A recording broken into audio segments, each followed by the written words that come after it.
Praise for Norman Solomon's work. Part E. Consolidating media power. If a TV news anchor talks straight for where the media momentum is headed. 7. Assessing damages, what about the media? 11. And now. We're in media jeopardy. 15. When coverage of media power gets hazy. 19. Part 2. Shrugging off workers. What if we didn't need Labor Day? 24. Media to Americans, you never had it so good. 27. Adam Smith, too left-wing for the networks. 30. Great news, your wages aren't going up. 34. Part 3. Giving short shrift to the poor. Going hungry, news that really matters. 39. Only some babies dazzle news media. 42. Media peep show gawks at the poor. 46. Motherhood, apple pie, and volunteerism. 49. Part 4. New speaking. Orwellian logic. 101. A few simple lessons. 54. Retractions of reporting are quite selective. 58. The disturbing eagerness for a bloody attack. 62. Behind the news coverage of bombing and bombast. 65. More important hoaxes get less scrutiny. 68.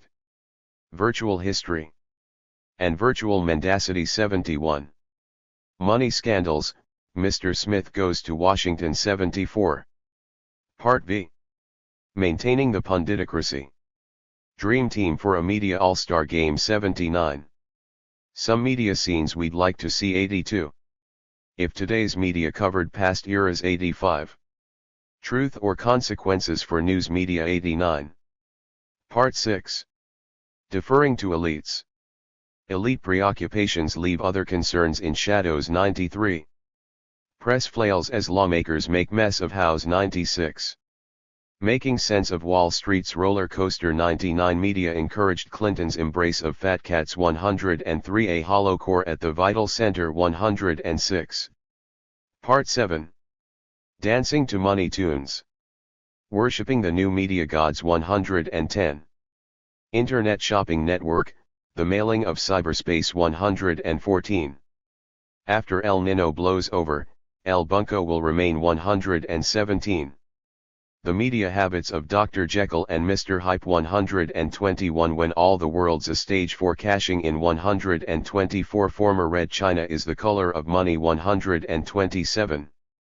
Part 8. Wallowing in some scandals. Dodging others.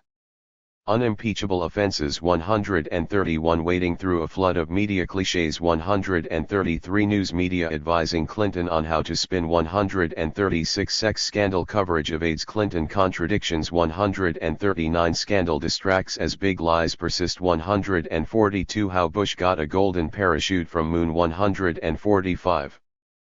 Part 9. Selective spinning for politicians. This is your media life, Bill Clinton. 149. Bumpy media road for a presidential drive. 152. 5 years into the Clinton presidency. 155. Part X. Confining by race. Diagnosis for news media, diversity fatigue. 159. Honoring King while clouding his legacy. 162. A big story goes unreported.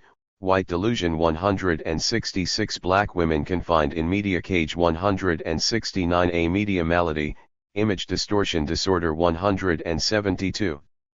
Part 11. Fixating on fame.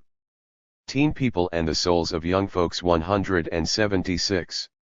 Good grief, when it rains, it pours. 180.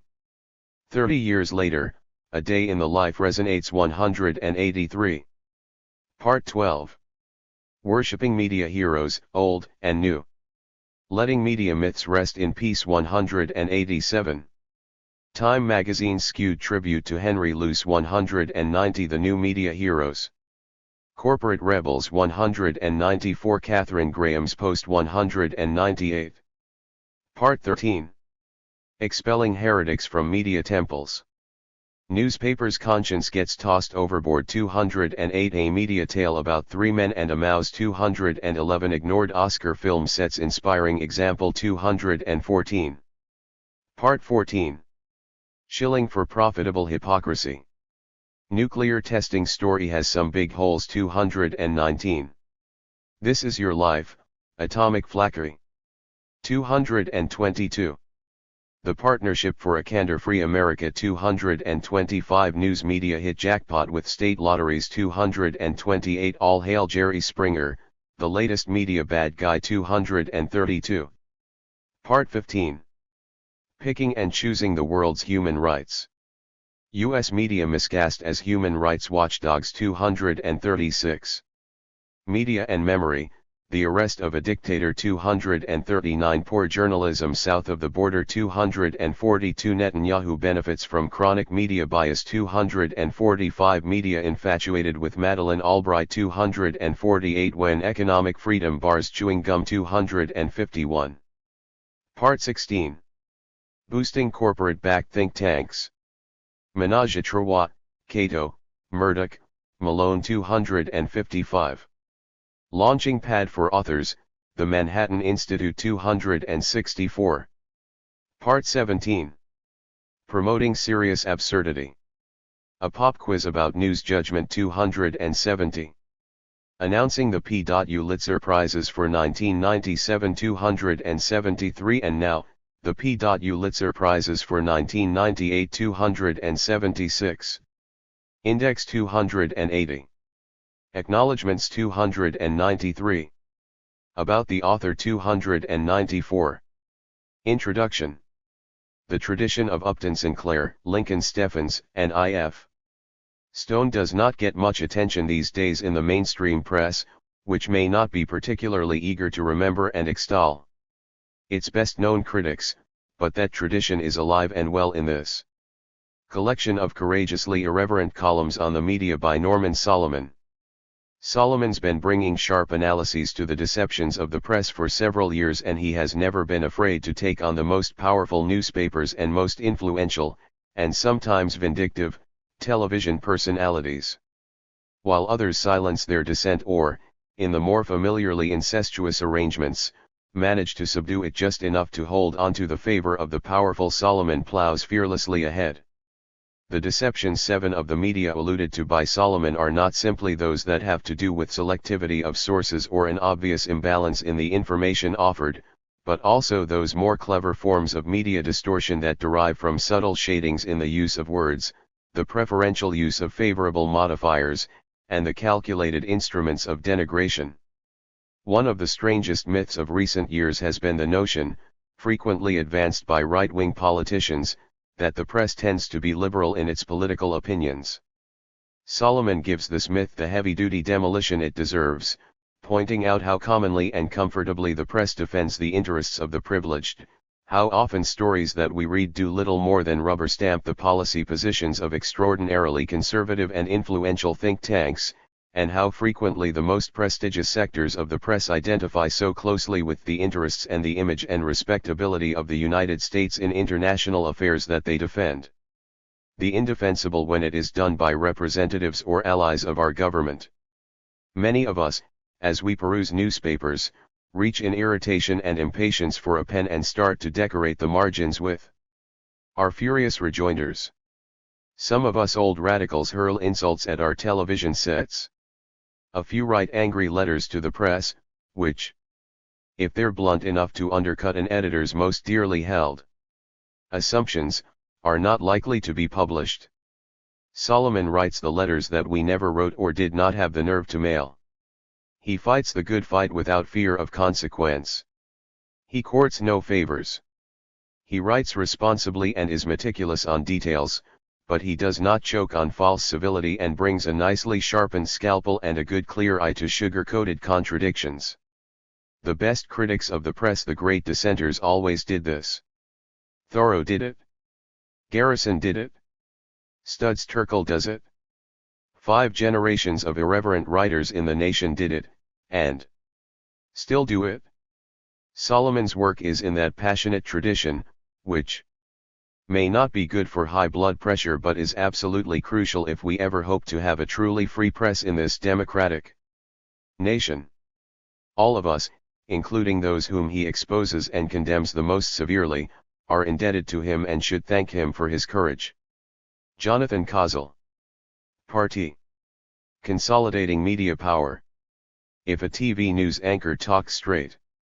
Warren Beatty's movie Bulworth has caused quite a stir. The plot features a successful politician who begins to speak with absolute candor, a notion so outlandish that it's apt to sound incredible. But the scenario might seem even more far-fetched if the film's blunt protagonist were a TV news anchor instead of a U.S. senator. Imagine how astonished you'd be if you turned on a television and found a newscast like this one. At the top of the news tonight, well, never mind. As usual, the script on my teleprompter is a scam. It's written to make money, not sense. Tonight, I'm supposed to say more about sorrow in the wake of the latest school tragedy. Yes, the sorrow is genuine.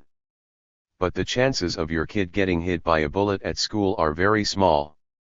During an average month in this country, 4 children die after being shot at school, while about 400 kids are killed by gunshots away from school grounds.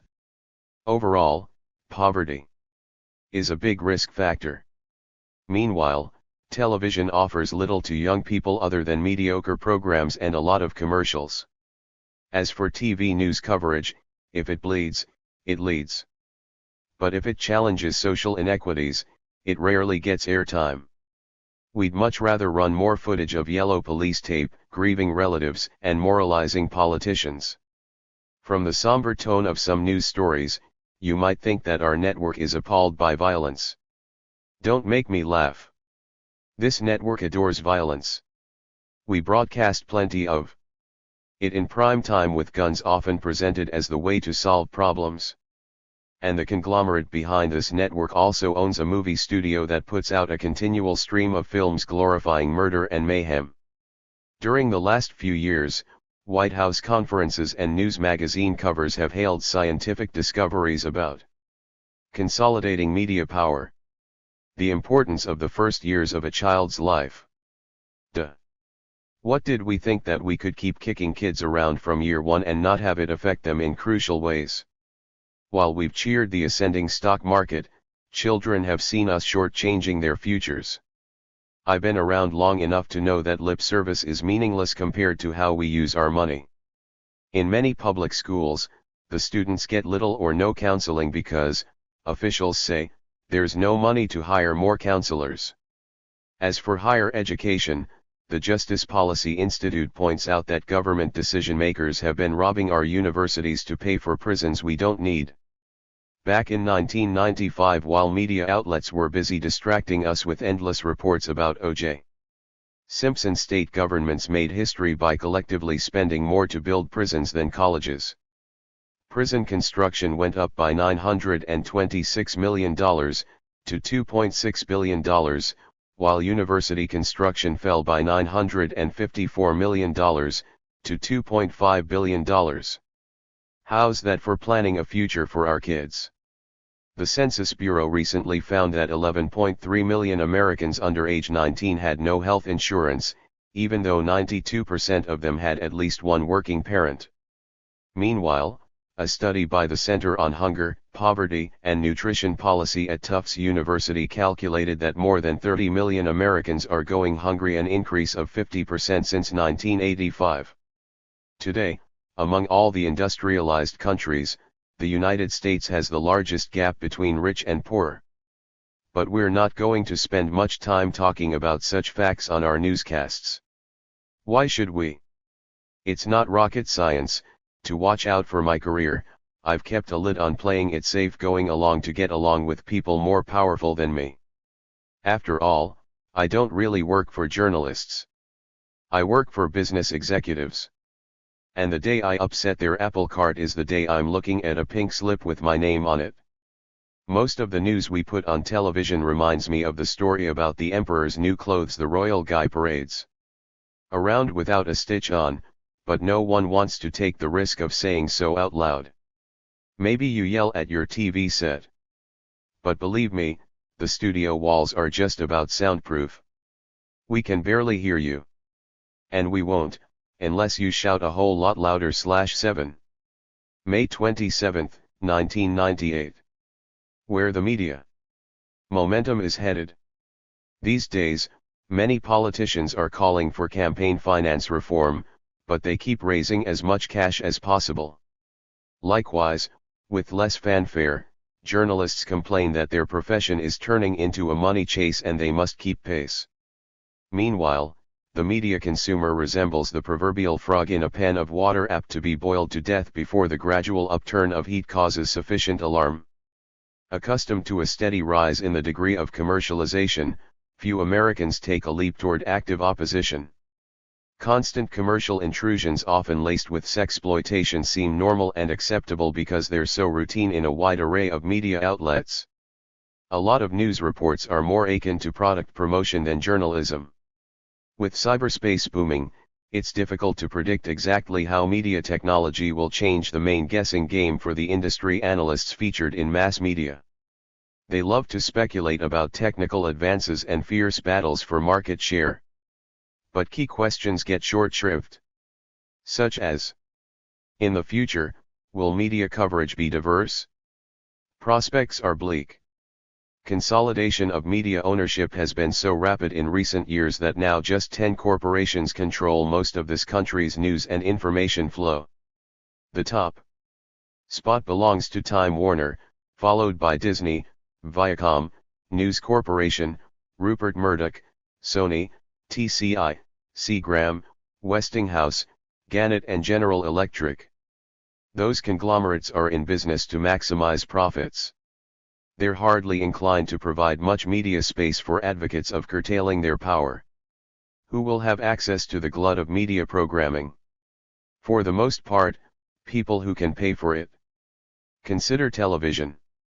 In most cases, the channels offered on cable TV are selected by big national cable system firms that function as gatekeepers. Not only is the range of programming limited, it's just available to viewers who can afford it. Basic cable service is liable to cost hundreds of dollars per year. Who will control the huge institutions running the mass media show? The brief answer is, millionaires and billionaires. Who will decide what news is important and what information should be widely disseminated? In theory, journalists will. But, in practice, editors are accountable to media executives who, in turn, are accountable to top management. In the media nation on the horizon, what's democracy got to do with it? The sad truth is likely to be, very little. Freedom of the press is guaranteed only to those who own one, critic A.J. Liebling quipped several decades ago. And now, of course, the presses are a small part of the news media picture. Already, just a few companies including General Electric, which owns NBC, Westinghouse, CBS, Time Warner, CNN and Cable Systems, TCI, Cable Systems, and America Online, largely determine what makes it onto the screens we look at every day. There's no sign that this trend is going to slow down. On the contrary, it has accelerated since the landmark Telecommunications Act became law in February 1996. Now, to consolidating media power. A great extent, a few mammoth firms are programming America's media.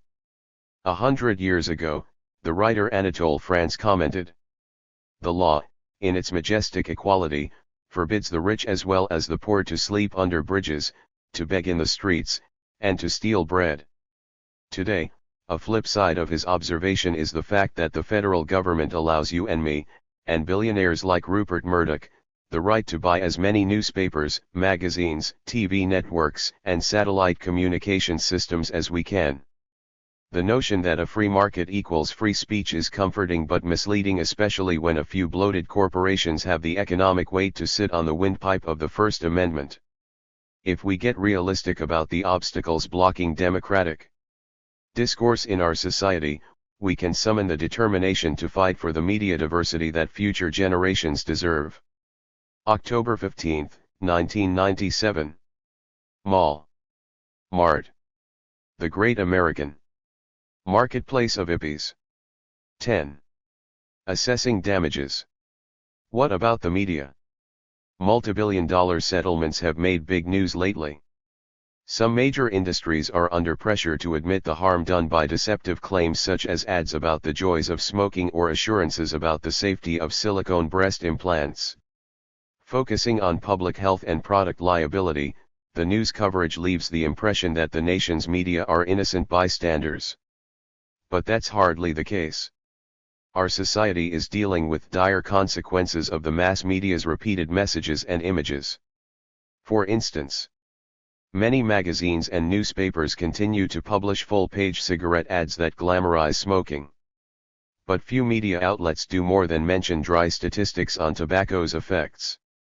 How often have you seen grisly news photos or close-up TV footage of a smoker with an advanced stage of lung cancer? Or an in-depth story about what it's like to go through that illness? Although smoking has become less visible on television, it is now a routine in many of the most widely marketed movies. According to a study at the University of California in San Francisco, half of the films put out from 1990 to 1995 showed a main character smoking, up from 29% during the 1970s. Whether it's Julia Roberts in My Best Friend's Wedding, Brad Pitt in Sleepers, Arnold Schwarzenegger in True Lies, or an Angelic John Travolta in Michael, the big stars are puffing away and the big movie studios are encouraging them to do so. Avid news readers and TV viewers are likely to learn more about Madonna's sex life than safe sex. 11. With rare exceptions, the mainstream media are still unwilling to provide detailed information about how to prevent AIDS. The same networks airing steamy primetime TV scenes turn suddenly prudish when rejecting requests for straightforward public service spots about the proper use of a condom. For decades now, glorified images of svelte women have coincided with an epidemic of eating disorders. Media propaganda that equates thinness with desirability has a lot to do with the frequent occurrences of anorexia and bulimia among American girls and women. This, too, should be understood as a public health issue. The media emphasis on stereotyped versions of beauty is pervasive. Who women are as people gets less attention than how they look. No wonder the self-esteem of so many girls plummets when they reach adolescence, with many destructive results. Children's TV programs include commercials that push soda pop and energy drinks heavily laden with sugar and caffeine. Ad campaigns for many other junk food products also set a sugary hook for young consumers. Years of denunciations have finally led to the announced retirement of cartoonish Joe Camel. But where are the demands to protect America's kids from the cute brand name mascots that hawk everything from candy to beer? Sports events on television are especially thick with beer commercials, and neither TV networks nor local stations are balking. The woozy message is clear: people have a great time when they're drinking. Some lavishly produced Budweiser ads feature youthful party-goers who appear to be well on their way to getting drunk. One personable young man crawls around on the floor. 12. Consolidating media power. Searching for bottle caps that can be redeemed for neat prizes. It's a great promo for beer and alcoholism. What's really at stake here cannot be measured in monetary terms. The most severe damage has no price tag. Who among us knows no one affected by cigarette-linked cancer, serious eating disorders, or heavy drinking? And how are we to count the costs? No, the news media and the entertainment business aren't responsible for all those ills. But they are effectively promoting some major risk factors. And we're hearing very little acknowledgement of that grim reality. August 27, 1997. 13. 14. And now, we're in Media Jeopardy. Here's an all-new episode of Media Jeopardy. You probably remember the rules. First, listen carefully to the answer. Then, try to come up with the correct question. The first category is broadcast news. On ABC, CBS, and NBC, the amount of TV network time devoted to this coverage has fallen to half of what it was during the late 1980s. A nationwide survey of 100 local TV newscasts in 55 cities, conducted by the Denver-based Rocky Mountain Media Watch, found that this topic is the lead story more often than all other subjects combined and takes up 1/3 of the airtime for news. IBOXSI. Now we move on to public broadcasting. This public TV network, already airing several weekly shows hosted by conservatives such as William F. Buckley, John McLaughlin, and Ben Wattenberg, is launching a new one-hour program called National Desk, which will feature a rotation of conservative hosts Fred Barnes, Larry Elder, and Morton Kondraka.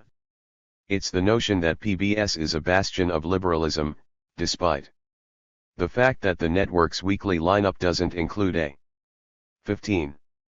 Single public affairs program hosted by a political progressive. Ipo uijim ben in au iapa ebs ijim. Our next category is New Frontiers of Media Money. This daily satellite TV feed has a captive audience of more than 8 million kids in classrooms. While it's touted as a tool to educate and engage young adults in world happenings, the broadcast service sells commercials that go for nearly $200,000 per half-minute pitched to advertisers as a way of gaining access to the hardest-to-reach teen viewers. Ibuk Lawar Aqsij Bayam. During the 1995-96 election cycle, these corporate parents of major networks gave a total of $3.2 million in soft money to the National Democratic and Republican parties.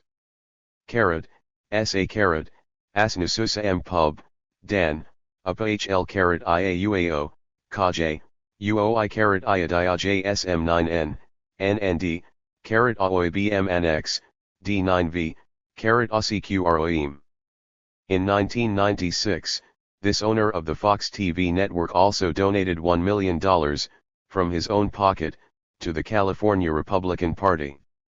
Apapan Jaj Yadn SIOIM. 18 months after the Walt Disney Company's 1995 purchase of the network where he's the main news anchor, this journalist cautiously told Parade magazine, "I feel, as any citizen, that more and more media in fewer hands, in the abstract, is reason to be concerned." Suyuyuuf IAAJSIOIM. 16. Consolidating media power. Now, it's on to the end of racism / A recent study of nightly news programs on the Big Three TV networks found that barely 1% of the stories were about people with this ethnic background, though they account for close to 15% of the U.S. public, and 4/5 of those rare stories focused on negative topics like crime and illegal immigration. Suyuk 9 ICOUJVV. While they're about 25% of the U.S. population, a 1997 survey by the American Society of Newspaper Editors found that they comprise only 11.35% of the journalists in the newsrooms of this country's daily papers. We're moving into media double jeopardy with our next category, fear and favor. While this California newspaper was co-sponsoring a local amateur sporting event with Nike in the spring of 1997, TDP editors at the paper killed a staff columnist's article because it criticized Nike for rampant commercialism and use of overseas sweatshops. $NSI. This seasoned United Press International reporter, who has worked on the presidential beat since the days of John F. Kennedy, says, "As long as I've covered the White House, there's been managed news. Secrecy is endemic in government." Suyam Uaphsioim. Back in 1983, when this book by journalist Ben Bagdikian first appeared, some critics called it alarmist. Now hot. 17. Off the press in its 5th edition, the book documents that today just 10 corporations control most of this nation's newspapers, magazines, radio, TV, books, and movies. By now, we're in serious media jeopardy. No question about that. June 18, 1997. 18. When coverage of media power gets hazy. Some people claim that large news outlets in the United States are refusing to acknowledge the dangers of centralized media ownership. But that's not quite true. In mid-March 1997, a prominent New York Times article warned that the lines between information and business are becoming increasingly blurred. The news story was blunt. The concentration of power in the hands of a relative few. along with the linking of big money, big media, and government power has raised searching questions. The newspaper reported that critics say some media barons are out to protect their business interests and unfairly influence people. Could it be that the New York Times is allowing its reporters to cover without fear or favor the massive consolidation of media control in this country? Well, not exactly. The article quoted above was about news media in Russia. Realists should not expect the Times to raise searching questions about its own inordinate power, which continues to grow. In 1993, the New York Times Company bought one of the nation's few independent big city dailies left, the Boston Globe. Now the company is greatly expanding daily delivery of the Times to newsstands and doorsteps all over the United States. While some media firms rack up huge profits, others are merging or folding. The result is a dwindling number of media authorities who decide what news and opinions can reach the general public. Fresh technologies might provide more space for media diversity. For instance, we've heard a lot lately about digital high-definition television. But the federal government is giving away digital frequencies to corporate broadcasters. 19. In theory, the conventional airwaves and the new digital frequencies belong to the American public. In practice, these resources are in the pockets of those who could be described as a relative few. One day after publication of its alarming news story about media autocracy in Russia, the Times ran an editorial blithely endorsing the trend toward media autocracy here at home. The Times encouraged the Federal Communications Commission to shower the broadcasting industry with free digital licenses. Meanwhile, a front-page Wall Street Journal report likened the digital TV spectrum to a triple-layered banana split Uncle Sam is about to give the nation's broadcasters. The journal noted that broadcasters would pay dearly to get those airwaves if they had to. Estimates put their value at $20 billion to $50 billion. But the government is just days away from handing them over free of charge and is asking for nothing in return. Such transactions give new meaning to the term the free market. These giveaways are enriching outfits like the New York Times Company, a firm with annual revenues of $2.6 billion. And broadcast holdings that include several TV stations. Adulation of the free market may be the closest thing to an official religion in this country. But, as usual with blind faith, the dominant theology gets lots of backing from profiteers. Media worship of the free market is profuse and never-ending. If you own the pulpits, you have quite a lot of say about what's preached and assumed on a daily basis. And heretics can rarely get a few words in edgewise. That has been the case in recent media accounts of efforts to merge two office supply chains. Many news stories echoed the full-page ads by Staples and Office Depot touting the benefits of a single super chain. The Center for Study of Responsive Law analyzed the reporting in four key newspapers: The New York Times, Washington Post, Wall Street Journal and USA Today. The center found heavy reliance on statements from Staples and Office 20. Consolidating media power. Depot, even though the claims made by these parties to the merger were often wholly unsubstantiated. What's more, when they sought independent comment, the major newspapers turned overwhelmingly to Wall Street analysts, many of whom have major financial stakes in the merger. Consumer advocates and specialists in antitrust law got short shrift. In this merger-friendly atmosphere, what are the chances that big national news outlets will really scrutinize the anti-democratic effects of media consolidation in the United States? Somewhere between slim and zero. It's far more likely that critical coverage of this disturbing U.S. media trend will appear in Russian newspapers. March 19, 1997. 21. Pound ARMEJ floatar asterisk JLJSRGR at RFXME 4th Estate. 1. 22. Part 2. Shrugging off workers. What if we didn't need Labor Day? Labor Day may be a fitting tribute to America's workers. But what about the other 364 days of the year? Despite all the talk about the importance and dignity of working people, they get little power or glory in the everyday world of news media. What if the situation were reversed? Once a year, big investors and corporate owners could be honored on business day. To celebrate the holiday, politicians might march arm in arm through downtown Manhattan with the likes of Bill Gates, Warren Buffett, and Donald Trump. Executives could have the day off while media outlets said some nice things about them. During the rest of the year, in this inverted scenario, journalists would focus on the real lives of the nation's workforce. Instead of making heroes out of billionaire investors and instead of reporting on Wall Street as the ultimate center of people's economic lives, the news media would provide extensive coverage of the workplace. For instance, such coverage would reflect the health hazards that workers face. On an average day, according to the Bureau of Labor Statistics, 17 Americans die from on-the-job injuries. Meanwhile, the daily rate of occupational injuries and illnesses in U.S. private industry is upwards of 18,350 people. If media outlets can keep us so closely informed about stock prices every day, they could also keep us posted on exactly which industrial workplaces are killing and injuring America's workers. Much of the toll is less than obvious. Researchers have found that for each American killed by a workplace injury, another 10 or so job-related deaths occur due to disease.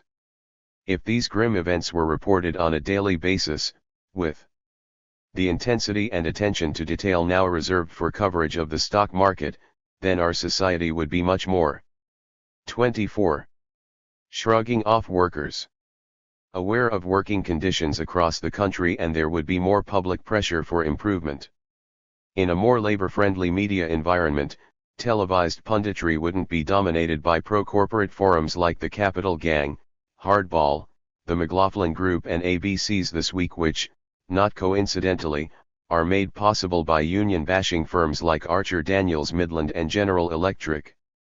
In contrast, prominent TV programs would present the outlooks of people who don't ride in limousines.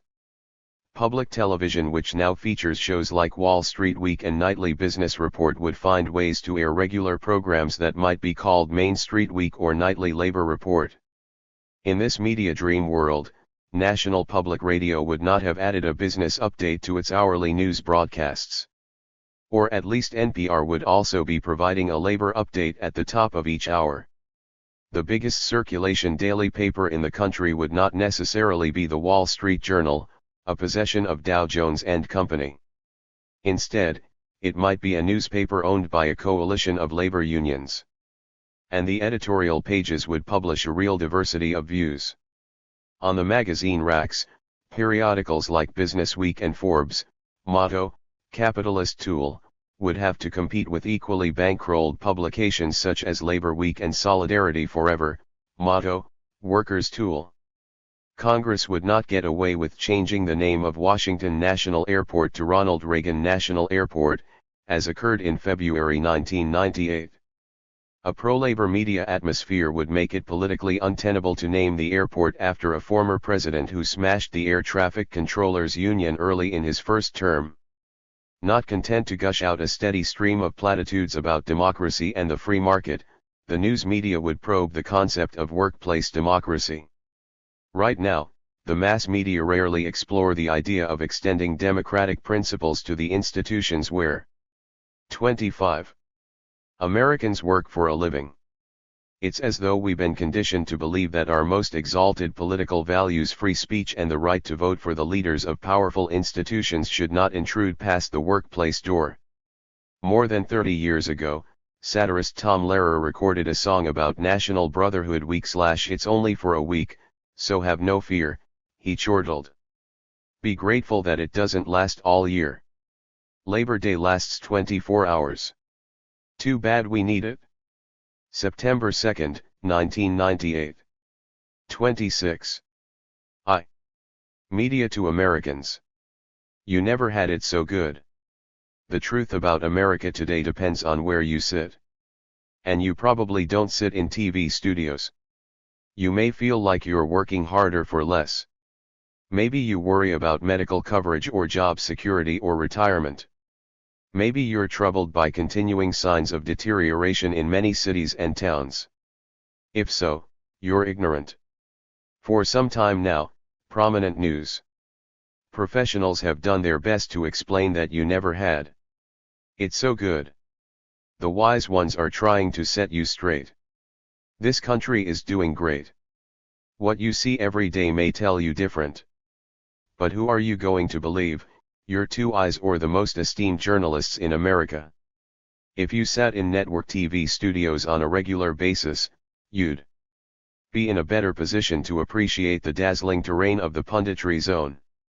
The gamut runs from complacency to optimism. Nothing in the news media epitomizes this zone more than Washington Week in Review.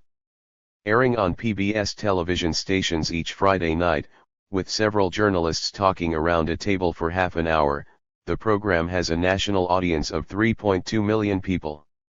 Washington Week in Review began this year 1998 by letting viewers know just how contented they are.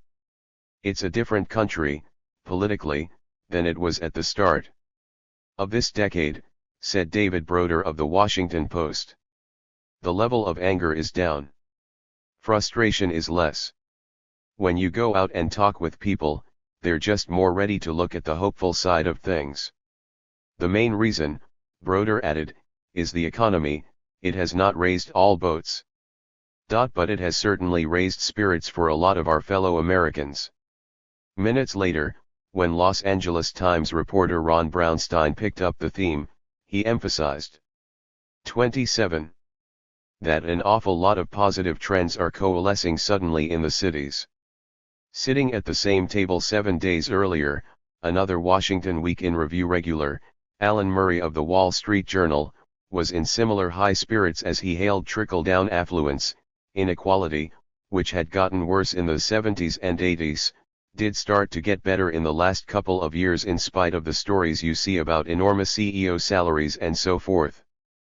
People at the bottom are moving up. These days, many journalists sound like Broder, Brownstein, and Murray. The echo effect is so loud that contrary information can barely be heard. Yet it's available. At the Economic Policy Institute, a few miles from the Washington Week in Review studio, economist Jared Bernstein is well outside the punditry zone. Low-wage workers have been taking it on the chin for 2 decades now, he told me. Over the last year, thanks to tight labor markets, the increase in the minimum wage and low rates of inflation, they've gained back a bit of the ground they've lost. That doesn't mean the battle's over. If the savants on Washington Week picked up the January 12, 1998 issue of The Nation magazine, they'd find plenty of facts raining on their upbeat parade. For instance, poverty is increasing, The Nation reports. The poverty rate last year, 13.7%, was higher than in 1989, despite 7 years of nearly uninterrupted growth. Approximately 50 million Americans, 19% of the population, live below the national poverty line. The working poor are losing ground. In constant dollars, average weekly earnings for workers went from a high of $315 in 1973 down to $256 in 1996, a decline of 19%. Income inequality is increasing. Last year, the poorest fifth of families saw their income decline by $210, while the richest 5% gained an average of $6,440, not counting their capital gains. 28. Shrugging off workers. Silence about such facts surely doesn't bother top execs at Ford Motor Company, which has underwritten Washington Week in Review ever since 1979. Currently, Ford gives the program $1 million a year, nearly 2/3 of its entire budget. A few days ago, Ford's chief executive announced that the company will soon post unprecedented figures for last year. It is pretty clear now, he said, that we will have a record year. In terms of profits for 1997. Like many other huge firms, Ford never had it so good. January 14, 1998. 29. Adam Smith. Too left-wing for the networks? 20 reporters asked questions at Bill Clinton's news conference a few days ago in early August 1997 on the White House lawn. One mentioned the nationwide UPS strike and zinged the president for failing to intervene against the walkout. There are a lot of small businesses out there that are suffering right now as a result of this, and they see you standing by, not really doing anything about it, said CNN's Wolf Blitzer. He added, "Some of your critics are saying that's because the labor unions supported you and the Democrats so overwhelmingly." Blitzer was echoing a familiar media tone. During a major strike, the damage to business is front-page news. But when workers are on the job, year in and year out, the adversity they face is a minor media matter. We're all familiar with tributes to the dignity of working people. Many politicians and pundits are adept at such lofty rhetoric. But the media follow-through is quite uneven. More than ever, big investors and top executives are on a pedestal. Typically, Newsweek began this month with a fawning cover story on the new rich. And it's not just a matter of news. Many ads glorify shrewd financiers and elite managers, portraying them as majestic creatures who soar above the rest of us. Writer Thomas Frank has commented that many TV commercials now star the noble businessman, striding in slow motion across the tarmac at sunset, standing with arms akimbo atop his skyscraper and surveying his domain, relaxing in business class as the thoughtful stewardess gently sees to his needs.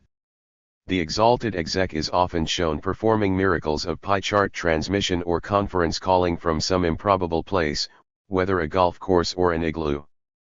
30. Shrugging off workers.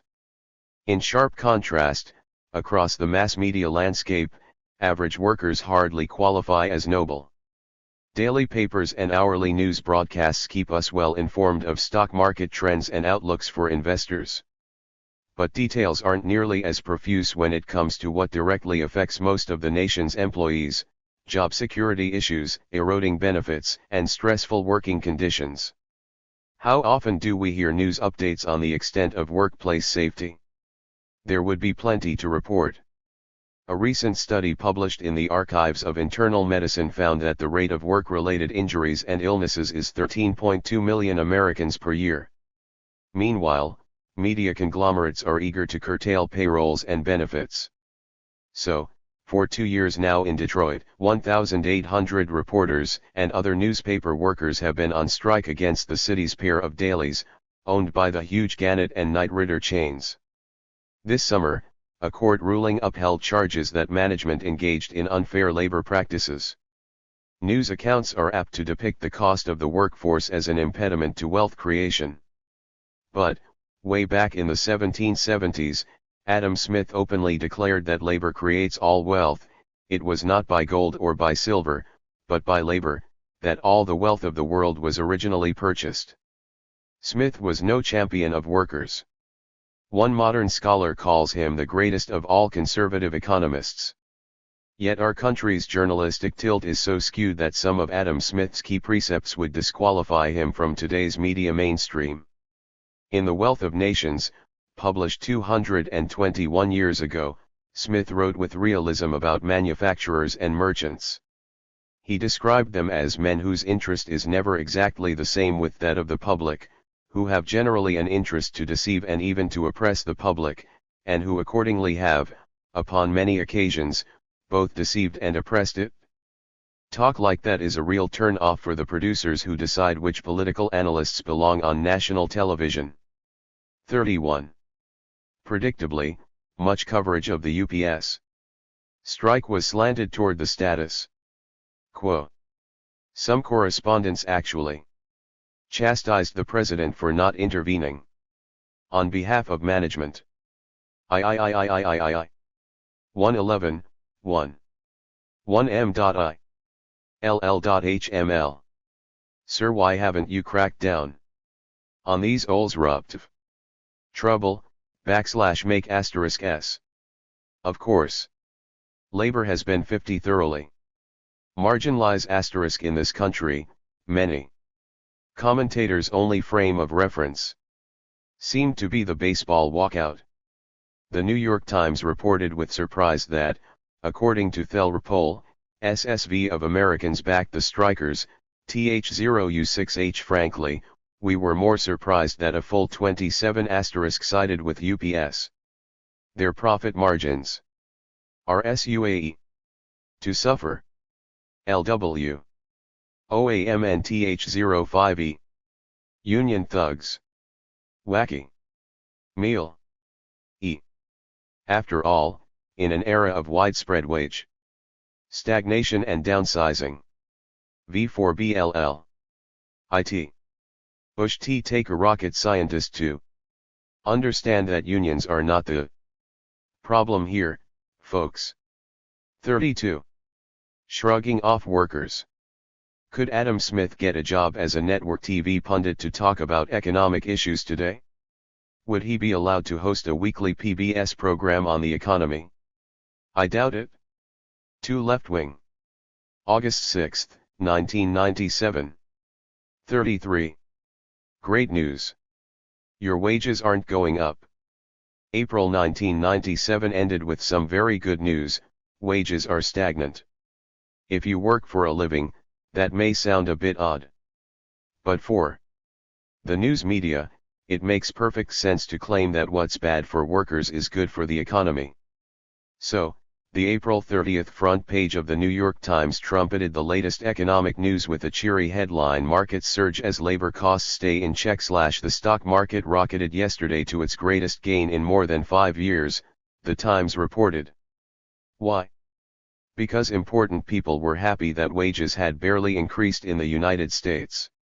And employers hadn't shelled out more for benefits like health insurance and pensions. The Times front page spotlighted the jubilant comment of a senior economist at the huge brokerage firm of Goldman, Sachs and Company: "There is no question this is a better labor cost report than we had anticipated. Better for employers. But how about workers? Well, they're not worth much ink. And they're certainly not worth hearing." The 18-paragraph Times article quoted a few current and former government economists without a word from workers, their representatives, or labor advocates. When more money is in our pay envelopes, many news reports tell us that's bad. It's inflationary, and it means that the economy is overheating. But when stocks and bonds soar in value, that's supposed to make us all feel good about economic progress. News outlets often seem dazzled by Wall Street. That fascination is intense on public television, where programs like the Nightly Business Report and Louis Rukeyser's Wall Street Week keep close tabs on stock market trends. 34. Shrugging off workers. Catering to an upscale audience, public TV depends on millions of dollars from major companies pleased to underwrite programming that promotes their outlooks. It shouldn't surprise us that the NewsHour with Jim Lehrer, funded by an agribusiness giant and an insurance company, devotes long and fervent segments to the stock market. The media emphasis has gotten so out of whack that we're encouraged to care more about the fortunes of Wall Street than the incomes on our own street. But only 2% of the public owns half of the country's individual stock and bond holdings. Other people in the market are very small investors.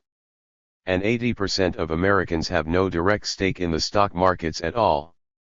Employees with indirect holdings via pension funds have no say in how the money is invested and can't get access to proceeds until they retire.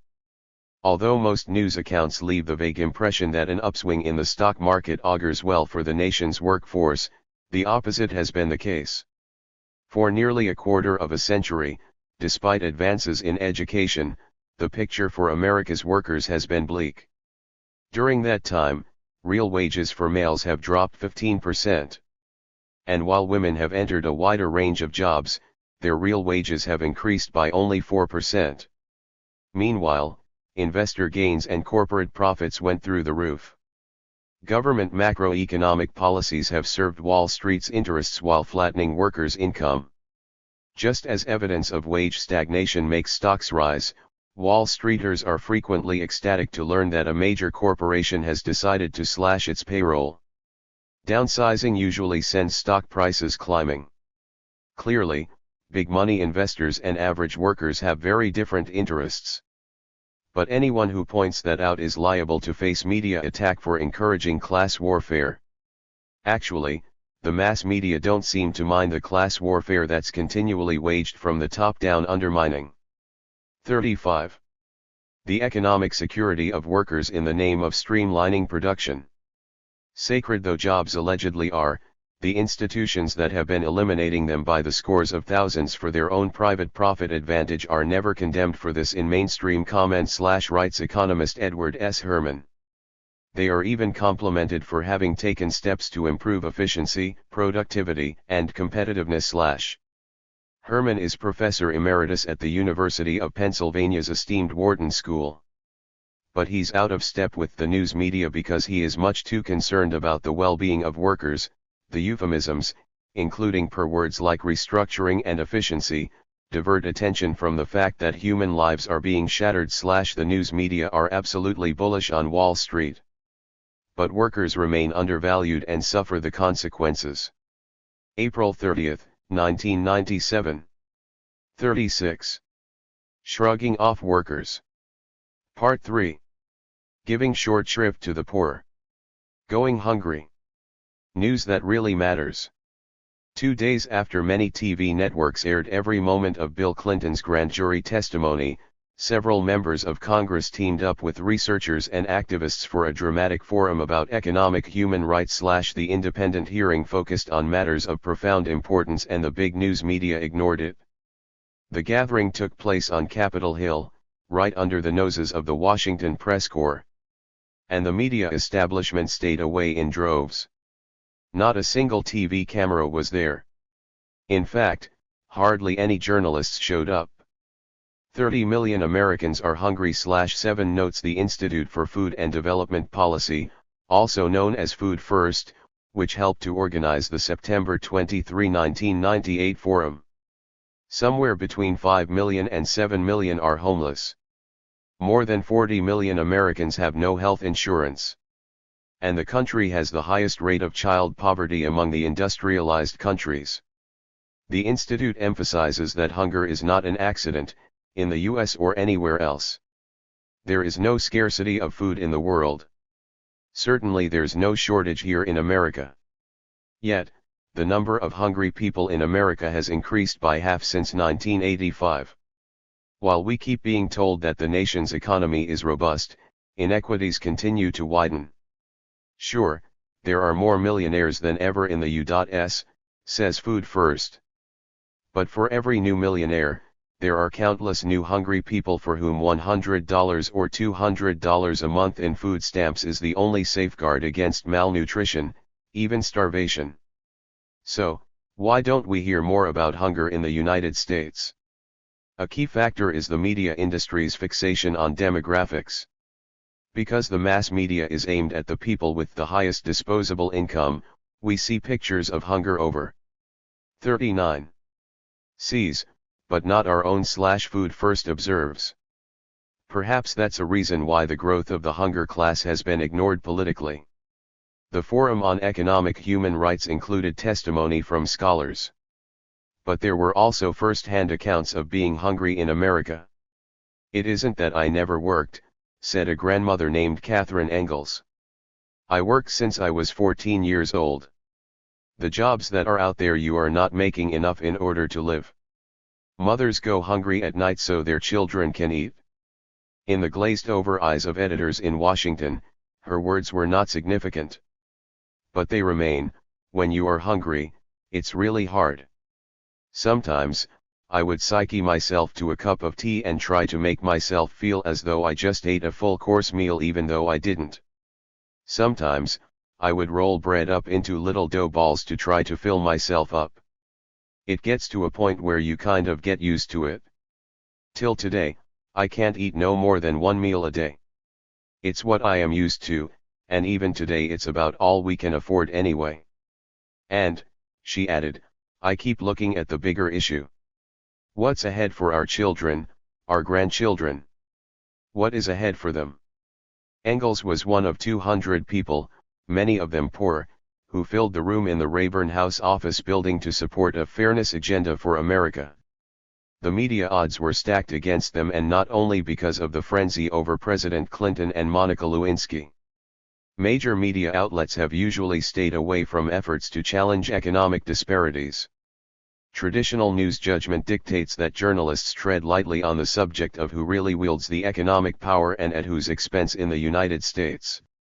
Although media gatekeepers blocked the recent forum in Washington, plenty of information is available at www.foodfirst.org and www.netprogress.org on the web. 40.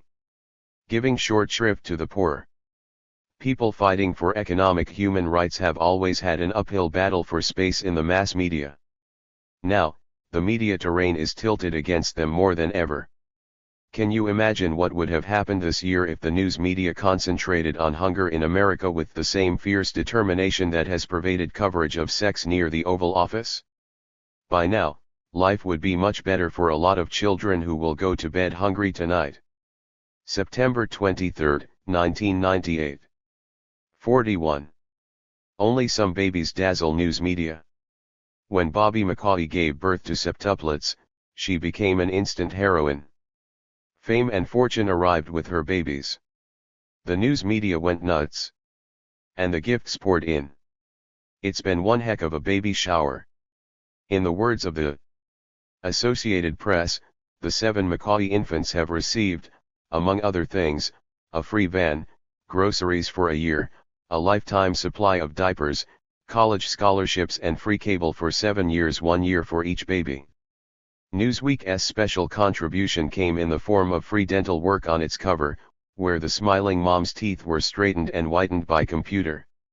A spokeswoman for the magazine later conceded that perhaps the photo technicians reconstructed too much. A few days after the McCauley family boosted Iowa's population by 7, the news broke that a mother who gave birth to 6 babies earlier in the year had not fared nearly as well. Jacqueline Thompson, the first black woman with sextuplets born in the United States, was living in obscurity as she struggled to raise her children in Washington, D.C. The disparity between the McCauley's fame and the Thompsons' oblivion surfaced just before Thanksgiving. Suddenly, the hard-working mother and her blue-collar husband were buoyed by a flash flood of charity.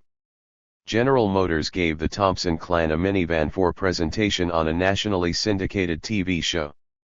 A Ford dealer came up with a slightly used blue Aerostar.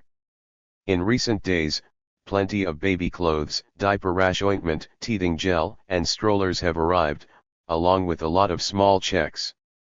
A foundation set up by a mortgage investor announced that it will give the Thompsons a house. While such generosity is all well and good, it's very likely the media interest and the public response would have come much sooner for the Thompson newborns if they'd been white. 42. Giving short shrift to the poor. That kind of tacit racism is only one of the problems with the media's mania for multiple births. In this country, thousands of babies are born into dire poverty each week, and the news media commonly depict their mothers as problematic rather than heroic. Evidently, if a low-income mom gives birth to half a dozen babies at once, she merits journalistic concern and strong community support. But if she gives birth to several babies one at a time, she's apt to be seen as an intractable social problem. Politicians and media pundits often speak as though the typical beleaguered mother with scant income doesn't deserve much of anything. She certainly doesn't get her teeth whitened or straightened on any magazine covers. While Newsweek was putting the finishing retouches on Bobby McCauley's teeth, the London-based Financial Times reported a grim story on its front page, under the headline "Reform May Push U.S. Poor into Squalor." The article was blunt: large numbers of Americans risk destitution when the law requiring people on welfare to take jobs comes fully into effect 18 months from now. Citing the results of a national survey by the U.S. Conference of Mayors, the newspaper sketched a bleak picture. A key problem was that welfare recipients were heavily concentrated in inner cities when vast numbers of retail and low-skill jobs had migrated to suburban shopping malls and industrial parks, the Financial Times said. Public transport did not reach them, and most welfare recipients lacked cars. Of course, few of the low-income parents in such situations will be receiving free minivans. As for medical care, there's more bad news. The mayors estimate that only 27% of low-skill jobs offer health insurance. For many families, when welfare disappears, so will health coverage. Meanwhile, child care subsidies are so meager that mothers with young children often have few realistic options for working outside the home. The news media can be very effective at showing us what's poignant and laudable about one family with limited resources. 43. But the focus gets hazy when considering millions of those families. The coverage tends to become quite abstract. Eager to report on upbeat examples of generosity, numerous stories about septuplets and sextuplets tell us that our society is committed to taking care of children. Maybe we're trying to convince ourselves, despite all the evidence to the contrary. November 26, 1997. 44. Giving short shrift to the poor. TWE. Press continues to cover Tuesday. Homeless. 45. Media peep show. Gawks at the poor. News coverage of poverty in America has become a peep show. Everyday poor people are on display as victims of misfortune or victimizers of each other. Step right up and take a look at violence, drug abuse, and despair. Media peepholes allow the public to see some lurid effects of widespread poverty in this land of plenty. But the range of sight is so narrow that even the better coverage gets jammed into a woefully inadequate frame. A case in point is Remorse, the National Public Radio documentary that just won the grand prize of the 1997 Robert F. Kennedy Journalism Awards. With the help of NPR producers, two black teenagers assembled a moving audio portrait of life and death in their Chicago housing project. The one-hour documentary, which aired on the All Things Considered program, was creative. Yet NPR's role leaves a bad odor. The problem is context. NPR News rarely explores how powerful elites benefit from and perpetuate chronic poverty. That avoidance is routine. The mass media dodge the basic inequities that mean great profits for some and great misery for many others. Mainstream outlets don't shed light on how investors and faceless corporations keep feeding their bottom lines at the expense of America's poor. A lot of people abhor the status quo, which has a clear racial component. While poverty afflicts millions of whites, it falls disproportionately on blacks, Latinos, and Native Americans. But media peepholes exclude a full view of such realities. In fact, days before NPR put out a press release to announce the RFK Journalism Award, All Things Considered censored a 2-minute poem making a strong statement about some current manifestations of power and racism. 46. Giving short shrift to the poor. In the past, All Things Considered has aired a number of poems by Martin Espada. 3 years ago, the program commissioned what became the title poem of his book Imagine the Angels of Bread. Soon after it won the American Book Award this spring 1997, All Things Considered asked him to write a poem for broadcast in connection with National Poetry Month. Espada wrote a poem about Mumia Abu-Jamal, a journalist and black activist who is on death row after being convicted of the murder of a Philadelphia police officer. While alluding to evidence of an unfair trial, the poem lyrically evokes fugitive slaves and a history of racial oppression spanning to the present time. NPR refused to air the poem. Evidently, the last thing NPR's management wanted to do was rile the formidable police lobby, which went ballistic in 1994 when All Things Considered scheduled a series of commentaries by Abu-Jamal about crime and prison life. NPR quickly cancelled the commentaries. Now, NPR has also banned poems about Abu-Jamal. NPR's Director of Communications, Kathy Scott, told me that the poem has been blocked for the same reason that Abu-Jamal's original commentaries were axed, pending litigation. Using a rationale without legal basis, Scott asserted that the problem with the poem is a lawsuit filed by Abu-Jamal against NPR for canceling his commentaries. And, she claimed, the problem with those commentaries was Abu-Jamal 7's appeal of his death sentence. NPR's intention was to not influence the case so that the legal system can take its course. So, once Abu-Jamal's case is settled, perhaps by execution, NPR's ban on his voice might be lifted. On the phone from the University of Massachusetts in Amherst, where he's an associate professor, Espada sounded calm and disgusted. He recalled his question to an NPR producer. NPR is refusing to air this poem because of its political content. Do you agree? The answer was yes. James Baldwin once wrote that many people who live with complicity in the destruction of other human beings do not know it and do not want to know it. He added, but it is not 47. Permissible that the authors of devastation should also be innocent. It is the innocence which constitutes the crime. For news coverage to keep the public innocent, the peep show must go on. May 14, 1997. 48. Motherhood, apple pie, and volunteerism. Get ready for a heavy dose of hoopla about volunteerism at the end of this month, April 1997, when we'll be seeing profuse media coverage of the President's 7 Summit for America's Future. For Bill Clinton, the summit in Philadelphia, which he's co-hosting with George Bush, is the political equivalent of a slam dunk. Fervent appeals for volunteers to save our young people are sure to generate plenty of cheers. With 2,000 delegates expected from around the country, the White House assumes that the news media will treat the spectacle with apple pie reverence. After all, only a nitwit doubts that Americans should go out of their way to help each other. We've been here before. Remember President Bush's 1,000 points of light? Near the close of the 1980s, with much of the nation reeling from trickle-down economics that subsidized the rich and undermined the rest of us, Bush launched a major rhetorical drive to promote voluntary good deeds. Countless news stories boosted the volunteer theme. Typical was a Christian Science Monitor article published in November 1989 under the headline "8,000 Points of Light to Shine." The Monitor breathlessly reported that Bush will be asking every commercial establishment to join voluntarily in efforts to find solutions for such problems as illiteracy, dropouts, drug abuse, unwed teen pregnancy, youth delinquency and suicide, AIDS, homelessness, hunger, unemployment and loneliness.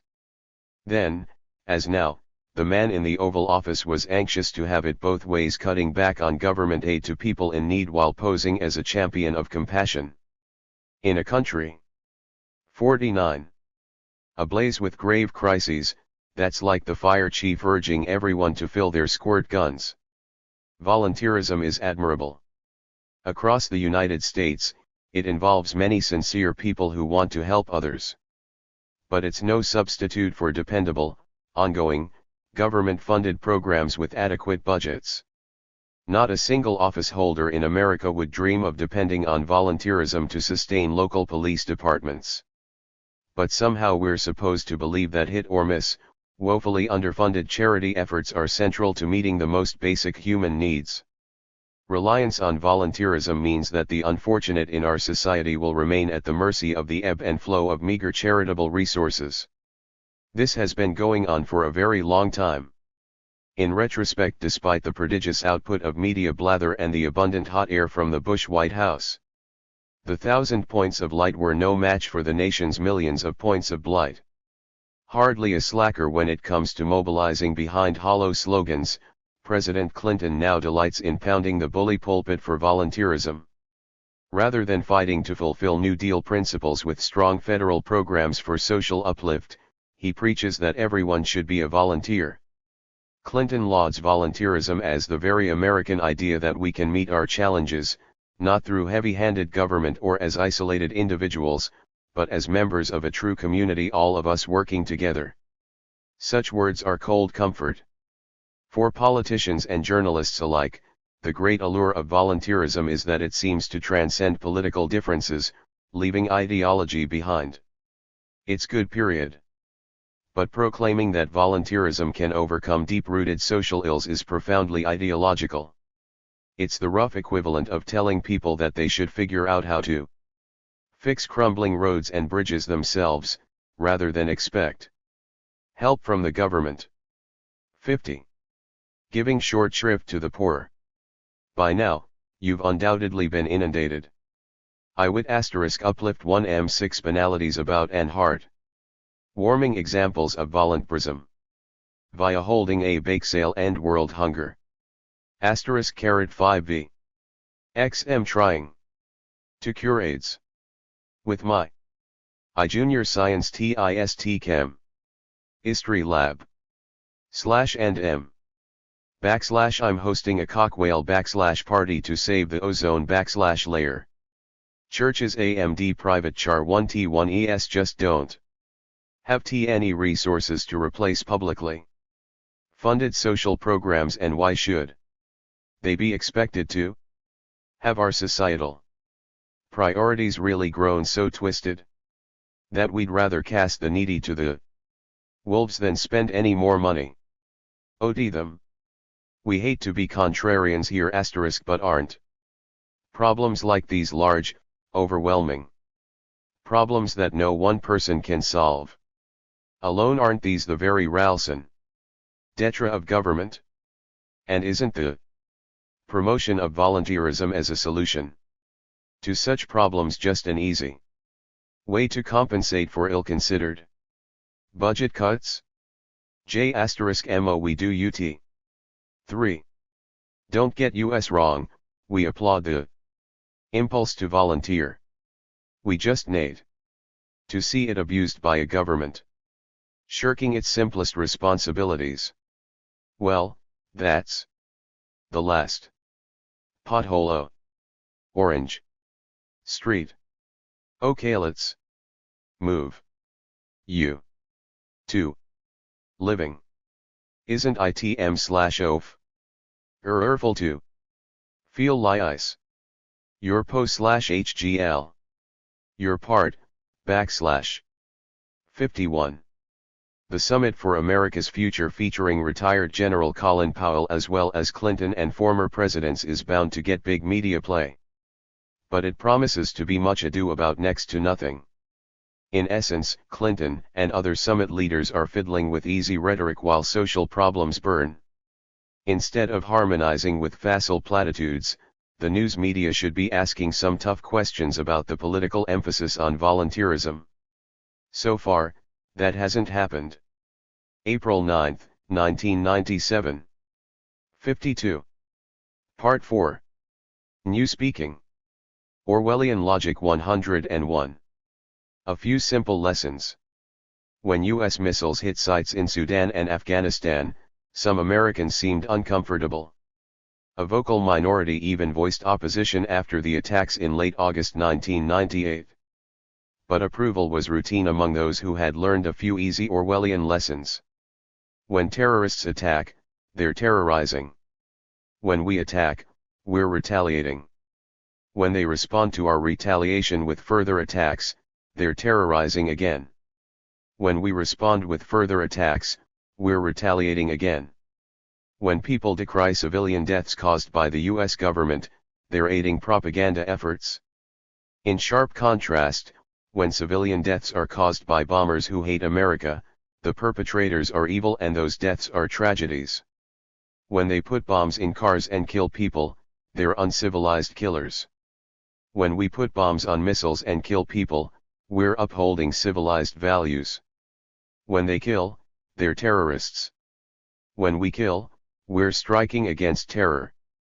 At all times, Americans must be kept fully informed about who to hate and fear. When the United States found Osama bin Laden useful during the 1980s because of his tenacious violence against the Soviet occupiers in Afghanistan, he was good, or at least not bad, but now he's really bad. No matter how many times they've lied in the past, U.S. officials are credible in the present. When they vaguely cite evidence that the bombed pharmaceutical factory in Khartoum was making ingredients for nerve gas, that should be good enough for us.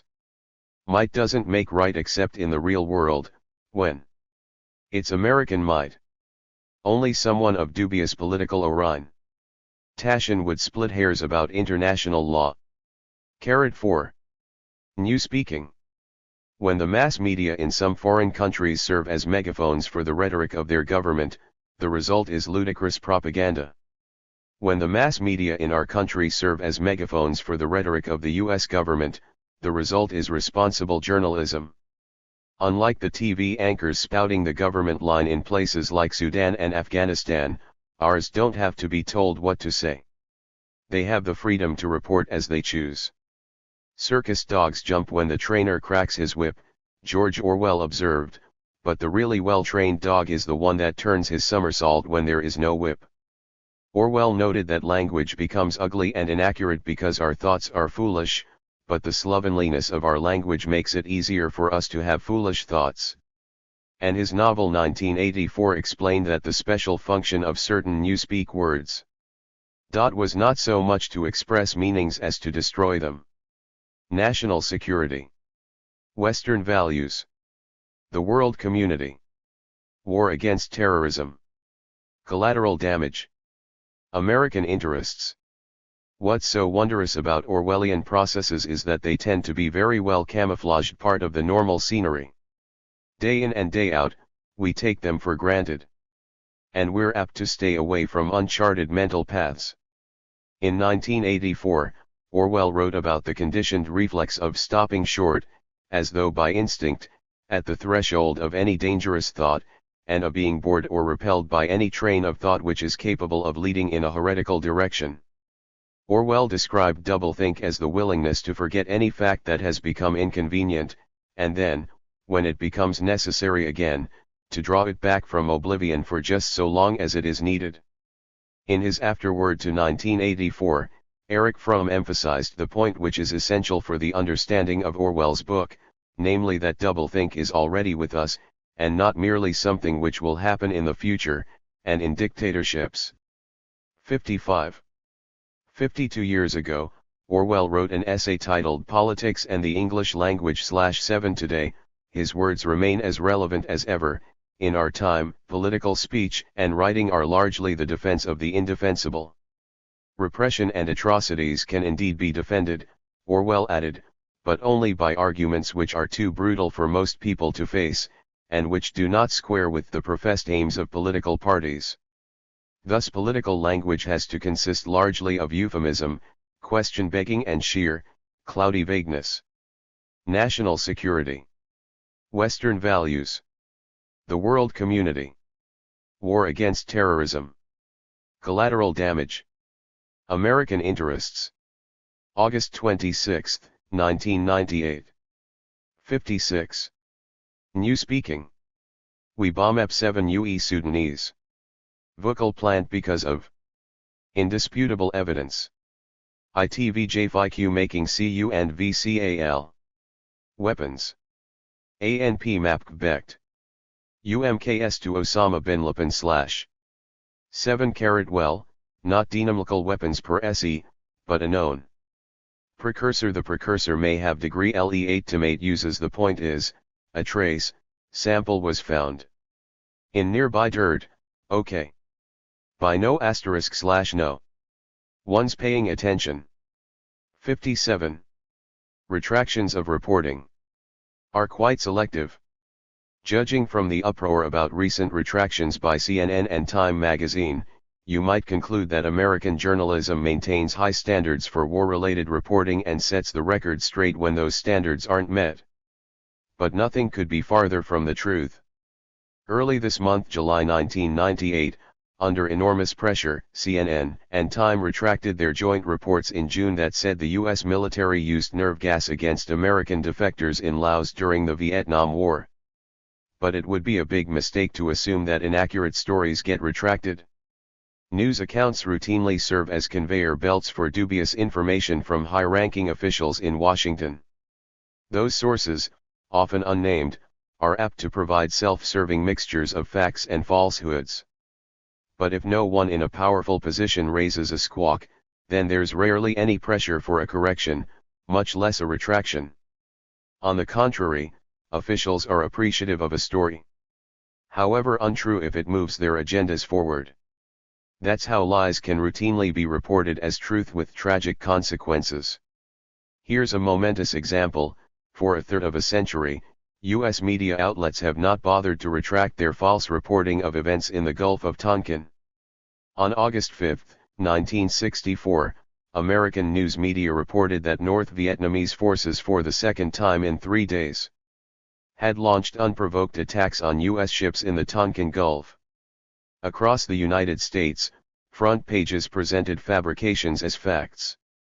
The New York Times proclaimed that the U.S. government was retaliating after renewed attacks against American destroyers in the Gulf of Tonkin. The Washington Post's headline told of a second attack on our destroyers. 58. New speaking. 2 days later, the Gulf of Tonkin resolution, the closest thing there ever was to a declaration of war against North Vietnam, gained nearly unanimous approval from Congress. The resolution authorized the President to take all necessary measures to repel any armed attack against the forces of the United States and to prevent further aggression. But the attack by North Vietnam on August 2 wasn't unprovoked. And the second attack never occurred. As months became years and then decades, major U.S. media outlets still didn't issue a retraction. This summer, I asked a number of Washington Post staffers whether the newspaper ever retracted its Tonkin Gulf reporting. Finally, the trail led to someone with a definitive answer. "I can assure you that there was never any retraction," said Murray Marder, a reporter who wrote much of the Washington Post's coverage of August 1964 events in the Gulf of Tonkin. He added, "If you were making a retraction, you'd have to make a retraction of virtually everyone's entire coverage of the Vietnam War." Marder remembers that the U.S.-backed South Vietnamese Navy had been shelling North Vietnamese coastal islands just prior to the reported attacks by North Vietnam on U.S. ships in the Tonkin Gulf. But the propaganda machinery was in high gear. Before I could do anything as a reporter, the Washington Post had endorsed the Gulf of Tonkin resolution. The news coverage of events in the Tonkin Gulf was all driven by the White House, recalled Marder, who was a Post reporter from 1946 to 1985. It was an operation, a deliberate manipulation of public opinion. None of us knew, of course, that there had been drafted, months before, a resolution to justify American direct entry into the war, which became the Gulf of Tonkin resolution. Marder commented, "If the American press had been doing its job and the Congress had been doing its job, we would never have been involved in the Vietnam War." Since then, U.S. forces invaded Grenada and Panama in the 1980s and made war on Iraq in the 1990s. Les direct inter. 59. Vention from Washington, in Central America and elsewhere, also took many lives. In the process, quite a few journalists enhanced their careers by more or less telling the favorite stories of the Pentagon, the State Department and the White House. Reliance on official sources has remained a routine part of news coverage. And the biggest problems with American journalism still include stories that never get retracted. July 8, 1998. 60. New speaking. /HW and carrot. 61. The disturbing eagerness for a bloody attack. After Saddam Hussein's pledge of full cooperation with UN weapons inspectors led President Clinton to cancel air attacks at the last minute in mid-November 1998, a strong wave of frustration swept through American news media. The pattern was all too familiar, the refrain went. Yet again, the U.S. government ended up taking yes for an answer from Iraq's cunning despot. Many commentators griped about the cost of mobilizing and then not attacking. Each time the United States sends a fleet to the Persian Gulf, the buildup costs another $1 billion or so. What good is repeated deployment of enormous firepower if it isn't used? Quite a few pundits sounded very disappointed, as if a long-desired ice cream cone was near their lips and then went splat on the sidewalk. 2 days after President Clinton proclaimed that Iraq has backed down, the Washington Post filled its opinion page with caustic reactions from 3 prominent syndicated columnists.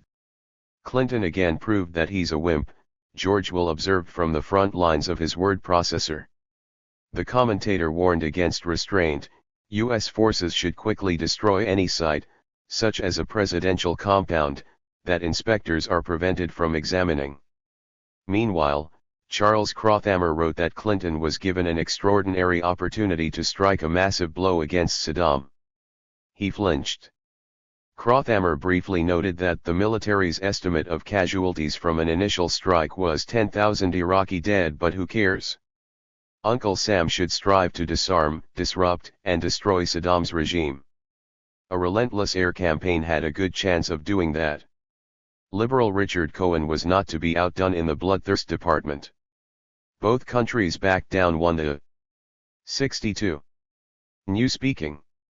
World's only superpower, the other a third world country, short of everything but he declared. Something is out of balance here. The Clinton administration waited too long to act. It needed to punch out Iraq's lights, and it did not do so. Hypocrisy abounds, but never mind that. With U.S. support, Israel has violated numerous UN resolutions while maintaining its occupations of the West Bank and Gaza as well as southern Lebanon. Running weapons facilities that have produced about 200 nuclear warheads, Israel still refuses to allow any international inspection.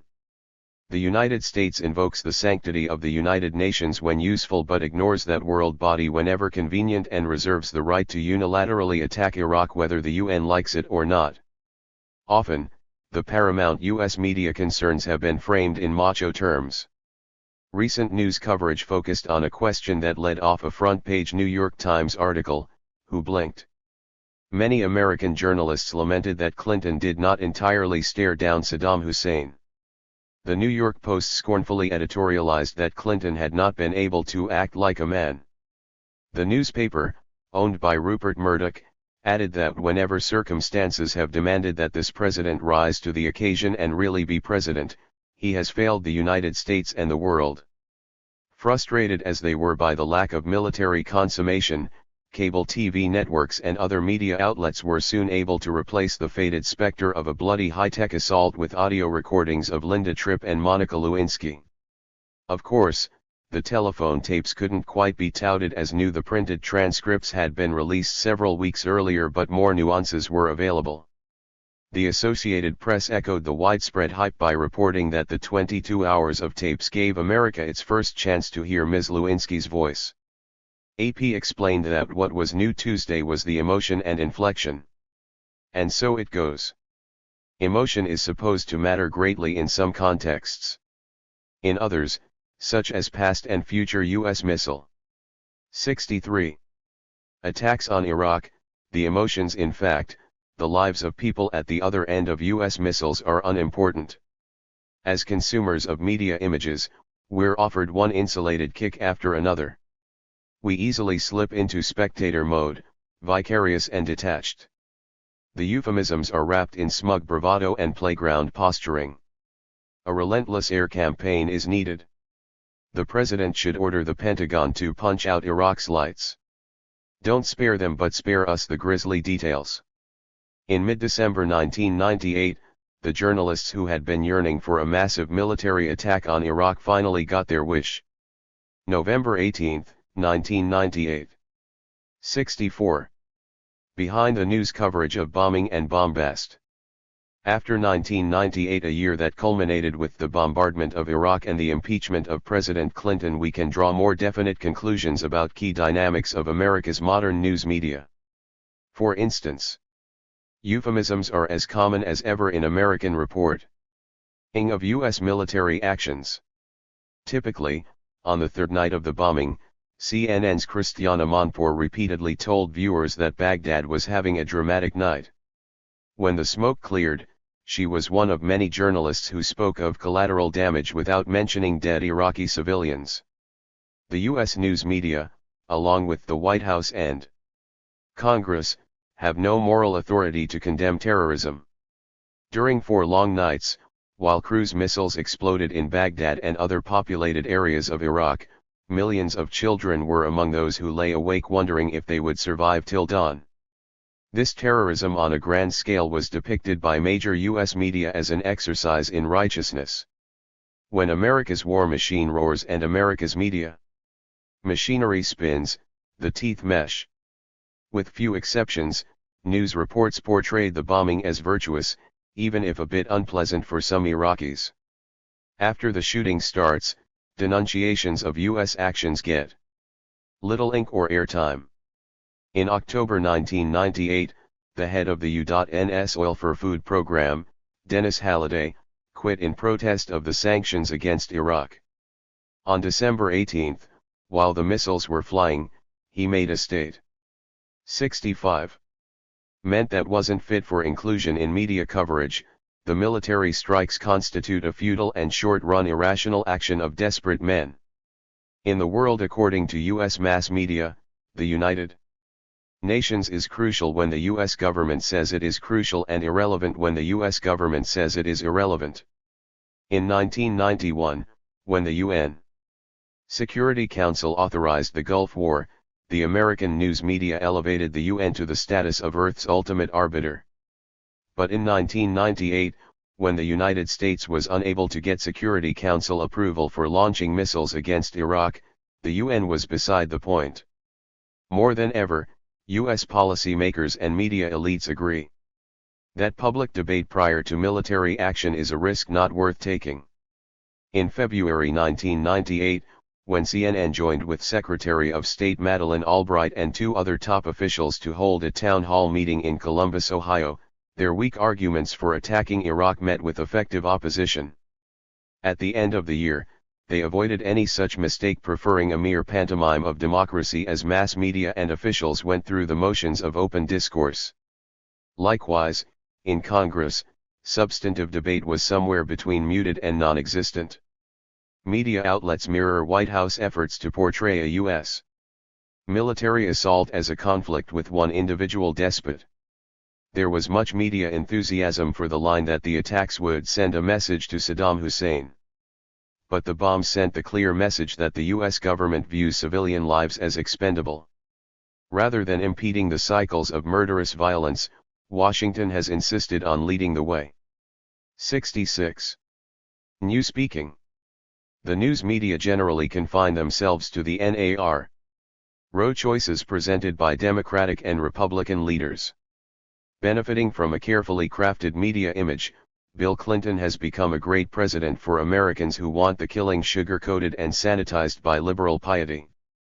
Meanwhile, during the first 6 years of the Clinton administration, harsh sanctions against Iraq have been responsible for the deaths of several 100,000 people in that country. Like the politicians they cover, most American journalists seem to assume that the United States is the center of the universe. To hear the news media tell it, the recent assault on Iraq was profoundly significant because of possible impacts on partisan power struggles inside the Beltway. In sharp contrast, the people under the bombs were trivial to the punditocracy. In Medialand, the anguish of Washington's powerful men is much more important than the lives of the human beings they are in the process of killing. News coverage prompted Americans to shed tears over Clinton's impeachment or Rep. Bob Livingston's resignation. But not over the suffering of Iraqi people. Now, media outlets are awash in drivel about the crying need for politicians to be nicer to each other. December 21, 1998. 67. More important hoaxes get less scrutiny. The fall of 1997 began with big news stories about a hoax. Sensational documents showing that President Kennedy paid hush money to Marilyn Monroe dazzled a fine journalist and powerful media executives. But they finally realized the documents were fake. Days after splashy coverage threw cold water on the Monroe-Kennedy papers, another hot item turned into a dud. At first, it had real sizzle. The New York Times devoted nearly a quarter of its front page to a new book attributed to an Italian trader who sailed from Europe to southeast China in 1271, 4 years before Marco Polo's fabled trek. A reading of an advance copy suggests that, while it lacks the scope of Marco Polo's epic tale, it has similar historical significance and perhaps greater drama. Times foreign correspondent Nicholas Kristof wrote gravely. But 8 days later, at the end of September, the publisher, Little, Brown, announced postponement of the book due to serious doubts about its authenticity. In each instance, the moral of the media story is that even top-notch journalists and sophisticated execs can make mistakes and that the mass media system works by correcting errors and shining light on the truth. This may seem reassuring. After all, if media institutions are willing to bite the bullet and admit mistakes, then we don't have much to worry about. The problem is that mainstream media like to debunk the hoaxes that aren't very important. the relationship between Marilyn Monroe and John Kennedy is not exactly a key issue for our futures. And few modern destinies hinge on whether the public believes that a 13th-century Italian merchant made it to China before Marco Polo.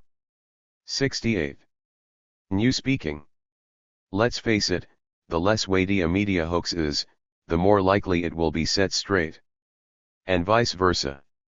When deceptions cast a huge shadow, they're liable to get scant attention. That's why we're still waiting for the national media to come to terms with hoaxes of recent decades that had profound consequences. In August 1964, the news media did not hesitate to report falsehoods supplied by U.S. officials as absolute facts. What followed, within days, was the Congressional Tonkin Gulf Resolution and then a bloody war in Indochina, with a death toll in the millions. But along with other large media outlets, Newsweek was never interested in challenging the Tonkin Gulf hoax, in contrast to the verve of the three-page spread on the JFK Maryland hoax in its October 6, 1997 issue. In late 1990, another big hoax encouraged war. A sobbing Kuwaiti teenager sat before a congressional committee and told of seeing Iraqi invaders pull hundreds of babies from incubators in a Kuwait City hospital. The tears were shed by the daughter of a Kuwaiti diplomat and her performance was a scripted lie. But the U.S. media treated the hoax as unvarnished truth, underscoring the need for military action. On the home front, conventional media wisdom can be so pervasive that years go by with major news organizations busily perpetrating hoaxes rather than exposing them. A decade ago, news media were filled with claims that the banking industry had to be deregulated in the interests of competition and stability. In 1988, the American Bankers Association gloated that 140 out of 150 newspapers ran editorials in favor of deregulation. The hoaxers got their way. Deregulation went into effect. The savings and loan disaster quickly ensued, with the U.S. Treasury picking up a bailout tab that ballooned to hundreds of billions of dollars. Today, in Washington and many state capitals, deregulation mania is rampant. Corporate strategists in various 69 industries are euphoric. But even after consumers and taxpayers get stuck with whopping bills, don't hold your breath for news media to examine the hoaxes that made it all possible. October 1, 1997. 70. Virtual history, and virtual mendacity. This year, thousands of youngsters have gotten involved in the ultimate multimedia exploration of the American experience. Virtual history is here wrapped in a red, white and blue package that bears the venerable imprint of American Heritage magazine and promises the only software your kids will ever need to study American history. A single CD-ROM disc now provides hours of music, video clips, audio narration, and 3D virtual reality walkthroughs. It all comes under a lofty title, The History of the United States for Young People. These days, adults are often pleased to see children sitting at computers and learning with a few keystrokes. The scene is so modern. So 21st century. The kids are learning, all right. But what? If they're studying, say, the Vietnam War, the computer tells about the escalation of U.S. airstrikes and then explains. By the end of the 1960s, bombing raids had become an almost daily occurrence. But the CD-ROM wizardry never gets around to the human suffering caused by those airstrikes and bombing raids. The narrative slant presents Washington's war makers as well-intentioned champions of democratic values. Ironically, kids who use the glitzy history disc to learn about the war in Vietnam are encountering the same distortions that many of their parents and grandparents rejected 3 decades ago. Such virtual history may not be any worse than the usual textbook kind. But it can be quite a bit more insidious. A grotesque visual image, a row of human skulls, appears on the screen when the South Vietnamese were unable to stop the North Vietnamese advance. In April 1975, Communist forces captured Saigon. But the picture of skulls suddenly 71 disappears when other words arrive. In 1969, President Nixon secretly ordered the bombing of communist bases in Cambodia. Evidently, in cyber history, Communist bombs cause ghastly horrors while the effects of American bombs don't merit a blip on the screen. How's that for virtual propaganda? If this is the only software your kids will ever need to study American history, we're in big trouble. If the history of the United States for young people is any indication, the current multimedia innovations are opening new vistas for deceiving the next generation. The more that computers and software become glorified as megabyte beacons of progress for everyday life, the less we hear about G.I. Joe, one of the basic aphorisms that emerged early in the computer age. Garbage in, garbage out. Vows to put computers in every classroom don't deal with the key question: are we fixating on the latest gizmos while failing to scrutinize content? The widespread obsessions with technical glitz could amount to perpetual distractions that mesmerize children and adults alike. The American Heritage History Disc, which adapts a big-selling school book for 8th graders, makes the textbook really come to life, an official who helped produce the CD-ROM told me. But the ultimate target is grown ups, it's really for parents to buy for kids. No one owns America's heritage, of course. But, since 1986, a few rich guys named Forbes have owned American heritage. Steve Forbes, the editor-in-chief of Forbes magazine, is the CEO of the privately held parent company, Forbes Inc. Forbes ran for president in 1996 and declared, "I want to reduce the tax rate further and further and further. We won't get it to zero emissions," you might say, but that wouldn't be a bad goal. That says a lot about what he thinks of government. Joining with Forbes Incorporated to produce the history of the United States for young people is Simon & Schuster, a subsidiary of the media giant Viacom. Clearly, the manufacturing of multimedia history for young people is a very big business. 72. New speaking. Only through history does a nation become completely conscious of itself. 7 wrote the 19th century philosopher Arthur Schopenhauer. Accordingly, history is to be regarded as the national conscience of the human race. But what happens when we turn over the national conscience to the high-tech market? May 21, 1997. 73. Money scandals. Mr. Smith goes to Washington. Few politicians are as idealistic as the hero in the classic movie Mr. Smith Goes to Washington. But the nation's capital is teeming with journalists who resemble another Mr. Smith, the guy in George Orwell's most famous book. In 1984, Winston Smith was employed to dispose of inconvenient bits of history. In real-life newsrooms, the process may be more subtle, but it's often quite Orwellian. Certain awkward facts just don't get into America's media picture. Case in point, the current uproar over foreign money in American political campaigns. China is suspected of seeking to influence the outcome of some U.S. congressional races in 1996. That's bad, very bad. When the United States maneuvered to sway the Russian presidential race in 1996, however, that was good, very good. Yanks to the rescue blared the cover of Time magazine's July 15, 1996 issue, featuring a 10-page spread about a squad of U.S. political pros who clandestinely participated in guiding Boris Yeltsin's campaign. American resources poured into Russia to help Yeltsin win at the polls. The reaction from journalists? Not even a whimper about the principle of non-intervention in another country's elections. Actually, the United States makes a habit of such interference around the world. U.S. leaders routinely channel millions of tax dollars to political parties in other countries, a Cox News Service article explained. Private institutes have used these federal funds to supply equipment, services, training, and expert advice on strategy and polling to political parties and other private groups in more than 100 countries. When the exceptional article appeared in late February 1997, it didn't cause a ripple in the national media pond. 74. New speaking. Haven't had any response to the piece, Cox reporter Andrew Mollison told me a couple of weeks later. Mollison's in-depth story delved into direct U.S. aid to political parties scattered around the globe and through the alphabet from Albania to Zambia. So, his story was out of sync with the prevailing media script, which typecasts the US government as a victim, not a perpetrator of anti-democratic plots by foreigners. The D.C-based National Endowment for Democracy has rarely faced tough scrutiny from news outlets.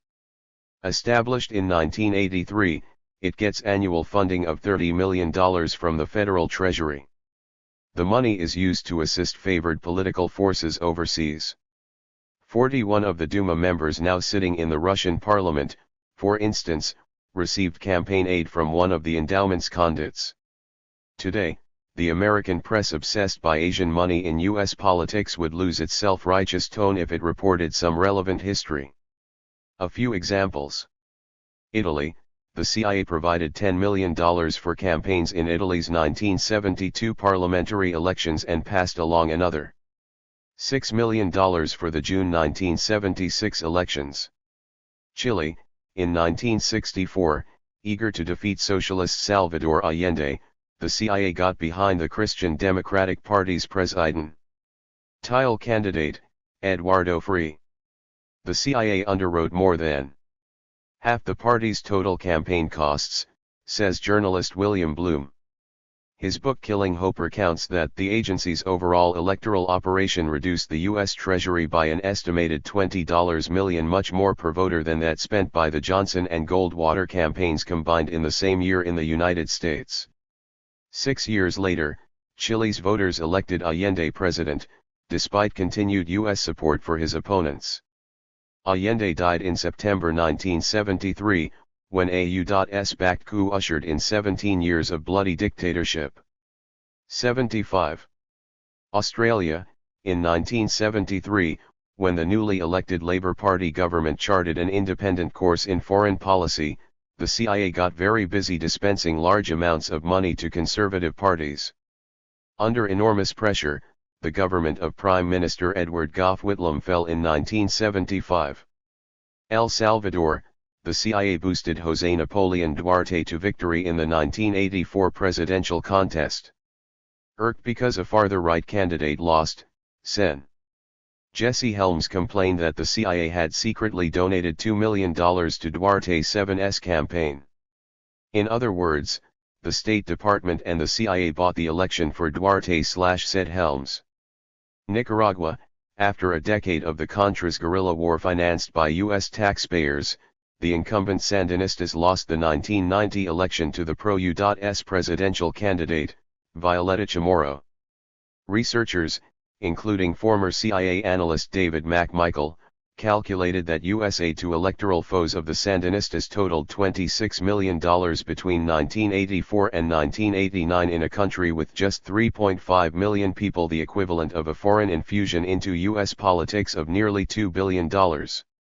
Such information belongs in media coverage of the current foreign money scandal. But America's journalists have dispensed with unpleasant history. Winston Smith feared for his life. What's their excuse? March 12, 1997. 76. New speaking. Sparky, one think it's shocking that the Chinese government might have TPEP to influence our elections. With IL-6AL campaign 0 and TRT bulletin TOHS. I agree. BIF. FOREI and N. Governments have no business intervening in the domestic affairs of another country? Why, what would you say if I told you the Chinese HAV pound scene doing 6 the sort of thing for £0 C7 IP pound dollar, TMAT? They've st manipulated elections IM countries. From France and Italy to the Philippines, Lebanon and Nepal. Okay. Now what if X told you that it was actually the /s government that did these things? And that's not all. They've ASSASINATEDF0 Re16 and leaders backed murderous dictatorships and conducted covert operations in Southeast Asia, Latin America, the Middle East, and Africa, aus to na *ea ru /. Damn this. Yellow peril. Well, that's different. After all, we're Americans. Yeah, that's kind of what Jay figured. You'd say. 77. Part B. Maintaining the punditocracy. Dream team for a media all-star game. Renowned baseball players took the field recently for another all-star game. It's a major league spectacle that happens with much fanfare every summer. But what would a team of media all-stars look like? Here are some possibilities. Starting pitcher, Cokie Roberts. Tossing a classic mix of curveballs and changeups, Roberts can baffle anyone with more than a superficial knowledge of American history. Her delivery, like her wisdom, is utterly conventional. Reliever, Christopher Matthews. The host of the hardball program on a cable TV network, Matthews now makes frequent use of the spitter when the wind is at his back. Formerly a nominal lefty, he is now proudly ambidextrous. Closer, George Will. This hurler has cultivated an elaborate wind-up. Yet he can also throw a mean fastball from a stretch position. Will specializes in wide curves that nick the right edge of the plate. Catchers dread handling his knuckler and sometimes get embarrassed when Will argues that even his wild pitches are strikes. If riled, he resorts to the beanball. Lead-off batter, Jim Lehrer. His lackadaisical NewsHour style belies the fact that Lehrer is adept at the well-placed bunt and beats many throws from across the diamond. Boosted by multi-year endorsement contracts from the agribusiness giant Archer Daniels Midland, he's an excellent corporate team player. 79. Cleanup batter, Dan Rather. Off at the crack of a bat, Rather can stretch a cliché into a stand-up triple. He often hits line drives up the middle. Designated hitter, Patrick Buchanan. Known as a Ty Cobb wannabe for his flashing spikes and surly manner, this slugger always swings for the fences. Crouched far to the right side of the plate, Buchanan doesn't seem to mind that he rarely connects. Dugout mates say Buchanan complains that batting was much more enjoyable before the days of Roy Campanella. Center fielder, Barbara Walters. This consummate pro has decades of experience playing shallow center field.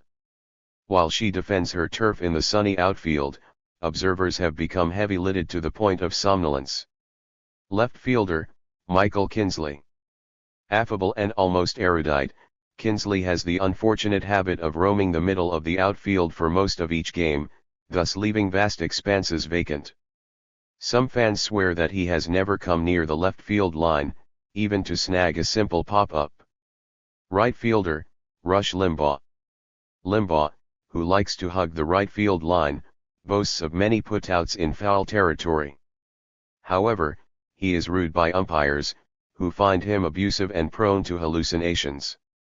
Shortstop, David Gergen at bat. Gergen is a deft switch hitter. Wearing a mitt, he's a fast man in the pivot, able to pull off a double play with dazzling agility that makes all his maneuvering look easy. Fans marvel that he always seems to land on his feet. Catcher, Mike Wallace. This seasoned receiver knows how to call the signals without antagonizing the management. 80. Maintaining the punditocracy. Pinch hitter, Katie Couric. Nice and savvy enough to be safe when it counts, Couric makes every today look professional, even when sliding around without purpose. Manager, Bill Gates. If winning is the bottom line and sharing can be understood as market share, then Gates is a great guy to run the team. Batboy, John Journalist. Batgirl, Jane Journalist. Team mascot, Merrill Lynch. Team owner, Rupert Murdoch. He has a reputation as a foxy mogul with plenty of acumen. But some players grumble that Murdoch's team is weakened by his refusal to allow southpaws on the mound. Stadium, Time Warner Disney Westinghouse Sony AT&T Viacom News Corp Park. The media all-stars wouldn't think of playing the game anywhere else. July 1, 1998. 81. Some media scenes we'd like to see. Mad Magazine used to dramatize hard-to-imagine events in a section called Scenes We'd Like to See. In this fanciful feature, TV commercials disclosed the negative aspects of products, and politicians spoke with unflinching candor instead of foggy rhetoric. The imaginary scenarios were as appealing as they were unlikely. These days, while many professions are undermined by large gaps between routine pretenses and unspoken truths, perhaps none is more full of holes than journalism. So, here are some media scenes we'd like to see. Superstar anchors turn over new leaf. We've been troubled by the descent of television news into a lucrative swamp of celebrity obsessions and sensationalism, said a joint statement by Tom Brokaw, Peter Jennings, and Dan Rather. Year after year, we continue to be part of the problem. So, we will donate most of our accumulated wealth to a trust fund for independent journalism. And from now on, we'll do what's right, even if that means getting fired by the network brass. There are more important things in life than retaining a multimillion-dollar salary. Famed columnist rejects racial past. Commentator George Will, who was a speechwriter for Jesse Helms before becoming a nationally syndicated column, is 25 years ago, is now repudiating Sen. Helms and apologizing for their past association. I was blinded by my own ambition and ideology, said Will. What's worse, during the past quarter century, I allowed racial biases to influence many of my columns and TV appearances. I deeply regret that I have ranted about low-income black people and their pathologies without questioning my own. 82. Maintaining the punditocracy. Panel of journalists decries coverage of Palestinians. An ad hoc committee of reporters, editors, and pundits, led by New York Times columnist A.M. Rosenthal, lamented the treatment of Palestinian people in America's news media. I have had a personal awakening on this score, Rosenthal proclaimed. Now I can see that my fervent support for the State of Israel led me to lose touch with the profound principle that everyone deserves full human rights. Newspaper publisher vows rewrite of autobiography. The longtime owner of the Washington Post company shocked colleagues and friends by announcing plans to revise her autobiography in the interests of accuracy. Katharine Graham's book Personal History won wide acclaim in early 1997, but, according to a new statement released by the author, most of the reviewers and interviewers were unabashed sycophants. Citing examples of what she called shamelessly self-serving content, Graham was particularly critical of the book's failure to admit that her close friendships with powerful individuals such as tycoon Warren Buffett and government officials Robert McNamara and Henry Kissinger impaired the independence of her employees at the Washington Post and Newsweek. C-SPAN host thanks author for setting record straight. Brian Lamb, the founder of C-SPAN and a prominent host on the cable network, expressed appreciation to author James Ledbetter for exposing a skeleton in Lamb's closet. Published in late 1997, Ledbetter's book titled Made Possible By, explains that Lamb worked for the Nixon administration and took part in efforts to shut down public broadcasting. The book reports that Lamb participated in several meetings to try to get a CPB Corporation for Public Broadcasting Board that would respond more directly to White House orders. Now. 83. Lamb says he's glad readers are learning about a period of opportunism that probably helped advance his career. Heads of NPR and PBS condemn commercial slide. The presidents of National Public Radio and the Public Broadcasting Service announced that they no longer believe in taking money from big corporations. We've come to understand that their financial embrace has imposed gradual and severe constraints, the leaders of NPR and PBS said. Calling commercials enhanced underwriter credits doesn't change the fact that you can't have truly public broadcasting when it's dependent on the likes of Archer Daniels Midland, General Electric, and Mobil Oil. Of course, we shouldn't expect to see any such media scenes in the near future. But sometimes, it helps to dream out loud. January 28, 1998. 84. If today's media covered past eras. Have you ever wondered how today's news media would have covered historic events of earlier eras? If current types of journalism were in place generations ago, the coverage might have gone something like this. CBS Evening News, Spring 1913. Dan Rather, tensions are high in the nation's capital tonight, hours after a militant march down Pennsylvania Avenue by suffragettes. Police say 3,000 ladies were there. Protest leaders claim twice that number. For some perspective, we turn now to CBS News analyst Laura Ingraham. Laura Ingraham, Dan, anyone watching the march had to be concerned about the polarization of America. Gender conflict is on the rise. What's next? Refusal to wear corsets? Brassiere burning? Female lawyers? The latest fashion statements are coming from feminists with an anti-male agenda. It's as though men can't do anything right. Rather, but what about the idea that women should have the right to vote, just like men? Ingraham, sounds like some kind of envy to me, Dan. Those of us who are secure in our womanhood don't make these demands. We may not like the results of the male electorate, but it's the height of elitist arrogance to assume that other voters could do any better. ABC's This Week, March 1933. Sam Donaldson, a new president in a wheelchair no less, entering the White House after a landslide. How's this going to play out? Cokie. 85. Cokie Roberts, Sam, it's important that our new president avoid doing anything rash. Let's remember, he wisely campaigned on a moderate platform. Now, as usual, some Democrats want to push him to the left. It would be political suicide. George Will, the leveling impulse has always been a hazard to democracy, as Alexis de Tocqueville pointed out a century ago. He warned that Americans were overly enamored with equality, which can only lead to the tyranny of the mob. Right now, I fear for this republic. Donaldson, George, surely you're not saying Franklin Roosevelt is dangerous. I mean. Will, time will tell. There's talk of a federal Social Security program. And unemployment insurance. The kind of welfare state mentality that undermines family values and frays the moral fabric of the free enterprise system. Roberts, but I'm convinced cooler heads will prevail. That's the word on Capitol Hill. Headlines, July 1946. People magazine, Bob Oppenheimer, the sexy brain behind the bomb tests. Wall Street Journal, Bikini A-bomb blasts encourage investors. USA Today, we're happy about atomic weapons. ABC's 20,120, September 1957. Hugh Downs, it's not so easy being a governor these days.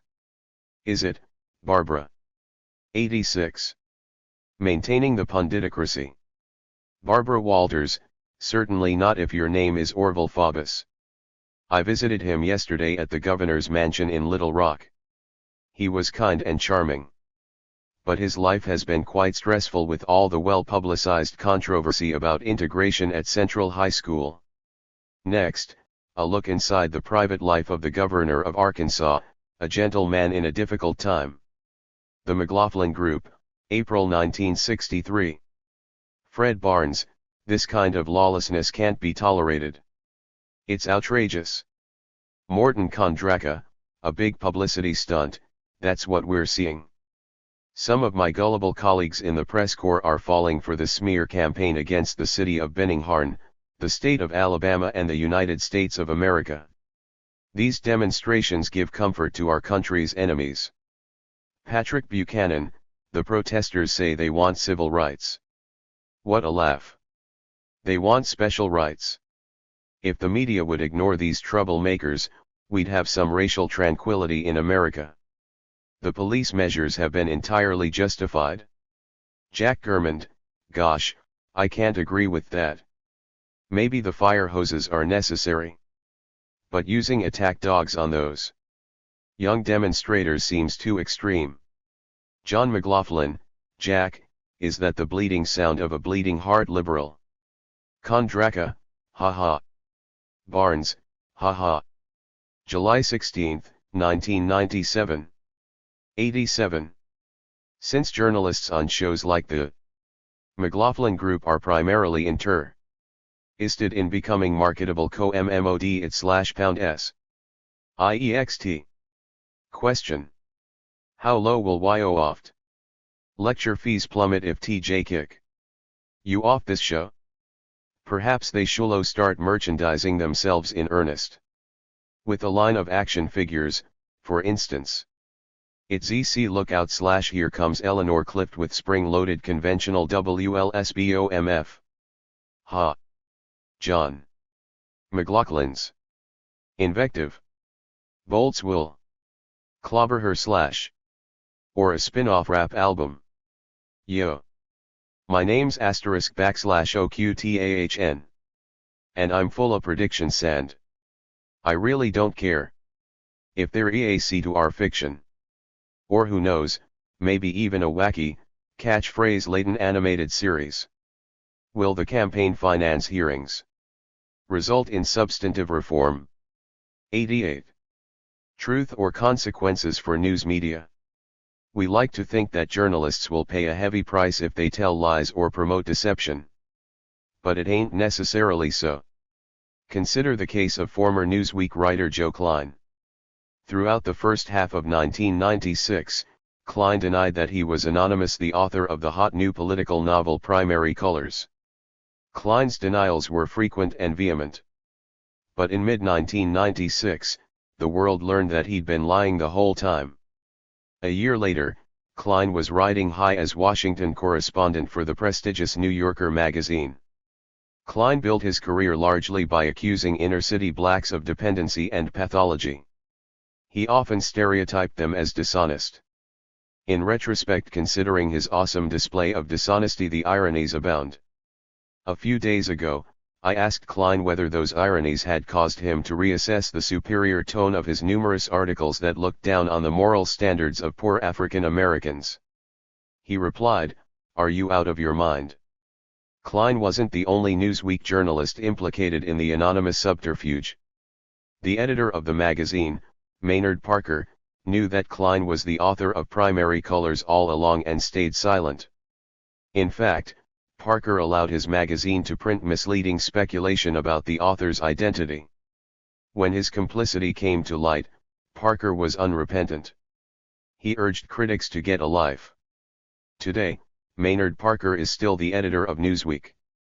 And though Joe Klein took a great deal of flack from colleagues, he told me that his exit from the magazine in November 1996 was purely voluntary. "I quit." Without any delay, Klein was comfortably ensconced at The New Yorker, covering politics. From the outset of his anonymous gambit, calculated to hike book sales, Klein might have guessed that he wasn't 89. Risking much. For comfort, he may have thought of columnist George Will. Will is perhaps the most powerful journalist in America, according to the Wall Street Journal. But back in October 1980, Will skated over some very thin ice when he went on ABC's Nightline to praise Ronald Reagan's thoroughbred performance in a crucial debate with incumbent President Jimmy Carter. There was something that Will didn't mention. He had helped coach Reagan for that debate and had read Carter's briefing materials stolen from the White House. Will's devious role remained a secret for years. When it finally surfaced, other journalists politely chided him and dropped the subject. Instead of slumping, Will's career gained star quality. What brought him to outer space was exactly the thing many thought would bring him down: coaching Reagan, observed Jeff Greenfield of ABC News. To the skill and style he'd always had, it added the insider magic. Perhaps few journalists have outdone Klein and Will for brazen duplicity. But many of America's eminent news reporters make a habit of presenting deceptive claims from government sources as credible. Predictably, a lot of Washington-based journalists with long experience in misleading the public have denounced the San Jose Mercury news series that linked the CIA-backed Nicaraguan Contras with the spread of crack cocaine in the United States during the early 1980s. In recent weeks, ever since the top editor at the Mercury News, Jerry Seppos, wrote a column retreating from some aspects of the series, we've heard plenty of media pieties about how the series failed to include more than one interpretation of facts. Yet news pages and broadcasts often contain just one limb. Interpretation drawn from official sources. Late last month, May 1997, An article by veteran journalist Daniel Shore in the Christian Science Monitor put the uproar in perspective.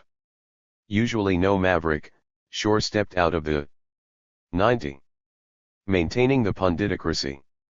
Media heard this time, writing that big newspapers lost sight of the fact that Seppos had said the series was right on many important points. Shore went against the prevalent trashing of a courageous, truth-seeking journalist. Odd man out in this controversy is investigative reporter Gary Webb, the hard-working author of the series.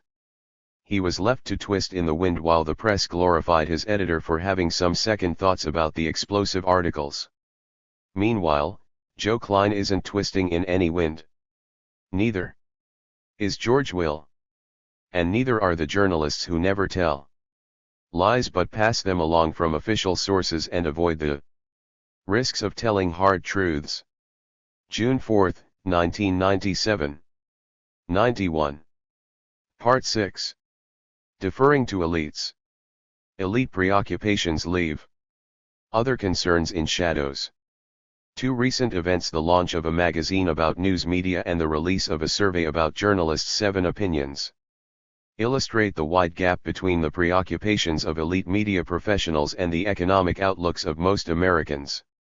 After lots of advance publicity, the premiere August 1998 issue of Brill's Content is hot off the press. The magazine calls itself the independent voice of the information age and pledges to scrutinize news coverage without fear or favor. But so far, the matchup seems to be along the lines of establishment vs. establishment. Exactly who owns this independent voice?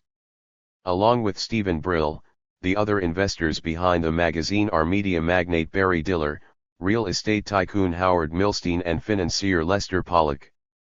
What is the size of their investments? Other than declaring that Brill is the majority owner, spokespeople for Brill's Content remain tight-lipped. The magazine's editorial director, Michael Kramer, told me, "We don't disclose the percentages."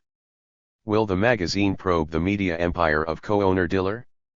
Now the head of USA Networks Incorporated, he is known as the pioneer of home shopping channels. Today, Diller's 7's network airs a lot of TV programs, including The Jerry Springer Show. Inadvertently, Brill's Content has already dramatized a key point: ownership affects media content. For the magazine's first issue, editors commissioned Tom Tomorrow to provide a full-page cartoon. But later on, Tomorrow received an unexpected call from executive editor Amy Bernstein. "Steve Brill doesn't agree with it, and we're just not going to run it," the cartoonist recalls her saying. "When I phoned Bernstein," she confirmed, "Steve just didn't like it." 93. Ironically, the rejected cartoon had addressed just such dynamics. It said, "Most journalists will acknowledge at least, after a drink or two, that the news outlets they work for do tend to be biased in favor of their owners' interests, that is. Now, we can thank the main owner of Brill's Content for demonstrating the truth he found unfit to print: owners can tilt the content of the media outlets they own." There is some solid journalism in Brill's Content, such as the Pressgate cover story that spells out how the press seems to have become an enabler of independent counsel Kenneth Starr's abuse of power. But according to articles in this issue of the magazine, the most aggrieved victims of unfair media coverage are elites: President Clinton, Sen. Robert Byrd, the company that makes the Audi 5000 luxury sedan. Unfortunately, Brill's Content mirrors the overall preoccupations of mainstream media. Are particular politicians getting a fair shake? Are corporations being mistreated? Such fixations leave little room for other concerns such as economic inequities. When the interests of owners find resonance with the views of most journalists, the confluence of biases can be especially powerful. And that's where a new survey of the Washington Press Corps comes in. The Media Watch Group FAIR has just released the results of the survey, which sheds new light on the myth of the liberal media. Previous FAIR studies have debunked much of the myth by documenting the heavy reliance on centrist, conservative, and corporate news sources by mainstream media programs such as ABC's Nightline, the PBS NewsHour, and NPR's weekday All Things Considered and Morning Edition. But during the past few years, another part of the liberal media fable has been widely propagated: the notion that most reporters are secret leftists. The new data from FAIR, a group that I'm associated with, provides some clarity. In a survey conducted by sociologist David Crotto of Virginia Commonwealth University, 94. Deferring to elites. Washington journalists expressed views on economic issues that were more conservative, not more liberal, than those of the general public. The responses from 141 journalists indicate that the Washington press corps is to the right of most Americans on various economic issues, including taxation of the wealthy, Social Security and health care. Details of the survey results are available at www.fair.org. Here's an example from the FAIR survey: do a few large companies have too much power? Journalists answering yes 57% of the time were much more evenly divided than the public. National opinion samples have consistently found Americans to be strongly affirmative on the question, with 77% responding yes in one poll. Evidence keeps piling up: the priorities and preoccupations of elite journalists are far afield from the economic concerns of most Americans. June 17, 1998. 95. Press flails as lawmakers make mess of House. Bad Congress. Bad Congress. Lawmakers on Capitol Hill have gotten quite a media scolding lately. You'd think they were dogs that refused to be housebroken. From coast to coast, the angry sound of rolled-up newspapers was unmistakable. The New York Times held its nose in disgust all the way through an editorial that thrashed vengeful Democrats in the House of Representatives for failing to grant the president fast-track power over trade agreements in November 1997. The newspaper concluded that narrow political interest has carried the day. Meanwhile, a Washington Post editorial was fuming that Congress caved into the special pleaders. The editorial made an odd claim: trade liberalization benefits most people, but it also invariably hurts a few. In the political process, the losers and potential losers naturally lobby vociferously; the winners, a larger but more diffuse group, don't. The Post didn't mention that trade deal winners had been able to lobby vociferously in its own pages. During the 6 months leading up to Fast Track's demise in the House, the Post's op-ed page ran 12 articles in favor of Fast Track and just 4 against it. When Congress declined to give Fast Track a green light, many pundits with big megaphones expressed anger. None were more contemptuous than Washington Post columnist James Glassman, who described the House of Representatives as the Washington chapter of the Flat Earth Society.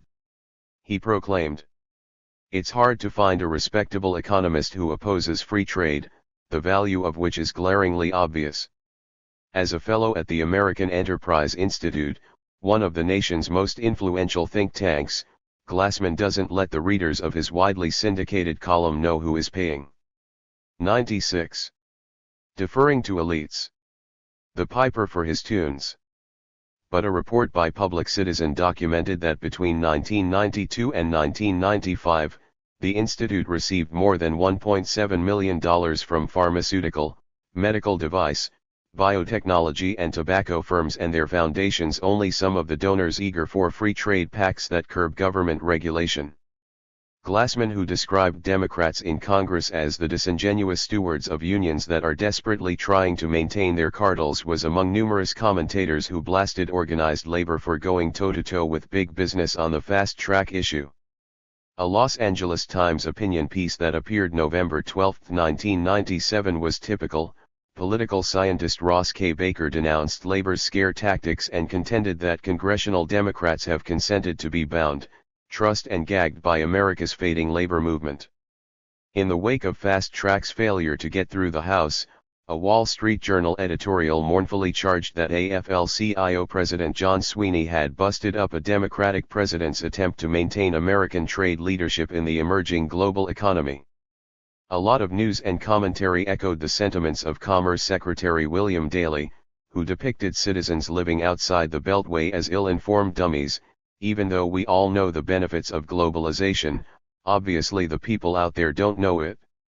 But, at a Boston-based group called United for a Fair Economy, researcher Chuck Collins observes that the American people are not isolationist or stupid about the ups and downs of free trade. He points out, Americans are suspicious of international trade policies that are written entirely to serve the interests of large multinational corporations. When those interests won a big victory with passage of NAFTA in 1993, news coverage tended to portray the win as a triumph for pro-trade rationality. But the big victory over fast-track legislation won by labor, environmentalists, and human 97 rights activists was widely reported as a triumph for narrow special interests. Lori Wallach, director of Public Citizens Global Trade Watch, has an assessment that's very different from the usual fast-track post-mortems in the news media. Despite the incredible pressure of the president and the cabinet, despite the offers of outrageous pork barrel deals, despite the intense lobbying by most of the Fortune 500, she says, Congress was able to represent the interests of their constituents. Whether the country's powerful media outlets like it or not, disobedient voices have transformed the national debate. November 12, 1997. 98. Making sense of Wall Street's roller coaster. When Wall Street turns into a roller coaster, it's big news. And that's appropriate. No one can question the huge quantity of coverage that the stock market has gotten lately. But the quality is another matter. At first, a market plunge is apt to resemble a spectator sport far more exciting and consequential than the World Series and the Super Bowl put together. News accounts are filled with dramatic numbers and breathless profiles of key players. We see photos and footage of crowds, often panicky traders soaked with sweat in a stock exchange pit. Within hours, the emphasis shifts to reassurance. When the last week of October 1997 began with a 554-point drop of the Dow Jones Industrial Average, a lot of editorials quickly offered soothing messages. Yet many readers must have scratched their heads and wished for a decoder. One observer who's notably adept at cracking the code of media econo-speak is Doug Henwood, author of a new book titled Wall Street, How It Works and For Whom. He's not a conventional pundit. Instead of repeating the standard euphemisms, he debunks them. So, I asked Henwood to help interpret the October 28 New York Times editorial headline "The Plunging Dow." There is reason to believe that a resilient economy and Federal Reserve intervention can prevent avalanche selling on Wall Street from burying jobs and income on Main Street, the editorial declared. The clear message was, don't worry, don't sell, don't panic. Everything's going to be all right. But the editorial had a less obvious subtext. Henwood summarized it this way: government policymakers have shredded the safety net for the penniless and the sick, but it's 99. Still there for financiers. The era of dependency might be over. For welfare recipients but not for investors. Stock crashes create problems for banks, securities firms and mutual funds that are hit by a rush of investors redeeming shares and demanding cash, the Times editorialized. But the Fed has the luxury of working with a banking system that is flush with reserves and the leeway to pump money into an economy that is almost inflation-free. Henwood's translation of that passage: there's good inflation, which is rising stock prices. And there's bad inflation, which is rising wages. In fact, the day after the big October 27 plunge, the stock market was heartened by release of a new report on the Employment Cost Index, which showed that worker pay has barely risen in the United States. Not exactly good news on Main Street, but great news on Wall Street, where wages for you and me are viewed as onerous costs. The economy's vital signs are strong, which reflects many years of solid monetary and fiscal policies that should now serve Americans well, the Times editorial concluded. The phrase solid monetary and fiscal policies referred to tight money and federal budget balancing measures that have long been showered with media praise. But, according to Henwood, there's no evidence that they serve the bottom three-quarters of the public well in terms of income distribution. He added, the top 5% of the population has captured almost all of the economic growth of the past 2 decades. While Wall Streeters hung on during a wild ride week, Time magazine was telling millions of readers, we live in an unusual period of low inflation, achieved in a big way by companies cutting costs to the bone to keep prices down. However, back in the real world, firms aren't cutting costs to keep prices down. They're doing it to boost profit margins as high as possible. 100. Deferring to elites. Cutting costs wouldn't sound so laudable if the details were mentioned, such as using more temporary labor, slashing benefits, suppressing unions, closing plants, and relocating. As Henwood points out, companies have been getting pressure, from their shareholders and Wall Street, to increase profits by cutting costs, squeezing labor, moving production abroad, the usual array of corporate austerity policies. Doug Henwood is not invited onto the TV networks to discuss economic issues. Overall, there's little room in the mass media for someone with his outlook, whether Wall Street is a roller coaster or a smooth ride. October 29, 1997. 101.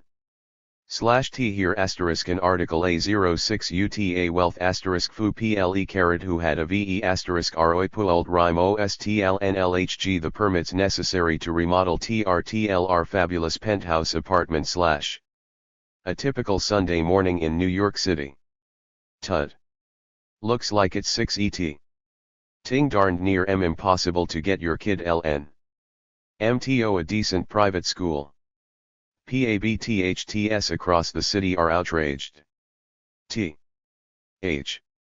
Helmut Lang's Paul collection is said to be shockingly risque / everyone is talking about it. 1. Maureen DFTWD has a wacky satirical column about get this Monica LE hashtag Insky shopping for a new beret at Barney's. And William Saflre says the MOSROTTOES in the Hamptons this year are peskier than SAOBAM Hussein. TK. You know, AGNESNOTHLNG. Captures the gritty urban TE * tour of life in the city as well. The Sunday New York Times. That's for sure. 1. Hey, look at all the Ivy League professionals getting married this week. 102. Media encouraged Clinton's embrace of fat cats. After years of urging Bill Clinton to be a new Democrat 7 and lie down with corporate dogs, the press is now marveling that his presidency is infested with scandalous fleas. Conventional media wisdom has always been that President Clinton should be moderate 77 and centrist, catering to the economic establishment. Over the years, Clinton has drawn profuse media praise for doing just that. Back in early 1993, top White House aides defended Clinton's first budget by boasting of its pro-business slant. Since then, the dominant news media have demanded and gotten a president striving to satisfy the centers of financial power. A natural outcome of corporate-friendly politics is that wealthy donors line up to buy influence. Many journalists pushed the White House to fix big money omelets and now are wailing about all the ethical eggs that got cracked. Of course, Clinton is going to seek large contributions from people who appreciate his eagerness to make them richer. What's he supposed to do? Ask for dollar bills from the working-class Americans he has betrayed? Midway through his first term, Clinton set about raising millions to ward off any challenge to renomination in the Democratic primaries. When the strategy worked, media outlets widely applauded Clinton's maneuver as smart politics that helped to subdue his party's left wing. Clinton's hardball zeal at playing the money game attracted many fans in the Washington press corps.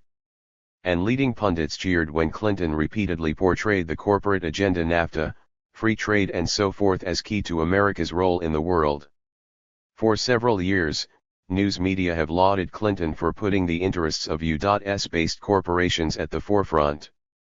103. Of foreign policy. The president won accolades for his global vision. Many journalists voiced enthusiasm as the Commerce Department became immersed in high-rolling projects overseas. Commerce Secretary William Daley, like his predecessors Mickey Cantor and the late Ron Brown, rose to prominence by matching big donors with political doers. When Daley got Clinton's nod in December 1996, most of the press responded warmly. The Washington Post's influential commentator David Broder quickly told CNN viewers that the Daley appointment was terrific. Time magazine seemed positively lighthearted when it described the incoming economic team for Clinton's second term as a / firm, a bunch of investment bankers and lawyers, friendly to the stock market / The upbeat article reported that Robert Rubin is thoroughly entrenched as Treasury Secretary and a kind of managing partner. One banking analyst explained that the new Clinton appointees are exactly what Wall Street wants. The blatant transfer of government policy making to elite financiers has become so routine that past arrogance hardly seems remarkable now. In early 1993, Rubin became the president's chief economic advisor after receiving $17 million for his services as co-chair of Goldman Sachs and Company the previous year. As he was moving from Wall Street to Pennsylvania Avenue, Rubin sent a matter-of-fact note to his corporate clients, saying, "I look forward to continuing to work with you in my new capacity." Clinton's shameless privatization of federal economic decisions did not set off warning bells in the news media. On the contrary, year after year, it enhanced the president's glowing credentials as a new Democrat unburdened by old-fashioned allegiances to labor and the poor. These days, outrage is all the rage as Clinton's sleazier fundraising gambits come to light. But the media outcry is taking place largely because he was so brazen about trading White House access for big bucks. 104. Deferring to elites. At the White House in late February 1997, the president proclaimed, "They were my friends and I was proud to have them here. I did not have any strangers here." In effect, Clinton was saying, any friend of the corporate system can be a friend of mine. Overall, the news media have welcomed those affinities in the past. The current uproar is due to the president's clumsy implementation. The same journalists who have long admired Clinton's savvy, corporate-hugging centrism are now shaking their heads. They don't really fault Clinton for prostituting his presidency to corporate interests. The scandal is that he went about it in such a tacky way. February 26, 1997. 105. A hollow core at the vital center. Despite the scandal mania of 1998, Bill Clinton now appears to be rather entrenched in the White House. A big reason is that he has been very careful to stay near the middle of America's political spectrum. The vital center, a phrase that was dormant for several decades, became a mantra for Clinton's second term. On December 11, 1996, in his first major policy speech after winning re-election, the president vowed to forge a coalition of the center. And he called for a vital American center where there is cooperation across lines of party and philosophy. Appropriately, Clinton delivered the speech to a forum hosted by the Democratic Leadership Council, a group that has enjoyed plenty of favorable media coverage since he and Al Gore helped to found it in 1985. From the outset, while loudly claiming to speak for America's middle class, the DLC owed its prominence to generous financial support from decidedly upper-class patrons: Arco, Dow Chemical, Georgia Pacific, Martin Marietta, the Petroleum Institute, and other denizens of corporate America. As a matter of routine, well-heeled lobbyists flock to DLC functions. There's no question you can define special interest as our sponsors, the DLC's president, Al Frum, acknowledged with rare candor. In March 1989, when Frum's group held its annual conference, nearly 100 lobbyists subsidized the event by paying between $2,500 and $25,000 each. A year later, in the spring of 1990, Clinton began his stint as chair of the DLC.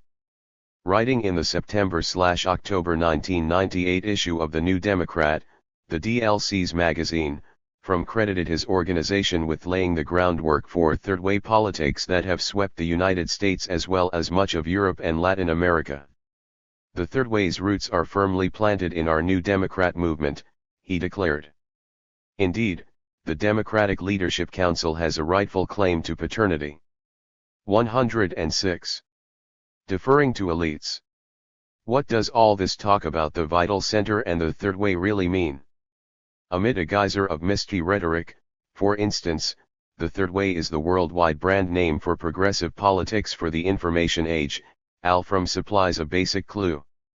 Third way governments, he explains, create opportunities, rather than guarantee outcomes. Such buzzwords are common among DLC hotshots and their powerful allies inside the Democratic Party. Mark Perm, a top DLC pollster and strategist, rejoices that the Democratic Party is moving into the vital center of American politics and away from the political left. He contends that the views of voters who identify themselves as Democrats today are converging with those of the American electorate as a whole in the vital center of American politics. And, he asserts, Democratic success lies in advocating a government that provides opportunity, not guarantees. Emphasis on opportunity for all Americans has been central to the jargon of the Clinton presidency. And the news media have loved it. But is opportunity sufficient? Even if each person faced the same odds, a far cry from social realities, would we praise a lottery for providing everyone with an opportunity to win? What about the losers?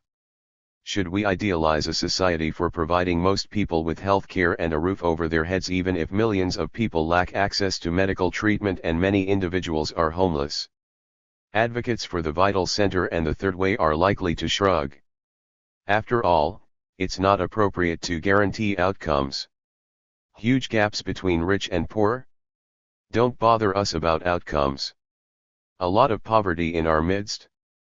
Well, everybody has an opportunity to succeed. Scant regulatory curbs on large corporations. Hey, the era of big government is over. Centrist approaches are usually based on power, not equity or justice. Consider some recent words from the author of the 1949 book titled The Vital Center. 107. Last spring, in an article for Society magazine, Arthur Schlesinger Jr. wrote that the vital center phrase in his famous book refers to the contest between democracy and totalitarianism, not to contests within democracy between liberalism and conservatism, not at all to the so-called middle of the road preferred by cautious politicians of our own time. Schlesinger added, the middle of the road is definitely not the vital center, it is the dead center. But to most politicians and journalists, the center of power and wealth is the vital center, no matter how hollow it may be for the less fortunate. October 14, 1998. 108. Part 7. Dancing to Money Tunes. Worshipping the New Media Gods. The cover of Time magazine showed Apple co-founder Steve Jobs on bended knee, holding a cell phone and telling the head man at Microsoft, "Bill, thank you. The world's a better place." Huh. The sudden Microsoft-Apple alliance was also on the Newsweek cover, which displayed a lively argument. Bill Gates is good for Apple, said one senior editor. No, he isn't, said another. A fierce debate within very narrow bounds. And so it goes.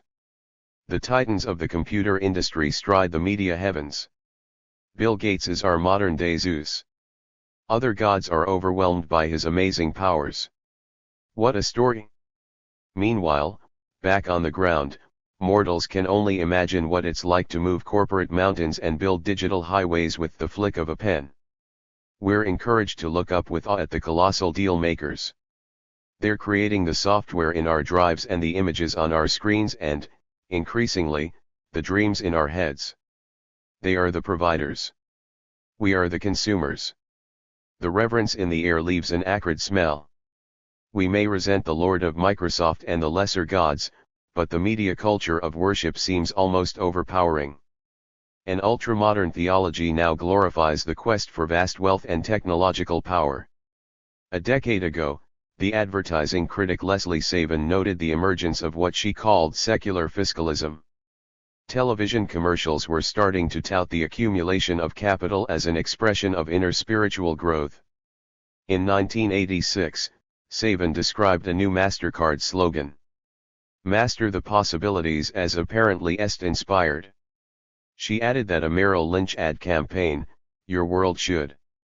110. Dancing to money tunes. No boundaries, was linking investment with traditional religious images of God's country. By the early 1990s, such commercials were common. Saban dubbed them spiritual ads and observed that they help us to simultaneously see our shallow, materialistic ways and exorcise them. We can consume the evil of excess by making every purchase into a prayer. And yet, Saban pointed out, those ads clang with the contradiction between the abundant material life that commercial culture pushes and the more mystical injunction to shed that abundance in order to focus on what really matters. The contradiction is readily resolved by the ad's passive spirituality: be impressed by killer sunsets, feel awe from celestial music, which works right into a consumer kind of spirituality. During the first years after World War II, sociologist C. Wright Mills saw the trend coming. He warned that money-driven fixations among elites were having enormous effects on the entire society, causing people to shape themselves to fit the higher immorality of corporate America and the social premiums that prevail. The process was insidious and did not provoke a sense of public crisis, Mills wrote in his 1956 book The Power Elite. He called attention to a creeping indifference and a silent hollowing out. And he commented, money is the one unambiguous criterion of success, and such success is still the sovereign American value. It is not only that men want money, it is that their very standards are pecuniary. When such standards hold sway, even fame and fortune are not enough. The dominant concept is always more. Maybe you've seen the new TV spot featuring one of the most acclaimed novelists alive, Kurt Vonnegut, who appears in a commercial for Discover Card. He talks about buying his own books at a store. I presume I got a royalty as well as the bonus from Discover Card. Must all knees bend in the direction of Dollar Almighty?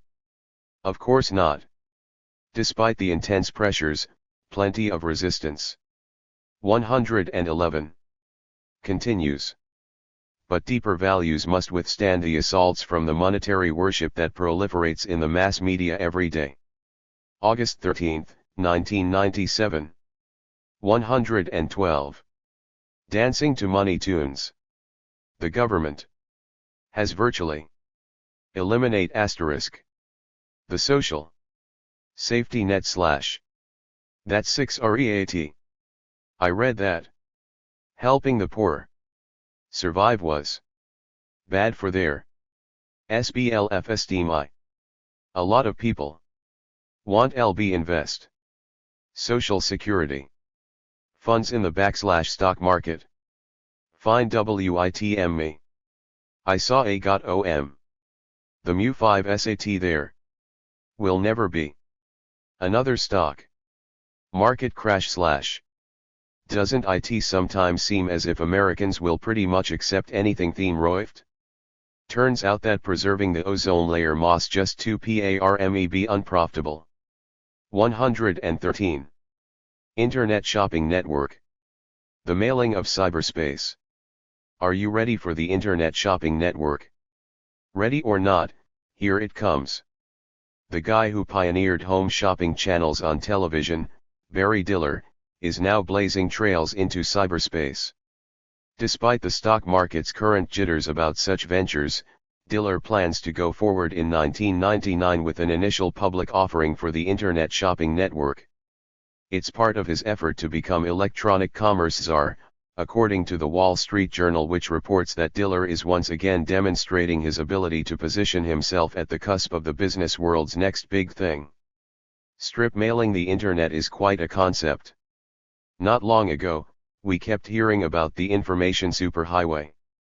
But these days, that sounds almost quaint. Images linking the vast internet to exploration and discovery now take a backseat to media preoccupations with the wonders of marketing and buying, cyber style.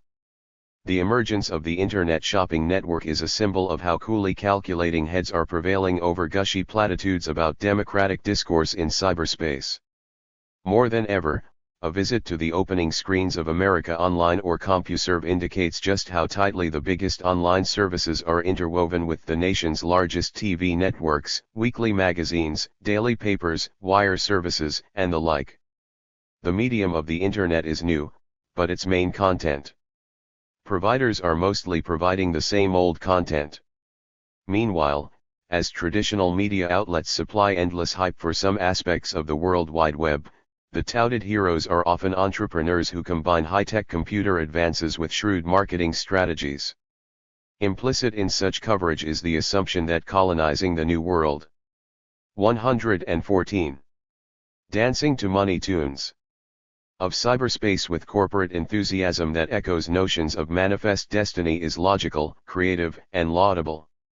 There is a case to be made for allowing commercial interests to dominate the Internet. It's similar to cases that were made for commercializing other technologies at pivotal stages of media development: radio in the early 1930s, broadcast television at mid-century, and cable TV in the 1970s.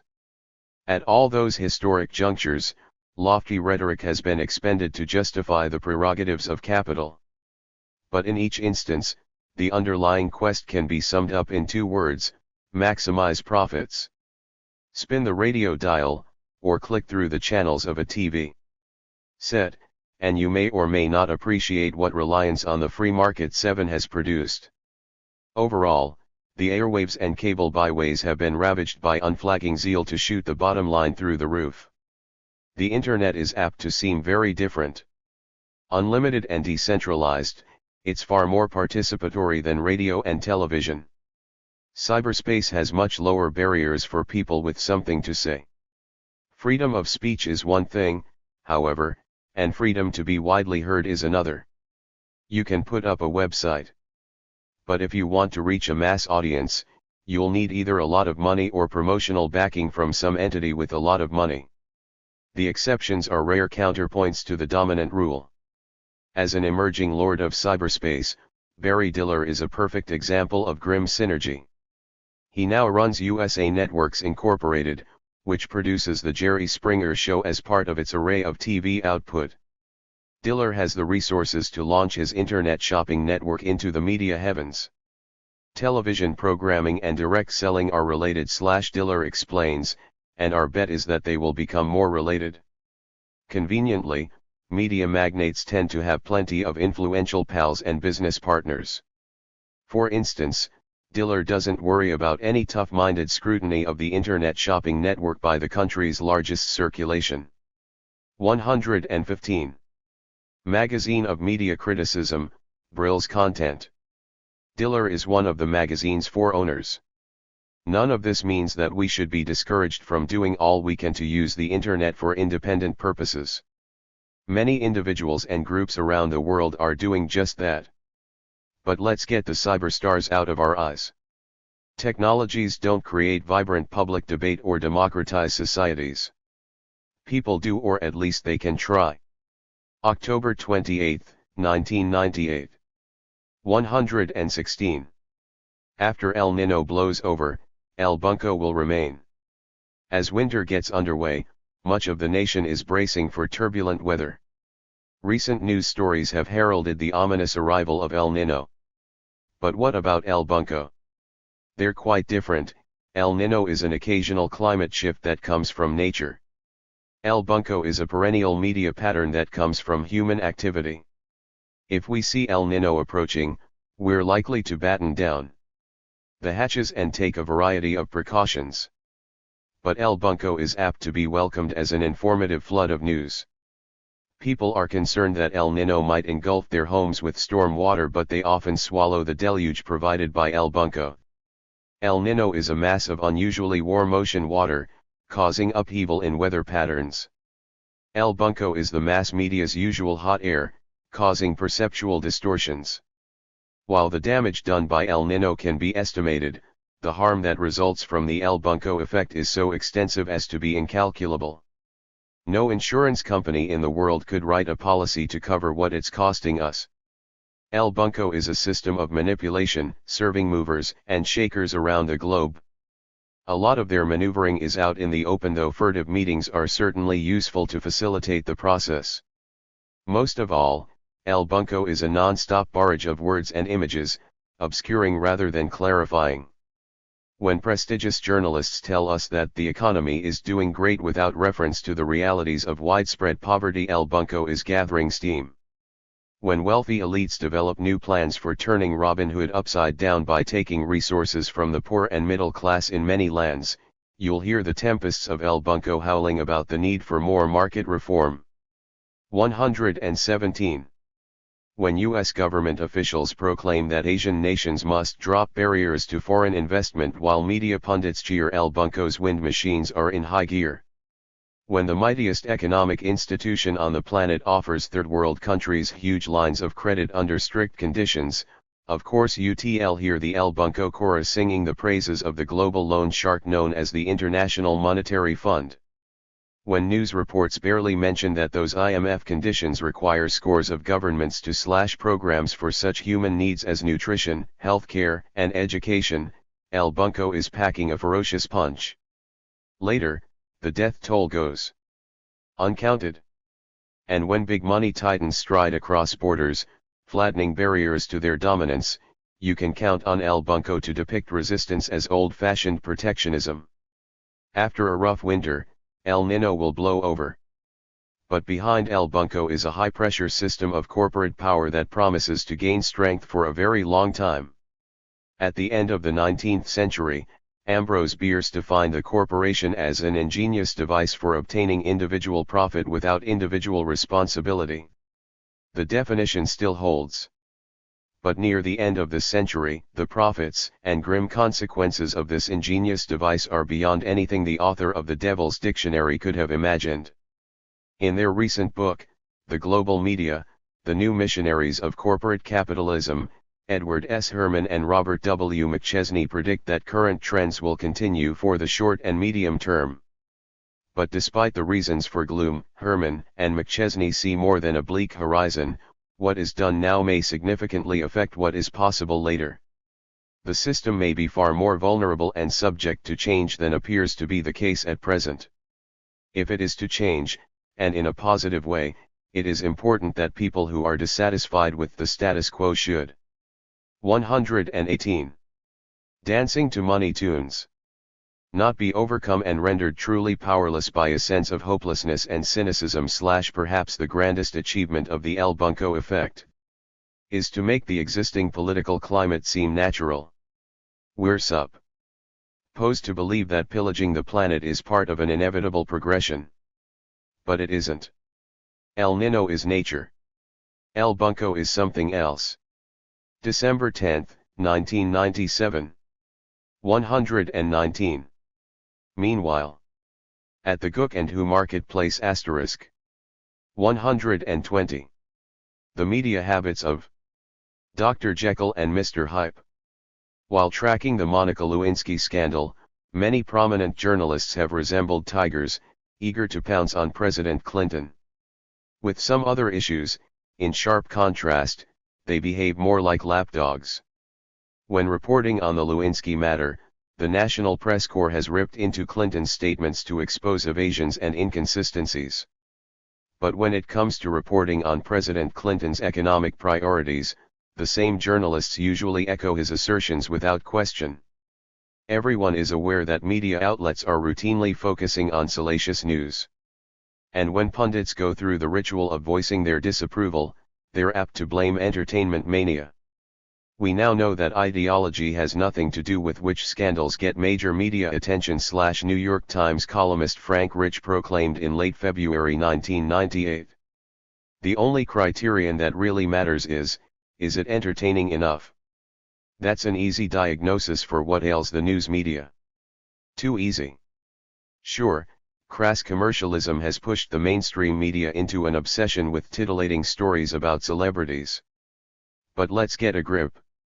Do we really hunger for bigger helpings of standard reportage, the kind, say, that informed the public about the Gulf of Tonkin incident in 1964 or the Central American Wars of the 1980s? To hear the mass media's favorite critics tell it, the press is suffering from some kind of professional schizophrenia, a malady of Dr. Jekyll and Mr. Hyde. According to this fantasy, the good doctors of journalism have drugged themselves with tawdry sensationalism. If only they would return to their prior condition of virtue. But more news coverage is no better than less if distortion is still routine, with reporters relying on official sources in 121. Washington and corporate sources on Wall Street to set the tone and provide the slant. Simply bemoaning the shrinkage of traditional news is like griping that a restaurant with a long record of serving rancid food has cut back on the size of the portions. Overall, Americans receive most of their news in skewed patterns. For one thing, the glorification of profit above all other values is itself an ideology, though by now it's so widespread that it blends into the media scenery, appearing to be part of the natural world. Meanwhile, enormous amounts of media resources go into uncovering and dramatizing certain information, while a pittance is devoted to bringing other realities to light. The themes that hold sway in print and on the airwaves generally reflect the ideologies of media owners, advertisers, and underwriters. Big money pressures and constraints on media content loom large because they take institutional form. In the long run, those who pay the piper don't finance too many threatening tunes, and most of what remains is music to big corporate ears. But, once in a while, some very discordant notes still get through. In a February 25, 1998 commentary on National Public Radio's Morning Edition, political analyst Kevin Phillips offered the kind of blunt assessment rarely heard in mass media. Reviewing economic data of the last quarter century, Phillips pointed to the stagnation or decline of real wages for most Americans, while the share of income and wealth in the hands of the top 1% has risen so quickly that the United States has replaced France as the Western nation with the greatest maldistribution of wealth. Phillips added, "The surprise really is that these trends continued under the administration of a Democrat, Bill Clinton. But in fact he, too, despite periodic Medicare and little guy rhetoric, has played the globalization game. In this, American companies fire workers to raise their stock prices and tell employees that if wages have to keep up with inflation, they'll lose their jobs. Never mind that corporate profits are out of sight." 122. Dancing to money tunes. What is most outrageous about the Clinton administration gets bypassed in media coverage. Phillips said it well. Almost lost in a sidebar of the ongoing Clinton-Lewinsky mess is that the first buddy, the man who ran Lewinsky's job hunt, was Washington superfixer Vernon Jordan. Jordan and his wife and together hold nearly 20 corporate directorships, which may be the nationwide record. And the apparent extent to which the president and his well-wired chum share the same blue-chip economic loyalties may be the truer scandal. February 25, 1998. 123. When all the world's a stage for cashing in. By now, the lines between media, politics, entertainment, and commercialism have just about disappeared. This month, April 1998, Bob Dole spoke at the annual meeting of the American Association of Advertising Agencies. The former Republican presidential candidate reportedly got $40,000 for making the speech. That explains why he bothered. But why did the group invite him in the first place? The answer is that Dole has the qualifications to address a convention of hucksters. Since leaving the Senate and the campaign trail, he has entered into a somewhat new line of work doing commercials. His starring roles in TV spots have included pitches for such products as Dunkin' Donuts and the Visa check card. Some embarrassing questions ought to arise. Are those endorsements on a par with the verities Dole spent decades proclaiming? Is he equally fervent about conservative ideology and the virtues of a glazed donut? Is he now, or has he always been for sale? Eager commercialism is hardly confined to the right side of the political spectrum. A couple of days before Dole's lucrative speech to assembled adsters, the famously progressive Ben & Jerry's company launched a new flavor of ice cream, Dilbert's World. The firm's press release was suitably euphoric. Jeanette Smith, identified as Dilbert property manager for United Media, set the tone. United Media is thrilled about our partnership with Ben & Jerry's and welcomes them to Dilbert's roster of more than 100 licensees. One of those licensees is the world's largest retailer of office supplies. Animated Dilbert commercials for Office Depot are airing on network television. These days, Shilbert would be more like it. 124. Dancing to Money Tunes. Ben & Jerry's is paying a fee for the right to call its butter almond ice cream Dilbert's World, totally nuts/7. How much? We're not able to disclose any details of the licensing agreement, the Ben & Jerry's PR department told me. As it happens, Dilbert creator Scott Adams is a supporter of downsizing, a position he has voiced with increasing vehemence in the past year. After an interview in November 1997, the San Francisco Bay Guardian reported, "The fact that corporate downsizing is good for the economy is indisputable," Adams said, adding that anybody with an IQ of more than 80 would agree. With enough marketing momentum, it's apparently possible to work both sides of the street for a long time. So Dilbert, the icon of downtrodden office employees, is also beloved in the highest echelons of management. As Businessweek has reported, Dilbert is a cult hero to millions of American workers at the same time that CEOs hang him on the wall. What's next? Asks cartoonist Tom Tomorrow. Zany Dilbert termination notices, so downsized employees can enjoy a heartfelt chuckle over the hopelessness of their plight as they're being shown the door. Perhaps a Ben & Jerry's flavor will be named after Ronald McDonald, with the rationale that Mr. McDonald is a symbol of the counterculture. Irreverence that defers to big money is welcome in the mass media. For instance, Jerry Seinfeld appears in American Express commercials that he co-produces with the Ogilvy and Mather Worldwide ad agency.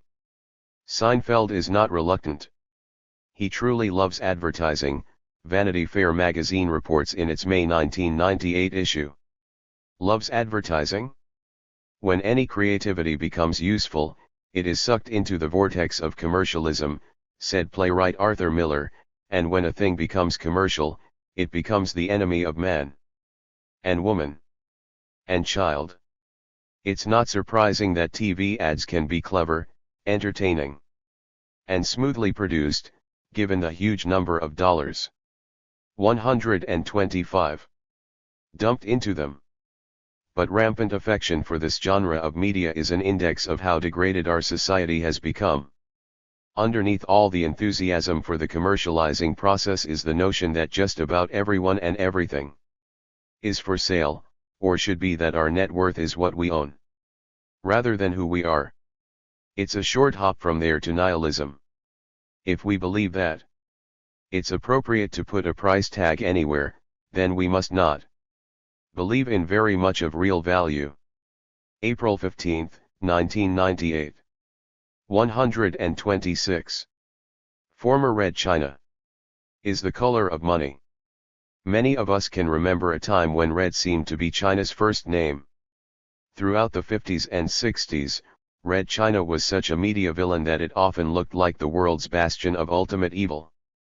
That's why, for Americans, one of the most astounding photos ever to appear on front pages was a picture of Richard Nixon and Mao shaking hands during the president's historic trip to China in February 1972. More ice melted between the two countries after Chinese leader Deng Xiaoping gained power in the late 1970s and promptly set a new tone with a proclamation that became an official Chinese motto: "To get rich is glorious." For American mass media, that's an applause line. Red China has pretty much disappeared from sight. But it's not exactly clear what is taking its place. These days, even more than usual, the US press coverage of China keeps oscillating between strong attraction and high anxiety. With its enormous population, China comes across as a beast that could be a great help or a terrible foe, a fabulous marketing opportunity or a horrendous threat. Since America has a habit of striving to remain at the center of its own psychological universe, China routinely serves as a huge screen for American projections. A balanced view of China as just another country with its own pattern of development, its own problems and its own contradictions is difficult to get from the US media, Robert Weil comments. We're always projecting on China a role, an image, says Weil, who taught at a university in northeastern China for several months in 1993. What I found when I went there is that, in many cases, it has very little to do with what people there are thinking or how they see the world. 127. Zigzagging between odd commendations and righteous condemnations of present-day China, news coverage and commentaries mirror the splits that exist in Washington. Along Pennsylvania Avenue, powerful politicians are divided on policies toward China, and U.S. media reflect those divisions. With President Clinton visiting China in June 1998, such ambivalence was on full display. So, while noting the natural suspicion and swings in sentiment that always affect U.S. attitudes toward China, the June 29 issue of Time made sweeping statements in opposite directions. Chinese citizens today lead remarkably free lives, as masters of their own fates and fortunes, the magazine reported. Yet, a few sentences later, the same article declared, although the record is improving glacially, administration officials and human rights observers agree it is still quite bad. The ongoing abuse of basic human rights in China is truly horrible. Meanwhile, similar or even more severe repression continues in numerous U.S. allied nations that get scant media criticism. As Newsweek briefly noted, there are countries whose record on fundamental civil and religious freedom is no worse than China's. Hollywood stars have not, so far, launched a campaign for a free Saudi Arabia. For the U.S. media, what's now great about China is the transformation of its economic system. A headline in Newsweek provided a gleeful summary: "Communism is dead. Crony capitalism lives." Today, this is a country of cell phones and pagers, McDonald's, and bowling alleys. News accounts rarely mention the rampant unemployment. Weil, who authored the recent book Red Cat, White Cat, China and the Contradictions of Market Socialism, points out that China is now undergoing massive displacement of labor. He reels off some grim statistics. The official number of surplus rural laborers is an extraordinary 130 million and is rising rapidly, Weil says. Meanwhile, in cities, there are at least 9 million unemployed and a projected 15 to 20 million more in the near future, with millions more losing wages and pensions. 128. Dancing to money tunes. Photos of Bill Clinton and Jiang Zemin shaking hands did not shock anyone. They're big men in an elite global fraternity. And you can bet that not much got lost in the translation. It's glorious to be rich. June 24, 1998. 129. Part 8. Wallowing in some scandals. Dodging others. Unimpeachable offenses. When major news outlets and political leaders in Washington keep telling us that the same question deserves our full attention, you can bet that something is seriously amiss. At the impeachment hearings in December 1998, the mantra became so familiar that close observers of the performances in the Capitol Theater could recite it in their sleep: was the president guilty of an impeachable offense? When a question is asked and repeated often enough, we're apt to become preoccupied with trying to answer it. And anything that sounds constitutionally profound is hard to pass up. With cable TV networks in the lead, the national media followed every twist and turn of impeachment mania. In just about the only memorable public statement he ever made, Gerald Ford commented way back in 1970 that an impeachable offense is whatever a majority of the House of Representatives considers it to be at a given moment in history. In other words, rhetoric aside, judgments about impeachment are ultimately subjective. If members of Congress are able to use whatever standards they choose in evaluating presidential deeds, then you and I are entitled to the same latitude. Although the media focus has been on impeachable offenses, the offenses that most bother me are evidently unimpeachable. When journalists go on and on about putatively impeachable offenses, the coverage distracts us from the unimpeachable ones. As a corollary to Ford's axiom, we could say that unimpeachable offenses are any dastardly presidential actions that Congress refuses to view as impeachable.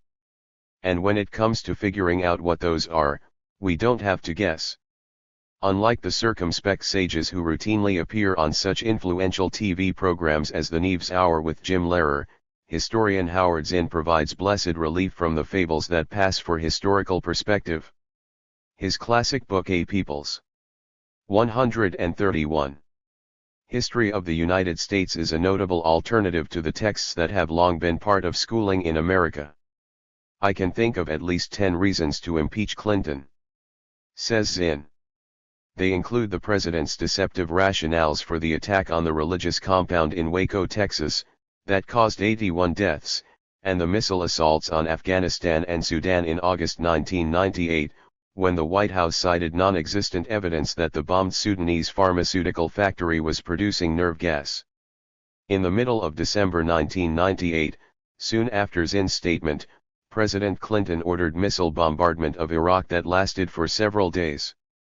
On the domestic front, unimpeachable offenses include the welfare reform that Clinton pushed into law in 1996, shoving about 1 million children below the poverty line. No one on either side of the congressional aisle or in the press gallery is mentioning the sexual McCarthyism underway against low-income women. Gwendolyn Mink, a professor of politics at the University of California at Santa Cruz, points out that Clinton's welfare law compels mothers to answer the government's questions about their sex lives. This reality is news to anyone who has relied on the news media for information. Poor unmarried mothers must tell judges or welfare officials the names of the men they have slept with if the paternity of their child has not been established, Mink explains. In judicial proceedings, they also have had to tell how often, where, and when. If they refuse, they can be denied food stamps or Medicaid or welfare. But where are the defenders of their privacy? Don't their rights count? The answer, abusing thousands of poor women as a matter of policy, is about as unimpeachable as any offense gets. Of course, those sorts of concerns are absolutely not ready for impeachment prime time. And it's a good bet that such routine moral crimes by presidents usually committed in partnership with Congress will remain unimpeachable. December 9, 1998. 132.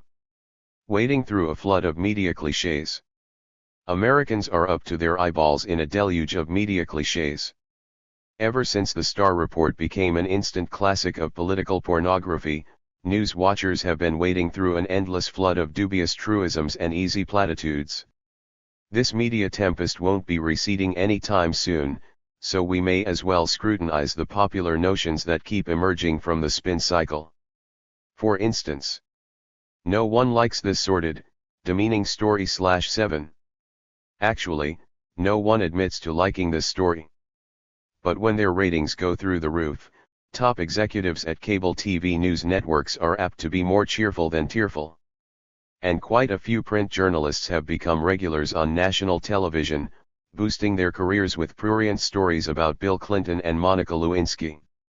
Newspapers did a public service by printing the full text of Kenneth Starr's report. If so, it was a very selective public service. None of the same newspapers bothered to publish the full text of the final report by Iran-Contra independent counsel Lawrence Walsh, even though it was far more substantive. Ours was a constitutional question, and it dealt directly with the powers and duties of the presidency, Walsh told me in a recent interview. Walsh's final report, released in January 1993, showed exactly how the Reagan administration had illegally sold arms to Iran and had also broken the law by diverting funds to the Nicaraguan Contra Army. The documentation was clear: in the White House and elsewhere in the executive branch, high officials conspired to violate federal statutes. 133. The American people have been shaken to learn that Clinton lied to them. He shattered the long-standing bond of trust between the public and the president. Presidential lying is hardly new. A decade ago, President Reagan lied when he denied trading arms for hostages. As vice president and then president, George Bush lied when he kept claiming that he'd been out of the loop during Iran-Contra decisions. But neither Reagan nor Bush admitted to their deceptions, which enabled U.S.-backed freedom fighters to function as terrorists. And no DNA tests could provide scientific proof that the blood of innocent Nicaraguan peasants was on the hands of men in the Oval Office. Newt Gingrich has become a statesman, putting the good of the country above partisan concerns. Sure. And a tiger who walks around quietly has become a vegetarian. What's tragic is that Clinton could have done so much good in his second term.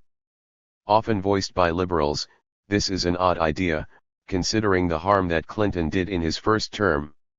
He went all out for NAFTA and the GATT treaty that set up the World Trade Organization. He proclaimed that the era of big government is over, undermining social programs while making the usual exception for the Pentagon. And he helped to stigmatize people on welfare as lacking personal responsibility, an ironic rhetorical obsession, given his own personal behavior. Everybody lies about sex.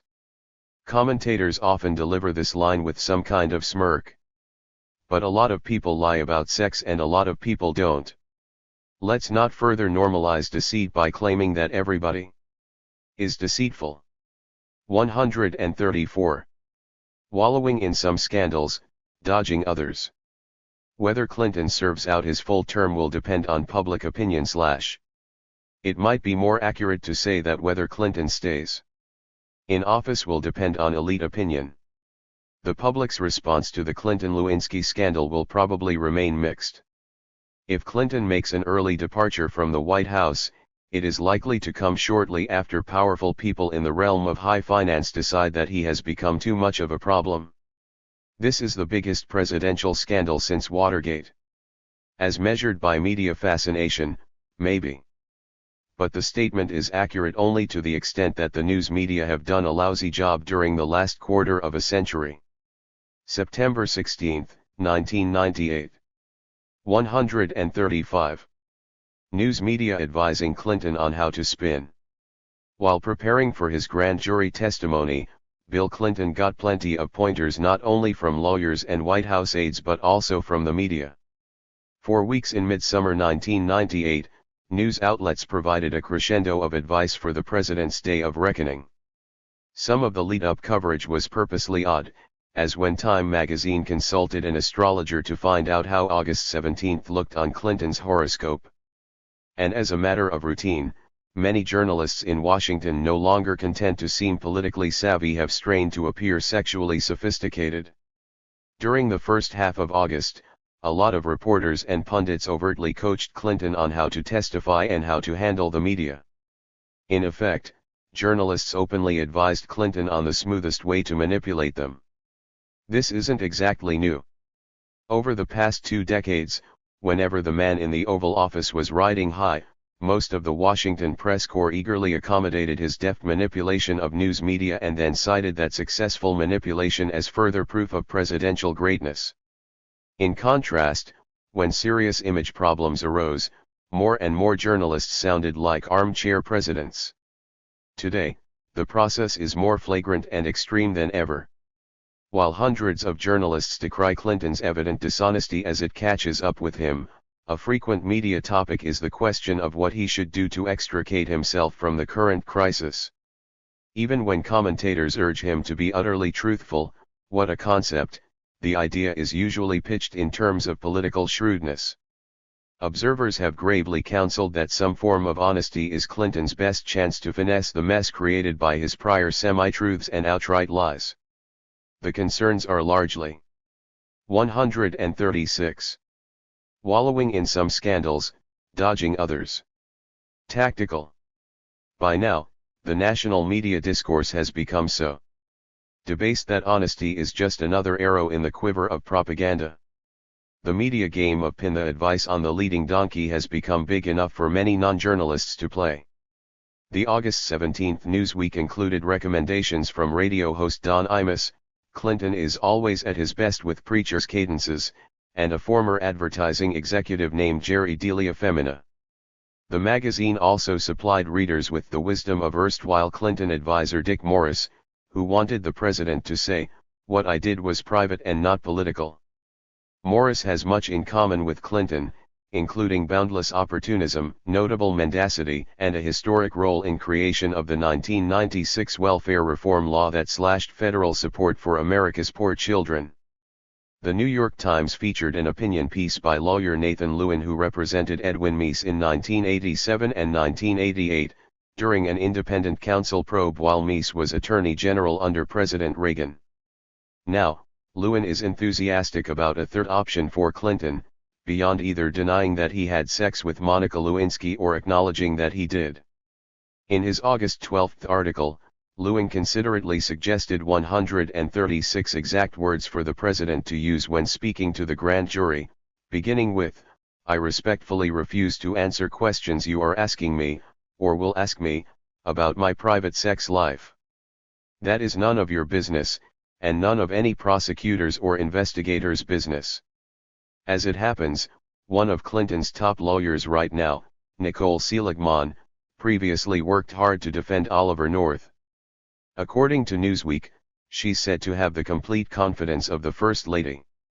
With everyone fixated on career ambitions, hired guns fit snugly into the palms of Washington's elites. 137. Even a broken clock is correct once in a while. And even the most powerful politician occasionally finds it convenient to tell a difficult truth.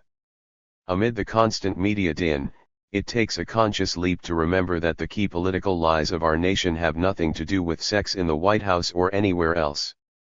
The crucial deceptions involve the power of those with enough economic leverage to dominate Washington and severely limit democratic decision-making. Of course, we don't hear big-name journalists advising the president to speak honestly, at last, about such matters. August 12, 1998. 138.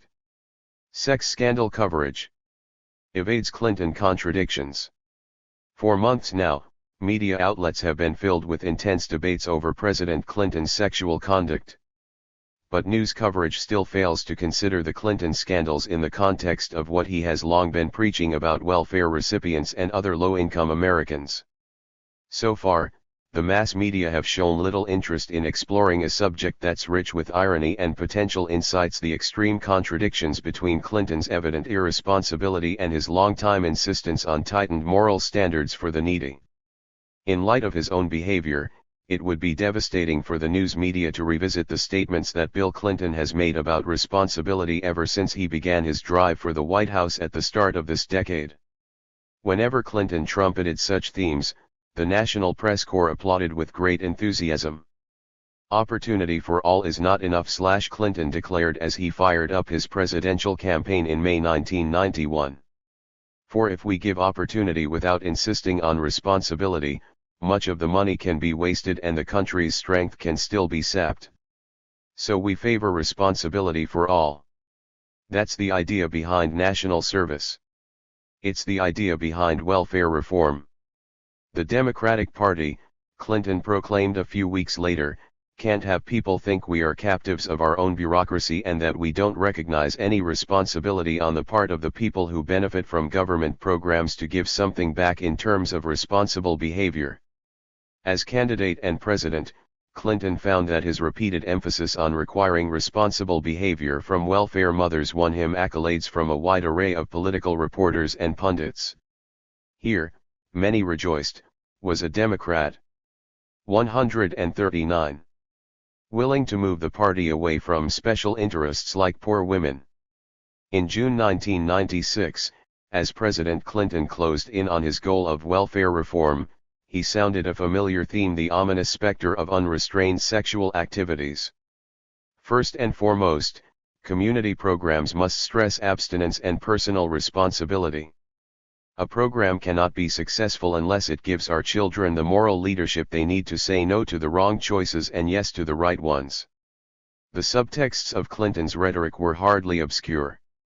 Tapping into biases among well-off whites leery of low-class sexuality, Clinton carefully aimed barbs at Americans often presumed to be dark-skinned and wanton. Implicitly, he seemed to be saying that sex was too hot for many poor people to handle. As part of the revised social contract, they would need to learn to restrain themselves. Throughout that summer, Clinton lectured the poor. "A long time ago," he said, "I concluded that the current welfare system undermines the basic values of work, responsibility, and family, trapping generation after generation in dependency and hurting the very people it was designed to help." In another speech, he proclaimed that the government should demand responsibility from all Americans. And when the president signed the welfare reform bill in August 1996, dumping 1 million children below the poverty line in the process, he was upbeat and moralistic. "Today, we are ending welfare as we know it. But I hope this day will be remembered not for what it ended, but for what it began, a new day that offers hope, honors responsibility, rewards work and changes the terms of the debate so that no one in America ever feels again the need to criticize people who are poor or on welfare."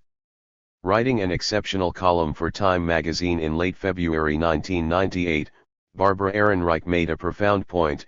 Clinton signed a welfare reform bill that, among many other regrettable things, insults the poor by providing millions for chastity education. A president who snatches alms from 140. Wallowing in some scandals, dodging others.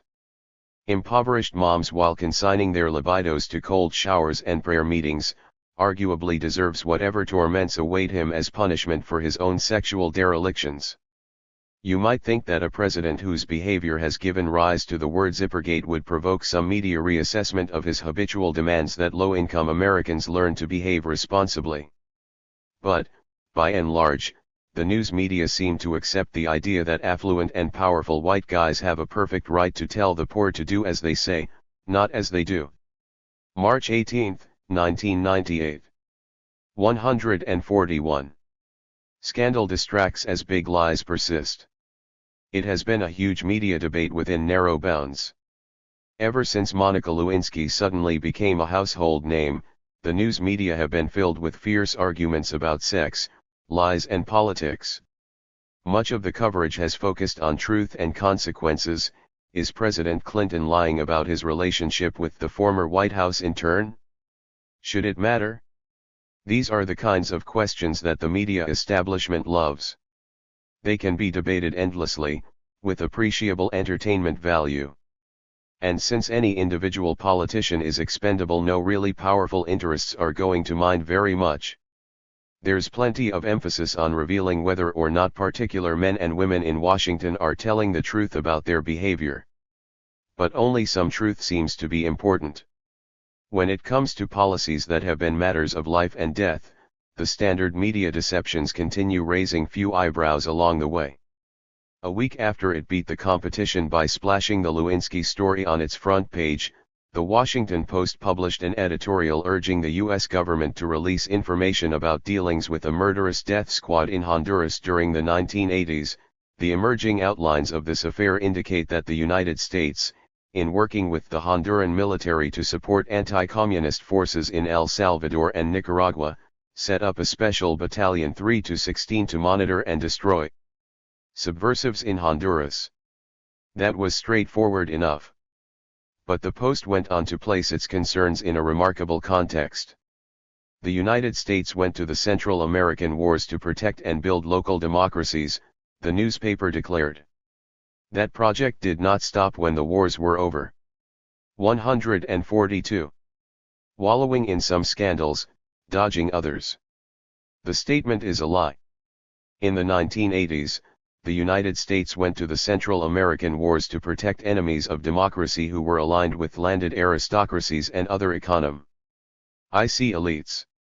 That project did not stop when the wars were over.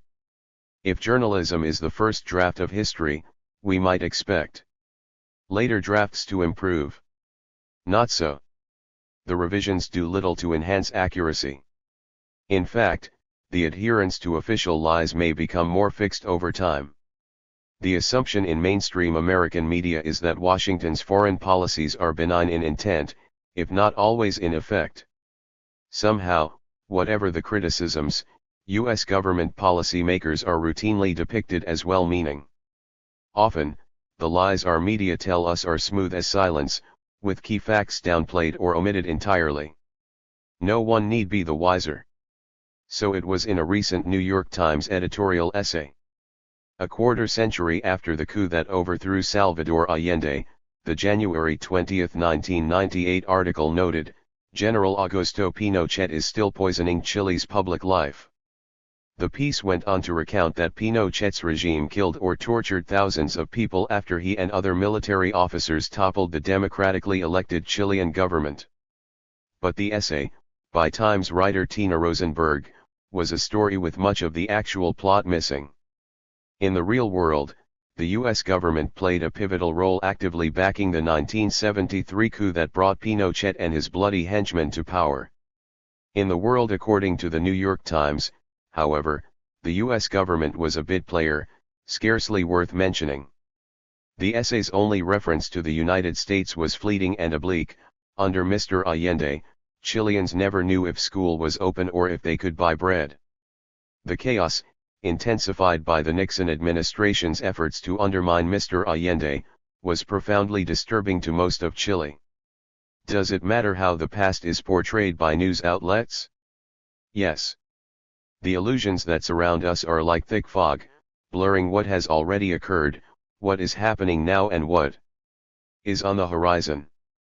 143. George Orwell's time-worn adage from his novel 1984 bears repeating, who controls the past controls the future, who controls the present controls the past/7 transfixing the nation with the Lewinsky saga. The news media have not in the least threatened the big money corporate interests that dominate Washington and will continue to do so, whatever the fate of the Clinton presidency. February 4, 1998. 144. How Bush got a golden parachute from moon. When George Bush jumped out of an airplane one day in the spring of 1997, his skydiving feat was big news. But this country's media outlets have failed to inform the public about far more important activities by the former president. 4 months before his leap with a parachute, Bush traveled to South America where he provided a major boost for the launch of a newspaper that belongs to the Rev. Sun Myung Moon. Since leaving the White House, Bush has been quite helpful to Moon. However, the news media have lacked curiosity about Bush's ties to the shadowy power broker who heads the Unification Church. Moon's global empire combines cult-like authority over Moonas with extensive media holdings. President Bush has no relationship with Rev.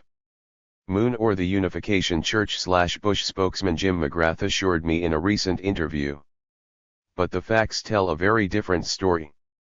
On November 23, 1996, Bush walked to the podium at the Sheraton Hotel in Buenos Aires and delivered a speech to 900 guests invited by Moon to celebrate the opening of his regional daily paper, Tiempos del Mundo.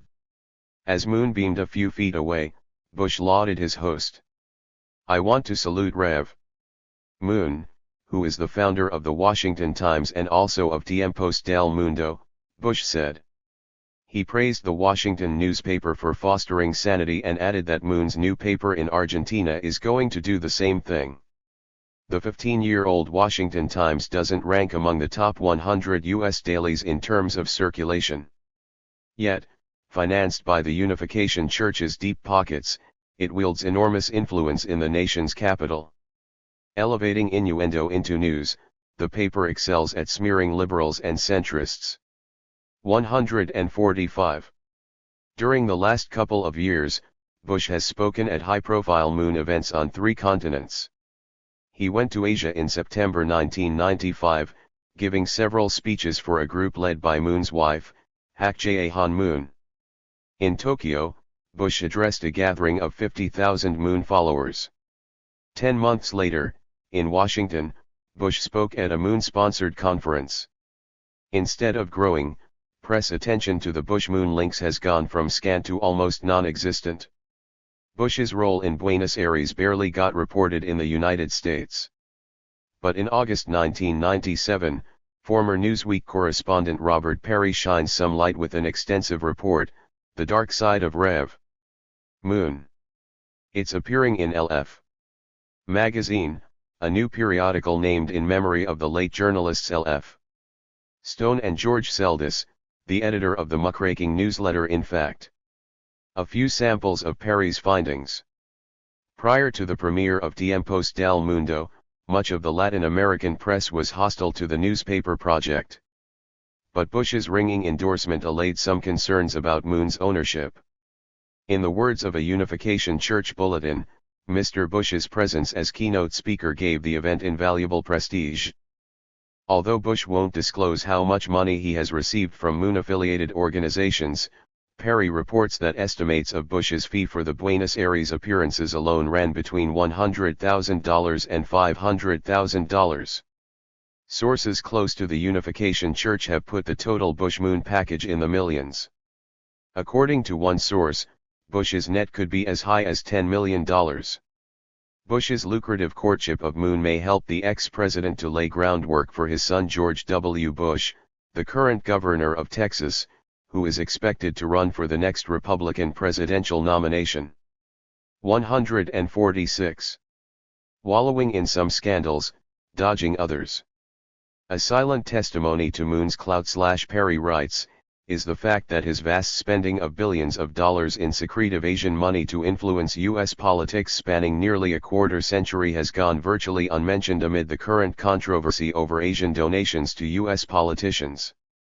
If you'd like to read Robert Perry's fine reporting in IF magazine, call 1-800-738-1812 or visit the website at www.consortiumnews.com.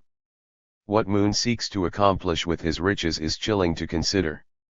As Frederick Clarkson's book Eternal Hostility explains, Unification Church operatives have been close to neo-fascist movements all over the world. Here in the United States, it remains to be seen whether the national media will finally focus on the Rev. Sun Myung Moon and his tacit alliance with George Bush. An important question about American journalism hovers in the air: who's afraid of the Rev. Moon? July 30, 1997. 147. Part 9. Selective spinning for politicians.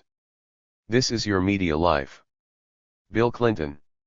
10 years ago, few Americans knew your name. Today, many wish they could forget it.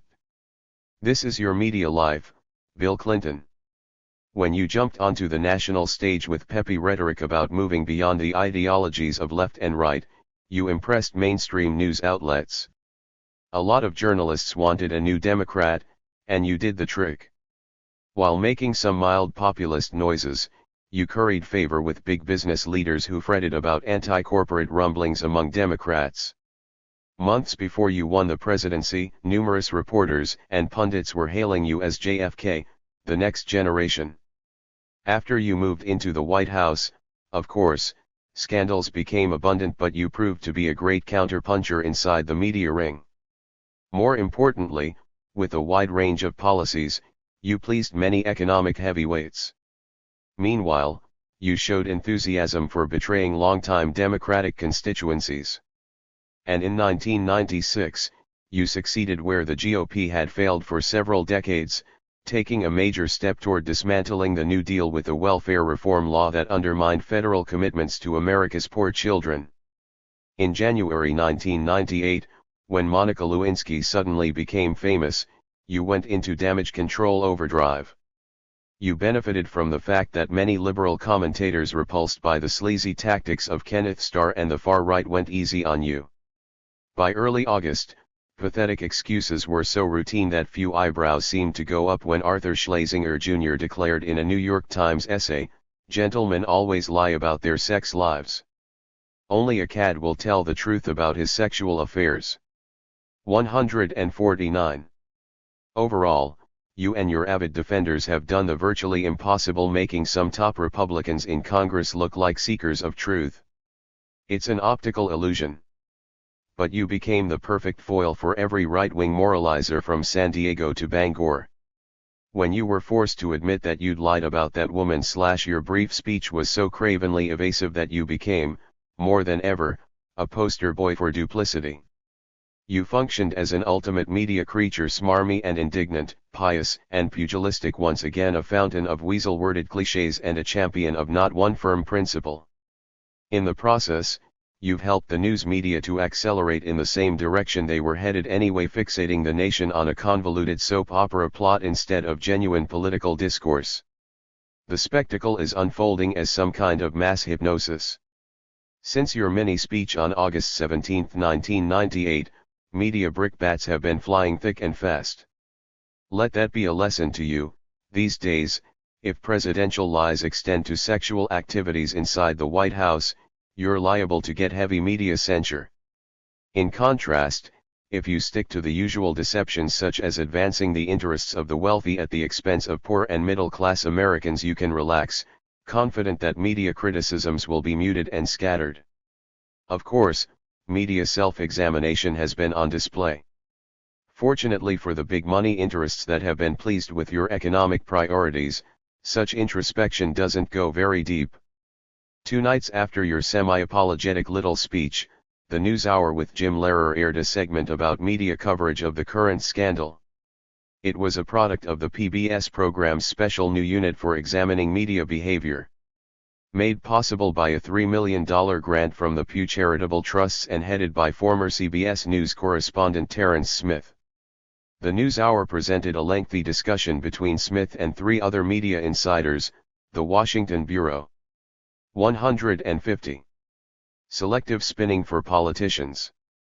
Chiefs of the Los Angeles Times and CNN, plus former LA Times reporter Tom Rosenstiel, who's now director of the Project for Excellence in Journalism. Viewers weren't told that Rosenstiel's project is financed by Pew, the same multibillion-dollar outfit generously funding Smith and the NewsHour. It was all very cozy and typical. So, Bill Clinton, beyond tragedy and farce, you remain a figment of our national non-imagination. Despite all the uproar, your longtime corporate backers are not worried about the news media getting out of hand. You may sink beneath the political waves, but the Fortune 500 will stay high and dry. August 19, 1998. 151. Bumpy media road for a presidential drive. During the last quarter century, many journalists have portrayed the Democratic Party as an uneasy mix of pragmatic moderates, unrealistic liberals, and stubborn leftists. With attention now turning to the party's next presidential nomination, such media themes will soon be surging again. Al Gore is the party's heir apparent. Most of the Washington press corps seem to like the vice president, who blends mild social liberalism with fierce loyalty to corporate power. Generally speaking, he's their kind of guy. Sen. Paul Wellstone is not their kind of guy. While running for a second term in 1996, he voted against the cruel welfare reform bill that President Clinton pushed into law. Commentators quickly wrote Wellstone's political obituary. Back home in Minnesota, his Republican foe denounced Senator Welfare. But Wellstone, with extensive grassroots support, defied the gods of mass media and won re-election to the Senate. Today, Paul Wellstone is saying that he wants to run for president in 2000. And you can almost hear the mainstream pundits sharpening their knives. A classic sequence of media spin is probable if Wellstone goes ahead with a presidential campaign. First, he can't win. Then, if he makes headway in early primaries and caucuses, he shouldn't win. And if a lot of voters keep rejecting that assessment, then the hue and cry will be that his nomination would wreck the Democratic Party. Writing about a possible Wellstone race, syndicated columnists Ben and Daniel Wattenberg scoffed that the senator's distinguishing political characteristics include the fact that he is antiquely in favor of federal jobs programs. But thoroughly modern pundits may not denigrate the value of message candidates, at least during the he can t.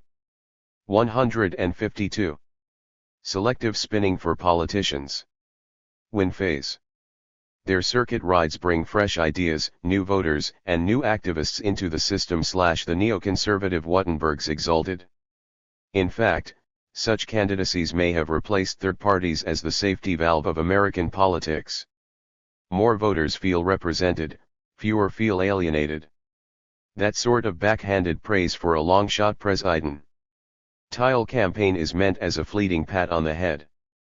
But it may actually point to a drawback of progressive efforts to win the Democratic presidential nomination. The purpose of fighting for genuine political change and an end to corporate dominance, after all, is not to make more voters feel represented. In the high places where key decisions are made, with so many profound consequences, we should be represented. In the continued absence of real representation, it might not be an improvement if fewer feel alienated. In a country where huge gaps are widening between the rich and the rest of us in terms of money and power, we need major transformations of economic structures, not safety valves. But when presidential campaigns heat up, we hear plenty of specious media talk about special interests. In media speak, the special interests usually include unionized workers, African Americans, low-income people, and seniors. Yet Wall Street and large corporations are presumed to represent the national interest. In this media context, any politician who fights the power of the party system can expect to be depicted as an interloper.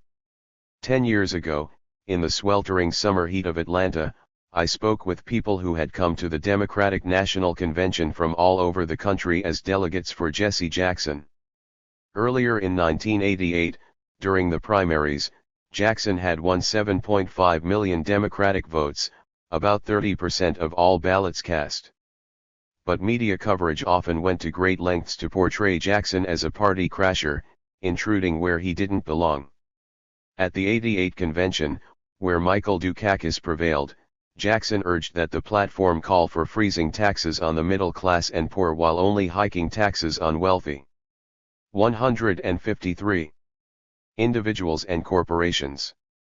Journalists routinely described it simply as a plan for higher taxes. When the Jackson plank went down to defeat, many pundits hailed a victory over special interests. Now, as Paul Wellstone hits the national campaign trail. Speaking about the imperative need to provide all Americans with a good education, good health care and a good job. He may not appeal to elites. But a lot of other people will be listening. In January 1999, Paul Wellstone announced that he would not run for president in 2000. July 15, 1998. 154. 5 years into the Clinton presidency. Later this month, as Bill Clinton completes his 5th year in the White House, the press is likely to tell us at great length what his presidency has meant so far. But don't expect much scrutiny of the news media's role in the Clinton era. When the incoming president took the oath of office on January 20, 1993, it was a dream come true for many journalists. They had long bemoaned the failure of the Democratic Party to restrain so-called special interests. 7 At last, the New Democrats triumphed, pushing low-income people and other vulnerable Americans to the back of the political bus. Most of the punditocracy beamed. Since then, Clinton's willingness to shaft faithful constituencies of the party has won him more friends in high places. To the applause of numerous commentators, he went to the mat repeatedly on behalf of economic elites eager for such measures as pro-business trade pacts, bailouts overseas and harsh welfare reform at home. As 1998 gets underway, some revised media clichés are ready for the next phase of the Clinton presidency. Despite all the scandals, he remains popular. Buoyed by popularity, he lacks purpose. President Clinton has given Americans no vision of where the country ought to be going, New York Times columnist Anthony Lewis lamented in his last commentary of 1997. Such hand-wringing is common particularly among liberal pundits. If this president were a Republican, they'd be a bit more inclined to denounce his policies and decry his well-honed talent for dissembling. But he's a Democrat and has withstood years of vicious attacks from right-wing Republicans who, in many cases, have engaged in distortions for their own purposes. Clinton's enemies are so hateful that they have created a certain public sympathy for him, Lewis noted. 155. Yes, Jerry Falwell and some others on the far right have put out a barrage of lies about Clinton. But that doesn't make Clinton a virtuous president. While clear-eyed assessments of the Clinton administration are in short supply, the news media provide us with a lot of evasive pieties. In his widely syndicated column, Lewis ended 1997 with these words: "The poison directed at President Clinton goes along with the attacks on all of government as evil. The coin of our politics is being corrupted, and it is hard to see what will restore civic discourse and enable us to deal with the country's real problems." Meanwhile, there's substantial evidence that Bill Clinton does have a vision for the country. It is similar to the vision he has pursued for himself: opportunism, duplicity, ultra-pragmatism. These inclinations are apt to be familiar to the many reporters, editors, and pundits who feel that career advancement is extremely important. Idealism might sound good, but expediency is shrewd. What mainstream journalists have rarely pointed out, perhaps because so many of them are part of the process, is that President Clinton has helped to normalize deceit and narcissism during the 1990s. This tells us something about the Clinton presidency. But it tells us more about the National Press Corps. There are, of course, journalists who march to the beats of different drummers. Some are independent thinkers willing to go against the dominant grain. Some try their best to serve humanistic values in the workplace. But the obstacles and constraints are enormous. And the exceptional feats are dwarfed by the spinning machinery of the mass media. One of the great flaws of American media coverage has been its emphasis on the personal psychodramas of the man in the Oval Office. With inordinate amounts of attention devoted to personalizing each presidency, the political horizons of the country seem to be overshadowed by a never-ending procession of historic individuals. 156. Selective spinning for politicians. Yet, as media critic Mark Crispin Miller has observed, this image of the mighty individual is a corporate fiction, the careful work of committees and think tanks, repeatedly reprocessed by the television industry for daily distribution to a mass audience. What's profound about any presidential quest is how it affects the people of this country and the entire world.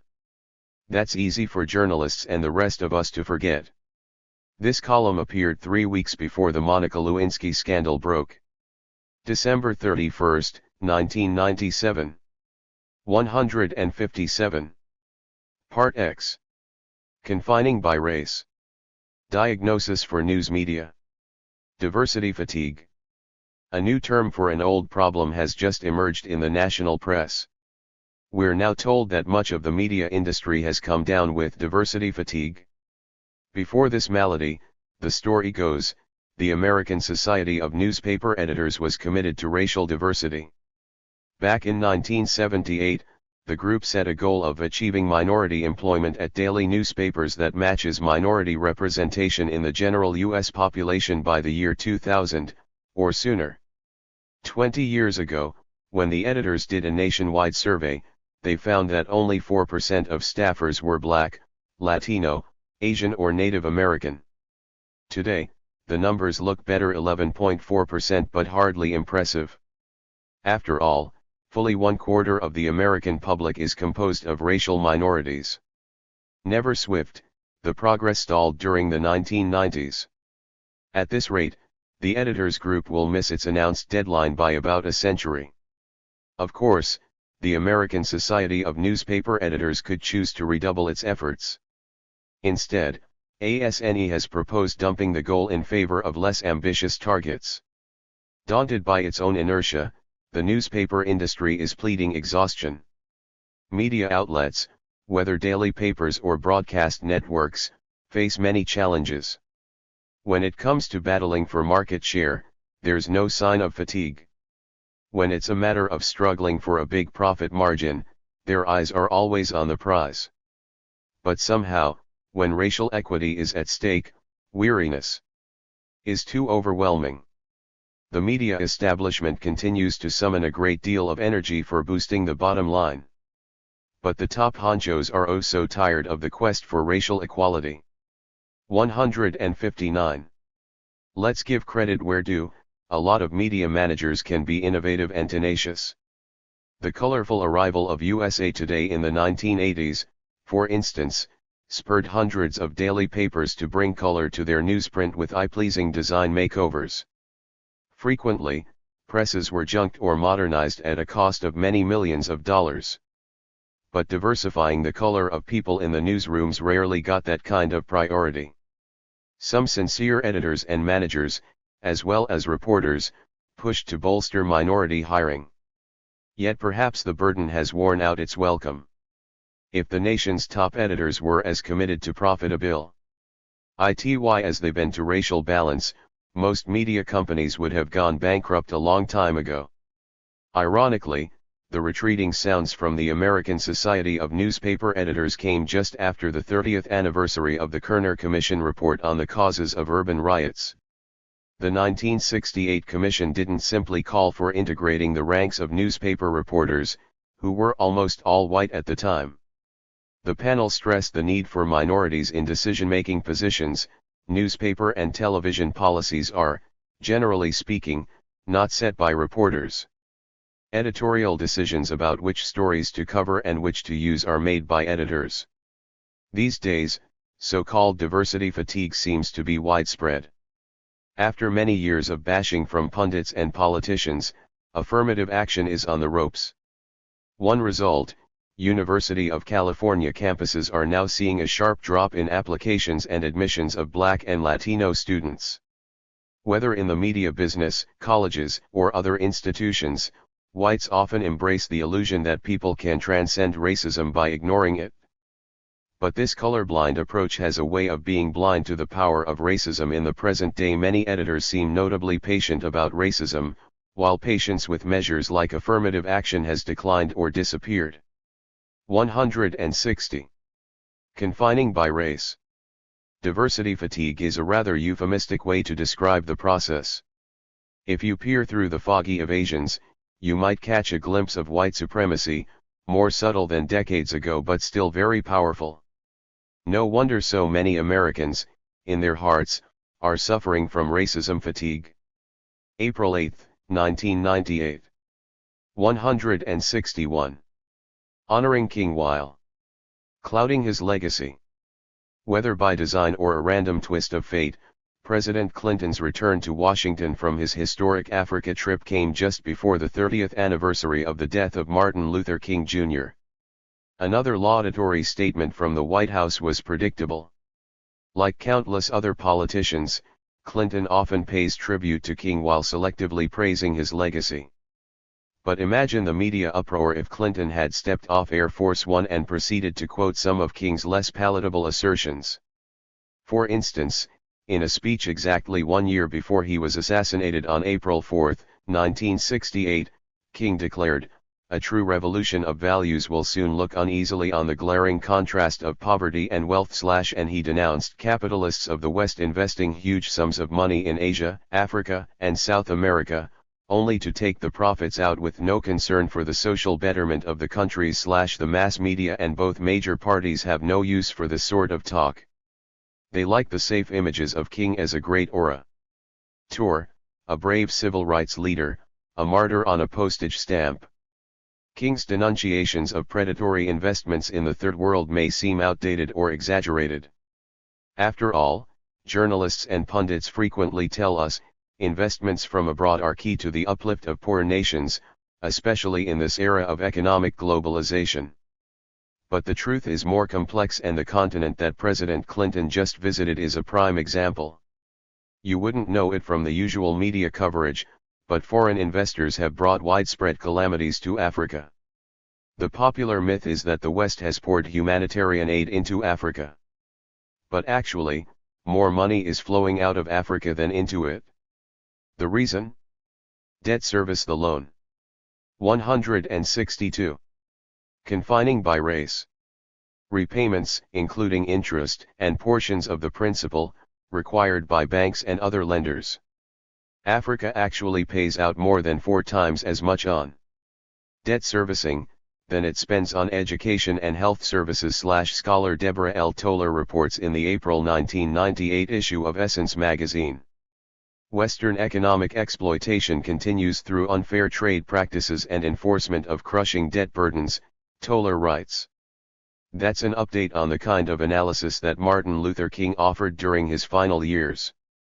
It wasn't welcomed by U.S. news media then, and it doesn't seem to be any more appreciated now. Like many other researchers and activists, Toller is highly critical of the World Bank and the International Monetary Fund which, she contends, are responsible for the economic hardships behind many conflicts in Africa today. To repay these two international lenders of last resort for loans taken out in the 70s and 80s, many countries have cut expenses on social services like schools and health clinics, and they've downsized by eliminating civil service jobs. What's more, Toller says, the lenders have undermined local agriculture. Loan repayment programs also force African governments to emphasize exporting to earn the foreign exchange to repay their loans. Trouble is, the emphasis on exports means less focus on growing food for local consumption, and small farmers are being pushed onto fragile lands where crop yields suffer. The news media have carried many tributes to Dr. King. Mostly, they stress his quest for racial equality but shed little light on the challenge to economic injustice that increasingly preoccupied him. Decrying enormous income gaps, King called for radical changes in the structure of our society to redistribute wealth and power. During his last months, he was organizing the Poor People's Campaign, a multiracial army of the poor that would converge on Washington. He accused Congress of hostility to the poor, appropriating military funds with 163. Alacrity and generosity but providing poverty funds with miserliness. The time has come for us to civilize ourselves by the total, direct, and immediate abolition of poverty, King said in early 1968. But in 1998, the big media outlets that trumpet his dream aren't repeating such words. Whether in Africa or America, the powerful have a very different agenda. April 1, 1998. 164. Confining by race. 165. A big story goes unreported. White delusion. Despite all the news coverage of race in this country, there's very little media attention to a serious hazard that white people face. In a word, delusion.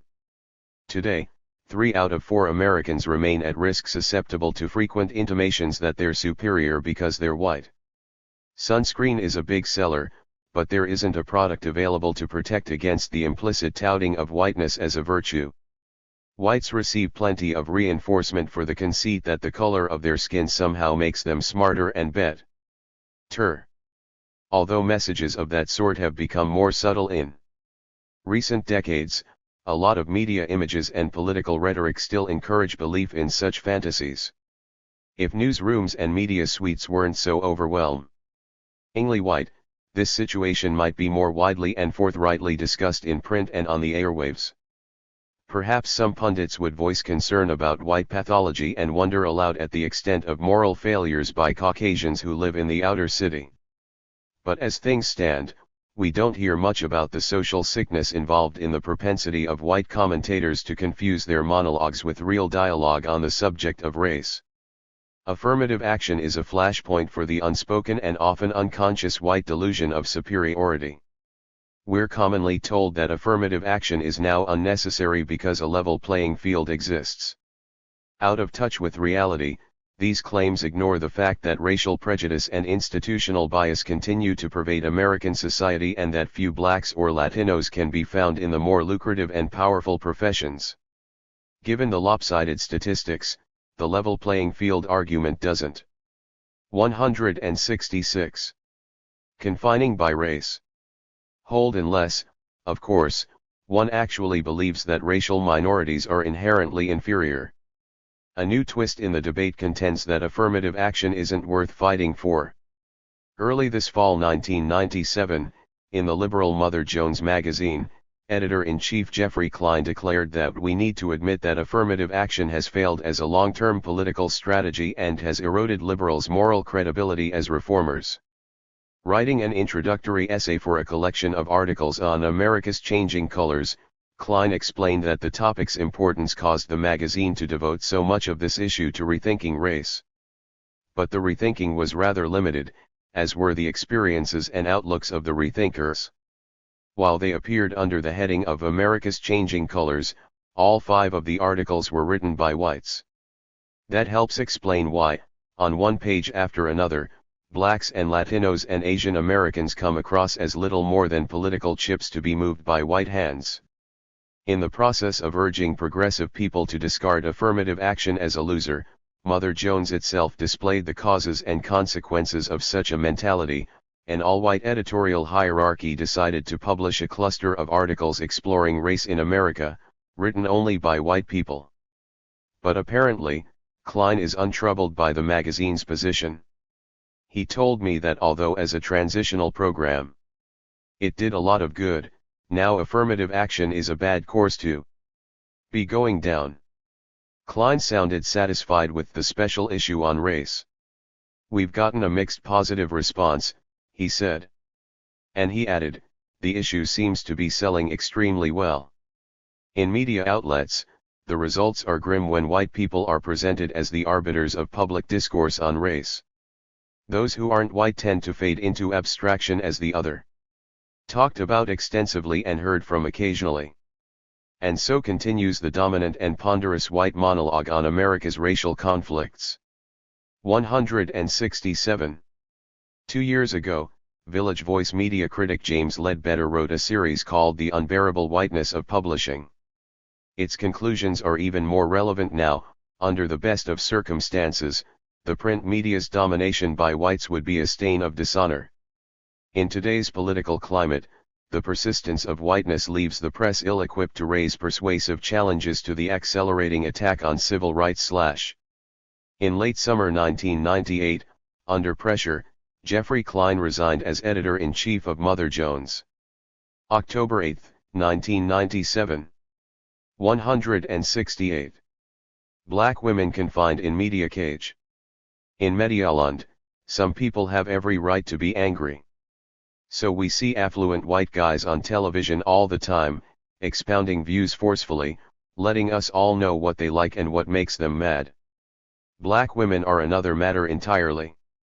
Sure, they're visible on quite a few commercials. And MTV's music videos don't lack for stereotyped black babes dancing to hot tunes. But African American females have little chance to speak out about their daily lives and deepest concerns. It's still conspicuous when a black woman gets the microphone to talk about what matters to her. And it's rarer still for major media to provide a substantial amount of time and space for black women to talk about the combination of racism, sexism, and economic disadvantage that they face in this society. In sharp contrast, vehemence from white men isn't just acceptable, it's valued if it lets us in on authoritative outlooks. Strong statements of opinion, uttered with commanding presence in mainstream media outlets, are routine for the punditocracy. Bombastic TV programs like The Capital Gang and The McLaughlin Group showcase men who vent their biases. While the rage of white males is part of the media landscape, the rage of black women who have plenty to be angry about gets cut off at the media pass. That's why it's especially meaningful that journalist Jill Nelson is now doing an end run around the usual blockade. When I interviewed Nelson halfway through a month-long national tour for her new book Straight, No Chaser, she was in the midst of burning up the radio waves across the country, helping to force key issues into the open. Subtitled How I Became a Grown-Up Black Woman, the book insists that silence, far from being golden, is corrosive. Urging that the unhealthy quiet be shattered, Nelson follows her own advice by mincing no words. 169. The culture that we consume through television, magazines, and advertisements confirms our lack of importance. Black women are totally absent from all serious political discussion. Even during February, Black History Month, black men are the preferred race representatives. March, Women's History Month, is for white women only. Entertainment? Forget it. Even though black Americans watch more free network television than anyone else, there is not a single dramatic show on television about black women, much less a black woman producing one. When it comes to beauty, the preoccupation of women's magazines and women's programming, we are definitely not up to snuff. We're too dark, big-boned, our features too negroid, too ethnic-looking, in short, too much black women, to even qualify to enter America's beauty sweepstakes. The result of black women's silence in the face of the verbiage of others is we find ourselves further misrepresented, erased, excluded. Those who demonize us and call for social program cuts are usually white men who do not know a single black woman. If they do, she's probably a domestic employee. It's hard to hold on to your humanity, your ability to love.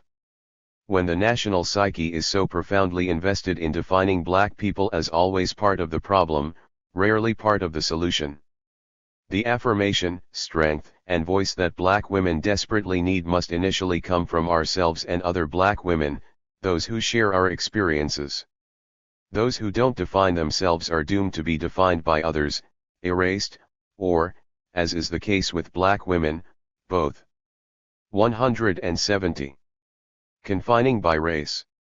Don't look for Jill Nelson on the national TV programs where irate white guys keep pounding away at favorite themes like welfare dependency among low-income single mothers.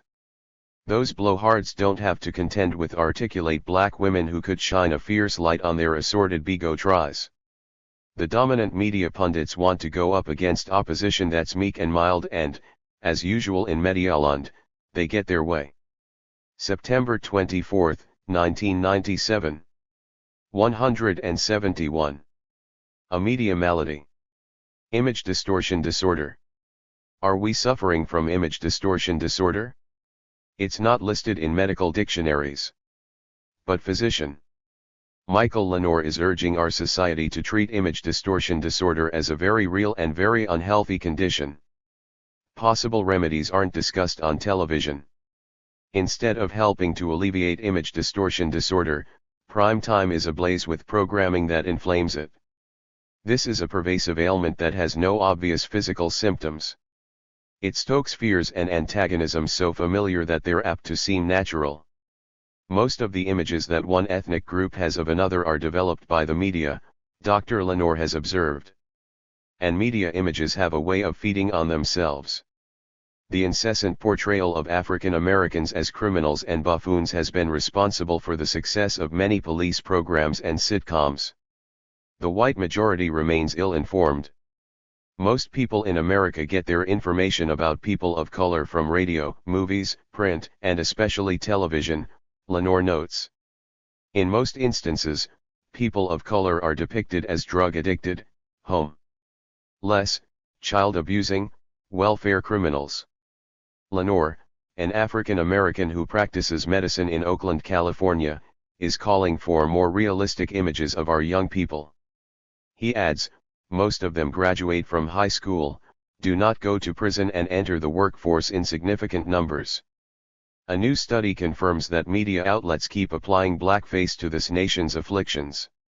Only 29% of poor Americans are black, but when Yale University scholar Martin Gilens examined coverage of poverty in national news magazines like Time and Newsweek, he found that 62% of the 172 confining by race pictures were of blacks.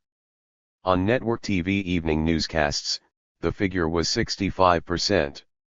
Part of the problem is news professionals to some degree share the same misperceptions that the public does. Gilens commented. The people who are choosing the photographs sort of misunderstand the social realities. Whether the issue is poverty, crime, or drugs, the tilt of the media mirror often makes racial minorities look bad. In Dr. Lenore's words, the perception painted by television of people of color becomes the reality, and it creates a background of anxiety and fear in America that is dangerous. Writing in a fine new anthology titled Multi-America, Lenore asserts that media distortions of African Americans, Latinos, and Asians have a devastating effect on every person in this country and undermine any attempt to bring us together as a people. He emphasizes the importance of speaking up. Those of us in America who are concerned about race relations must react to obvious distortions in the media by raising our voices in protest over the never-ending attempt to portray people of color in these caricatured, fragmented, and distorted images. It's symbolic that the book containing Lenore's essay on image distortion disorder has gotten the cold shoulder from mass media despite the fact that it is a landmark volume put out by a major publisher, Viking, and edited by a prominent author, Ishmael Reed. Multi-America is a collection of pieces by Americans whose ancestors came from Asia, Africa, and Latin America in addition to European countries such as Italy and Ireland. The book demolishes stereotypes while challenging the traditional, monocultural view of what it means to be an American. Key media outlets, ranging from Publishers Weekly to the New York Times, have refused to review Multi-America. Perhaps the 465-page hardcover book featuring eloquent essays by more than 50 American writers from a wide array of ethnic and racial backgrounds would have seemed more valuable if those writers had been at each other's throats. 173. Meanwhile, the Little, Brown publishing house, owned by Time Warner, has shelled out a $3 million advance for yet another book about O.J. Simpson, this one by former girlfriend Paula Barbieri. Her book, of course, will get massive media attention. Sounds like another victory for image distortion disorder. August 20, 1997. 174. Part 11. Fixating on Fame. Teen People and the Souls of Young Folks. People magazine now has a clone. The first issue of Teen People, a slick monthly from the editors of People, just hit newsstands across the country. It's colorful, stylish, and disturbing. Much of the new magazine is focused on female images. Profuse advertising begins on the inside front cover, with fold-out pages of girls in tight Gap jeans. Dozens of big ads follow, offering brand-name clothes, cosmetics, fragrances, and skin creams. L'Oreal, says the headline under a woman's face at the start of a multi-page spread. Because I'm worth it? Such pitches may sound affirming. Yet they're insidious, linking a person's worth to what she buys and how she looks. That's good for marketers. But what about adolescents? American girls routinely experience a sharp drop in self-esteem as they become teenagers. Appearance and social approval are apt to loom large. Fitting in with a fashionable wardrobe and slim waist can seem to be imperative. Sadly, the emergence of this new magazine is liable to make things worse. Instead of opening the world for adolescent readers, Teen People narrows it. Glossy pages equate excitement with glamorous stars of the entertainment industry. Joys are vicarious. The top story on Teen People's first cover sums it up. Celeb couples share their love secrets. The premiere issue of Teen People does include a few substantive articles. But whatever value they might have is undermined by the rest of the magazine.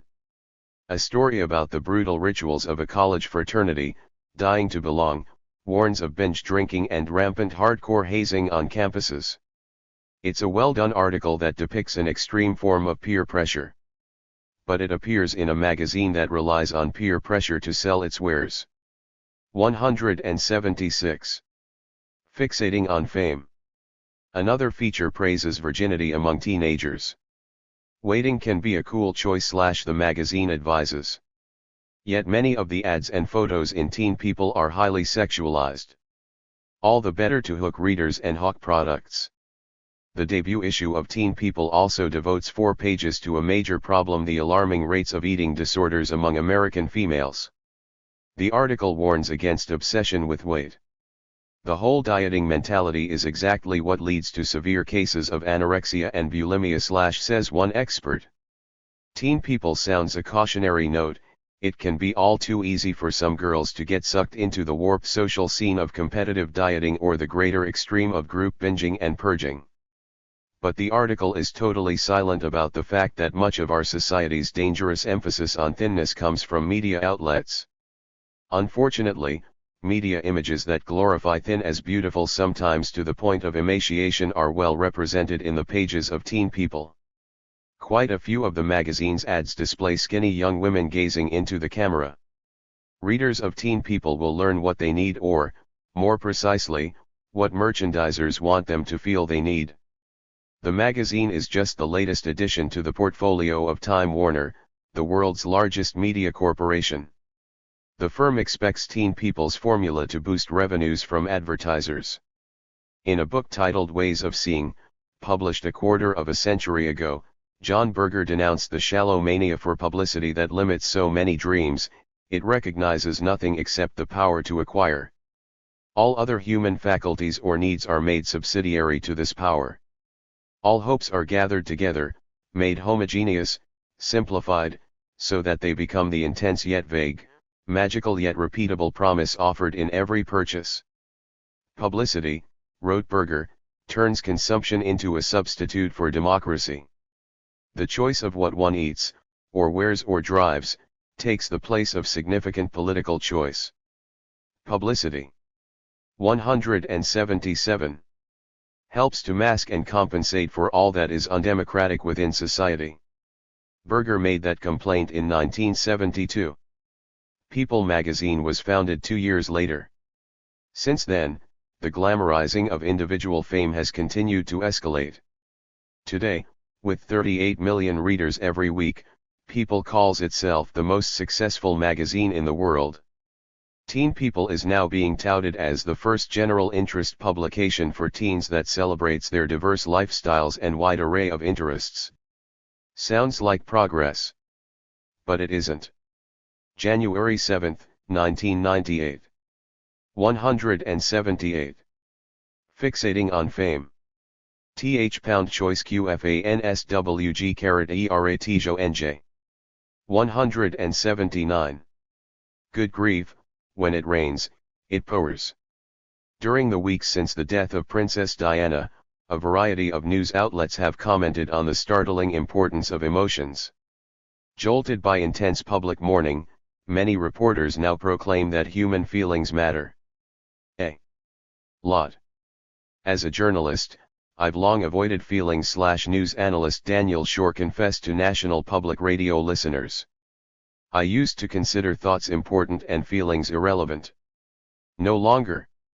Gradually, it's been brought home to me that feelings may have more validity than opinions. Kept under wraps or unleashed, feelings have always made a big difference. The problem is that emotional reactions, whether masked by cerebral essays or stoked by TV news, don't guarantee us anything. Fervent pleas can make a case for compassion or cruelty. So can reasoned arguments.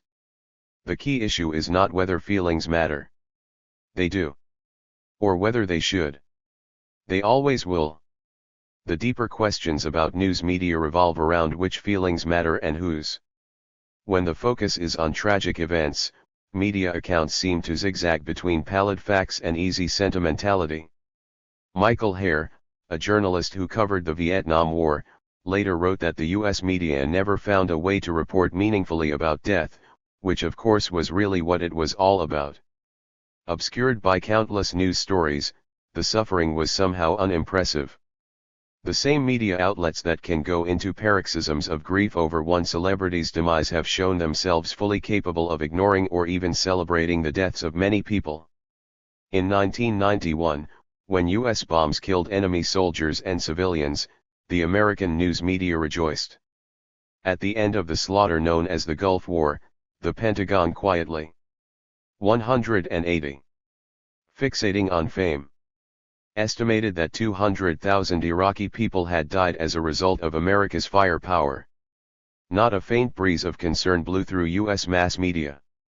Dan Rather, who was to join with other TV news anchors in protracted tribute to Princess Diana a half-dozen years later, went on CBS at the close of February 1991 to warmly shake the hand of a U.S. general and declare, "Congratulations on a job wonderfully donor," on highbrow NPR, which seemed to stand for National Pentagon Radio during the war.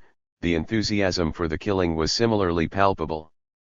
As the fall of 1997 gets underway, a backlash is coming from big-name pundits who bemoan the media response to Diana's death. The glossy news weeklies have had the best of both worlds, pumping up the media furor over her death and then decrying it. In Newsweek's September 15 issue, George Will denounced the media coverage as a spectacle both empty and degrading.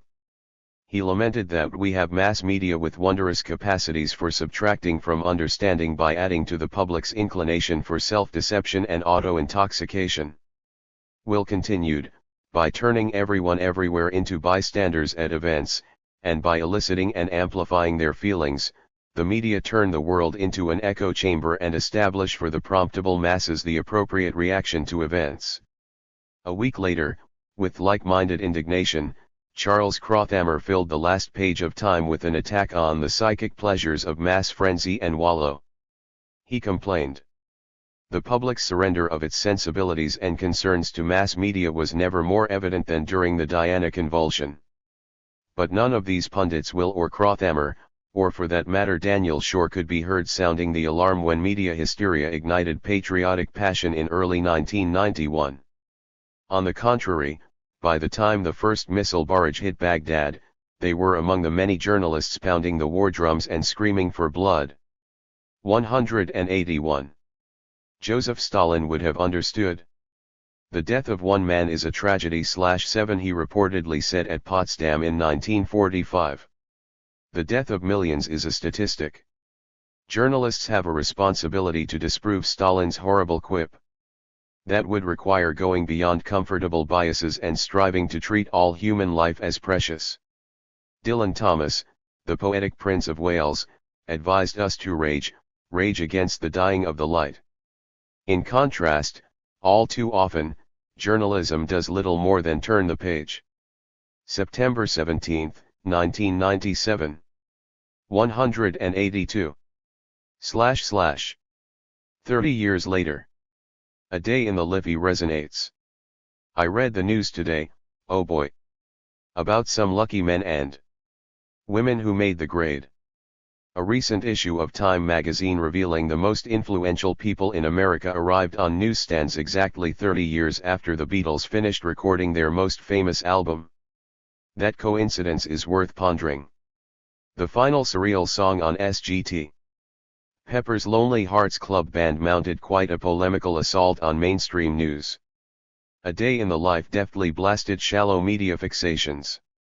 News media, of course, have gained much more leverage since the day in April 1967 when the Beatles called it a wrap at their Abbey Road studios. 3 decades later, the enormous clout of standard media deserves re-examination. Time's cover story is as good a place as any to start. Like most artifice designed to capture the public's non-imagination, the magazine's most influential people gambit needs to drag us over the threshold of customary illusions before it can sink its fangs into our brains. Our first reaction might be, what a stupid concept. They can't be serious. Our next thought will probably be to realize that they are.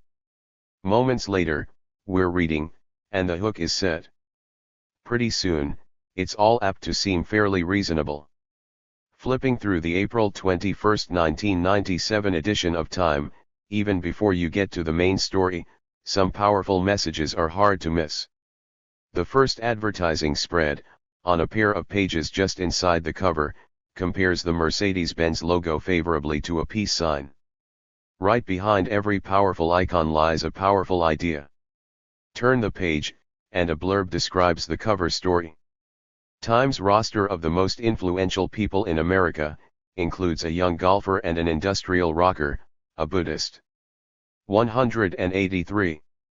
Activist and an Ivy League encyclopedist, a hapless cartoon character and the irrepressible conscience of the U.S. Senate / in other words, Tiger Woods and Trent Reznor, Robert Thurman and Henry Louis Gates Jr., Dilbert and Sen. John McCain. 5 men and a comic shtick figure. Influential? Maybe. But in this case, more to the point, they're filler between all the slick ads. There are 2-page plugs for Microsoft, sporty Ford trucks, a Chrysler luxury car, Are You Keeping Up, a deluxe Jeep, 4-wheeler of the year, an antacid to control heartburn, a medical insurance plan, a Lexus Coupe, now priced from $39,495, and Sun Microsystems, all before the start of the color-splashed pageantry about Time's 25 most influential Americans. Who made the grade? People whose styles are imitated, the magazine explains, whose ideas are adopted and whose examples are followed. Passive voice comes in handy here, allowing Time to get the idea across without quite rubbing our noses in it. Who is presumably doing the imitating, adopting, and following? You and me. The United Sheep of America. Those supposedly in the saddle, rounding us up and herding us along, include the editor of the National Enquirer, radio shock jock Don Imus, TV talk show host Rosie O'Donnell, Colin Powell, Madeleine Albright, a fashion designer, 2 musicians, and an inevitable web entrepreneur.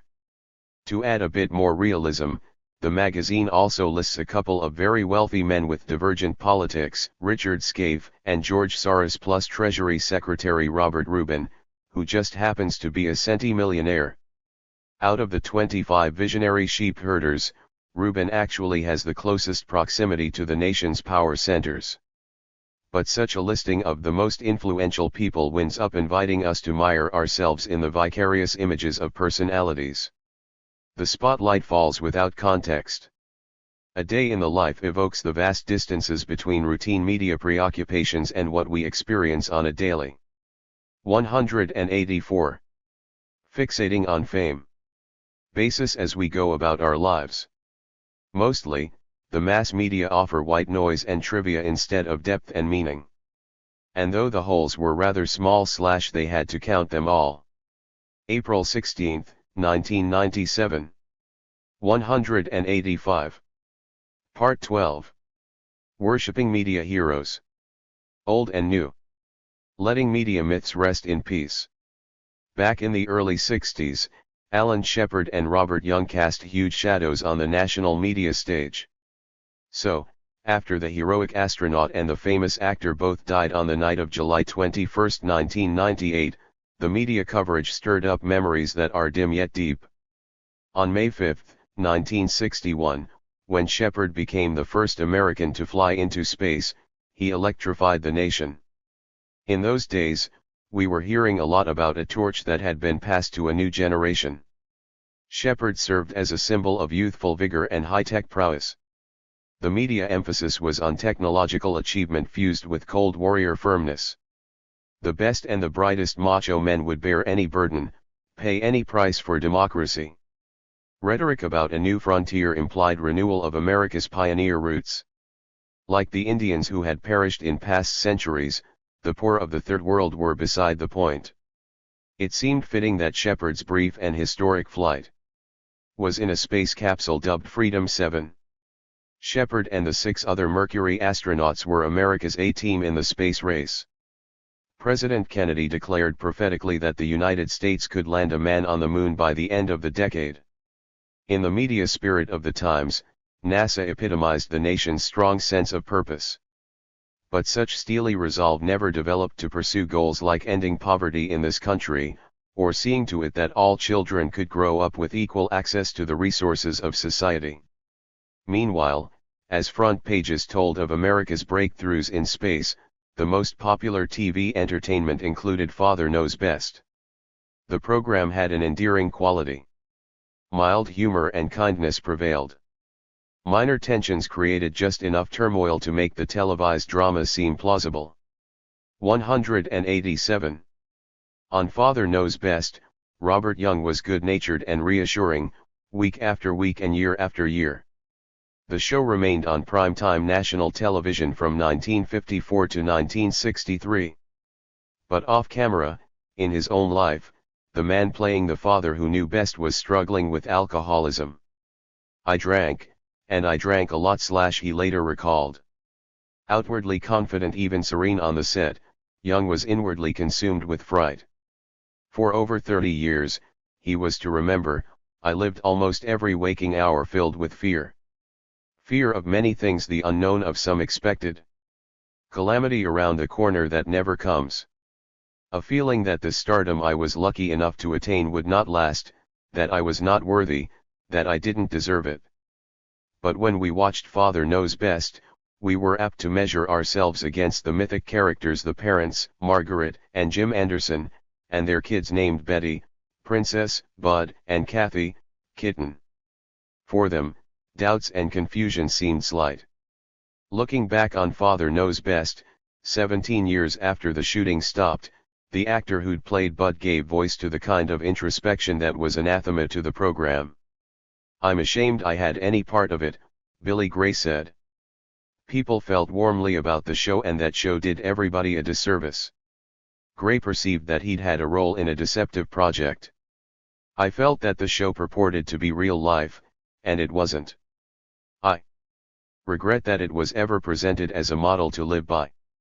One of the biggest drawbacks had to do with rigid gender stereotypes that the program taught and reinforced. The show contributed a lot to the problems between men and women that we see today. Styles have changed, but today's media products are still fabrications. To a great extent, the larger-than-life images that take up residence on TV screens and glossy magazine covers, and in our minds, are designed and manufactured as surely as Beanie Babies and new cars. Their value and meaning are vastly overrated. 188. Worshipping media heroes, old and new. The guy who played Bud for all those years on Father Knows Best went on to offer some cautionary words about media heroes. I think we were all well motivated, but what we did was run a hoax. We weren't trying to, but that is what it was. Just a hoax. July 22, 1998.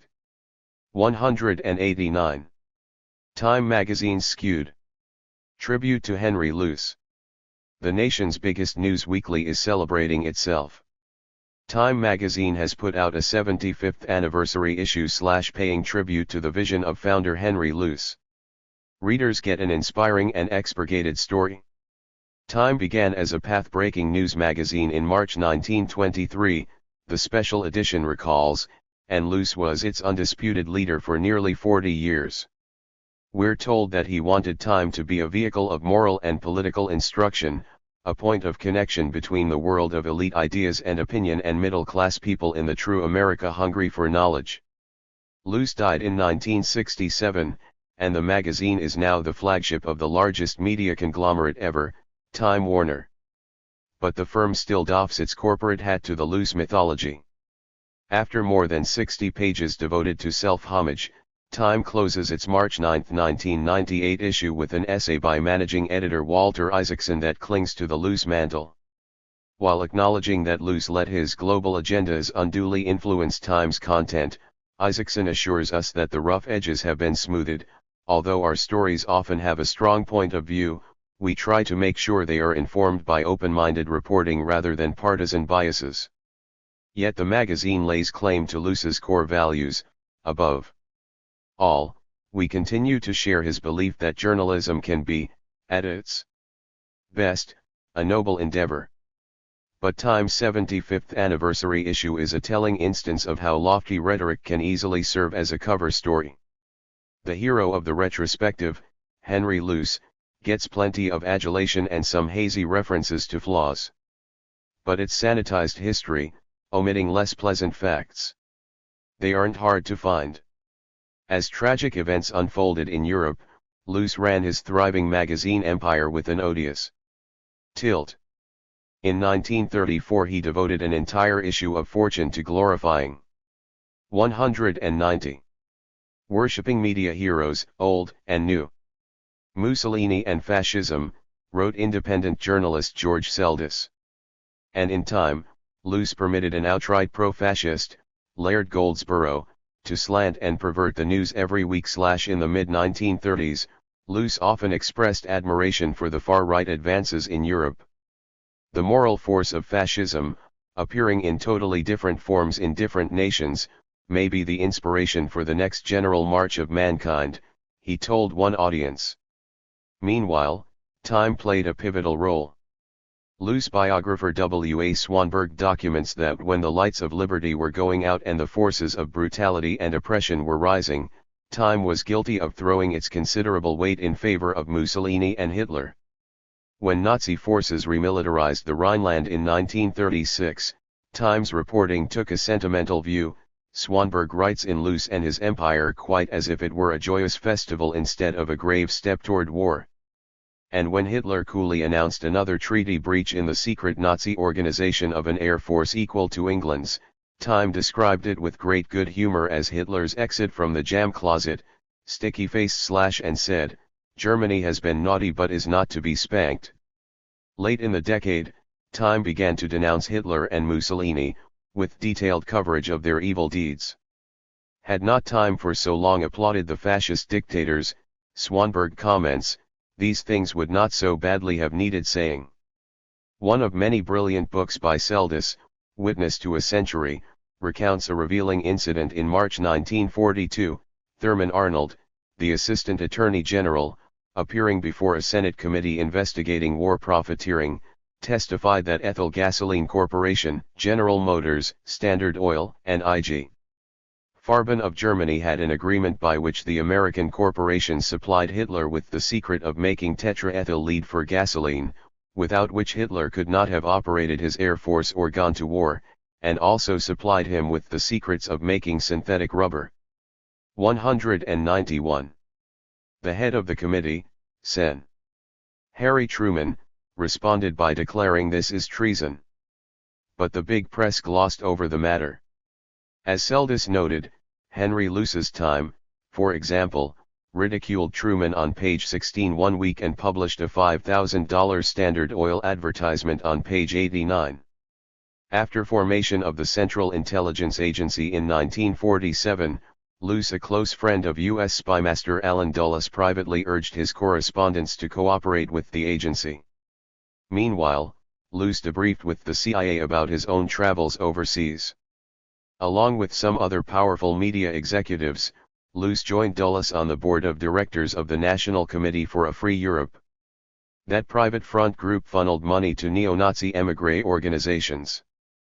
57 years ago, Luce proclaimed that the world was in the midst of the American century. His pronouncement is still echoing.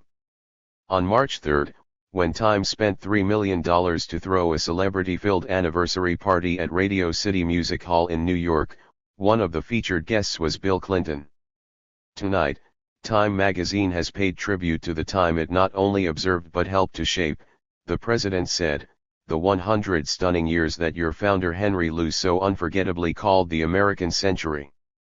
Time Warner bigwigs like the sound of such talk. And they see no reason for the United States to relinquish the next 100 years. To the extent that America remains an avatar of freedom, Time's managing editor contends, the global century about to dawn will be, in Luce's terminology, another American century. No thanks. One was more than enough.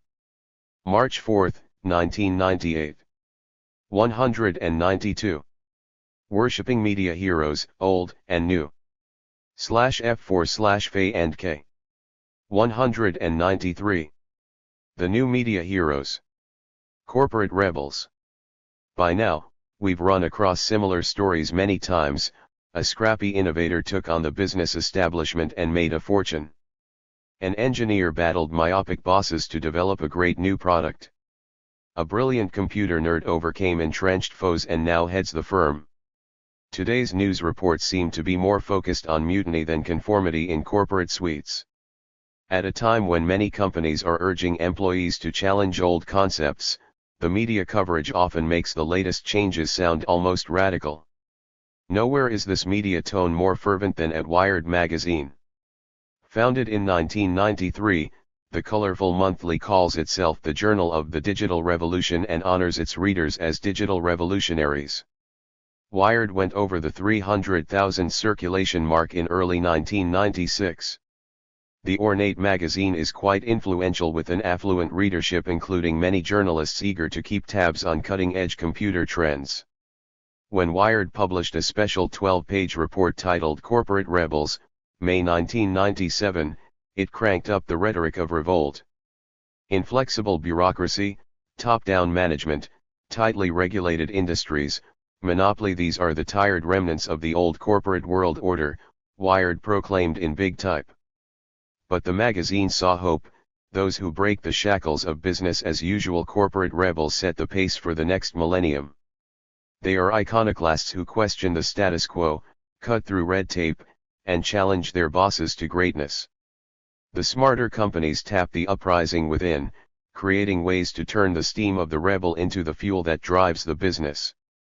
That's the kind of muddled verbiage that provides a hospitable environment for sleek full-page ads from outfits like 194.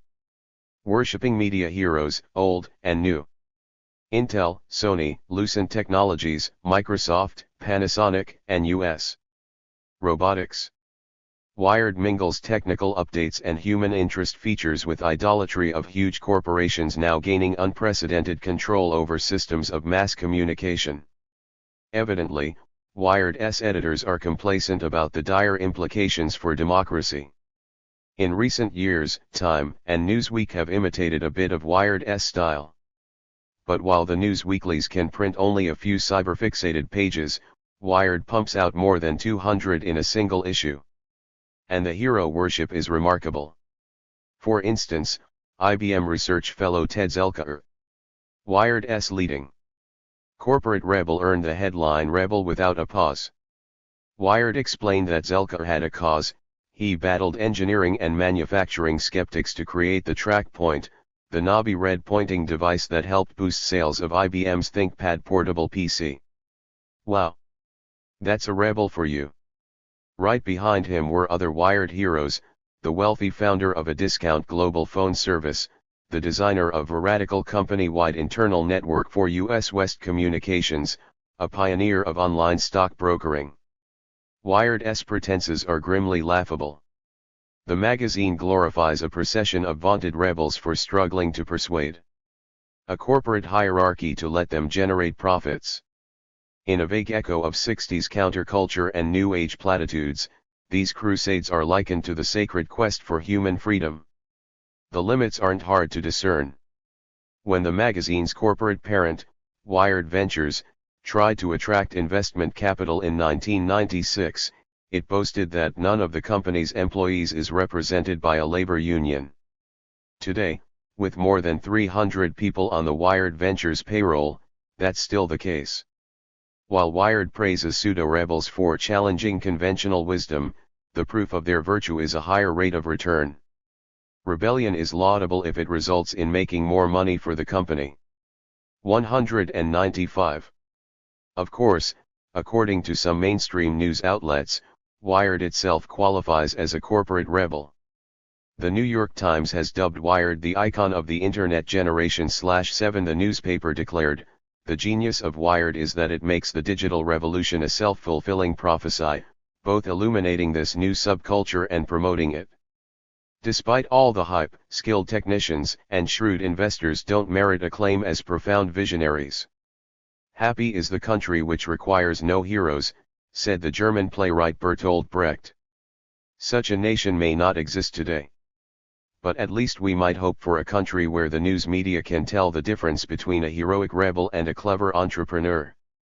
June 11, 1997. 196. Worshipping media heroes, old and new. When Katharine Graham's memoirs appeared in early 1997, the media accolades were profuse.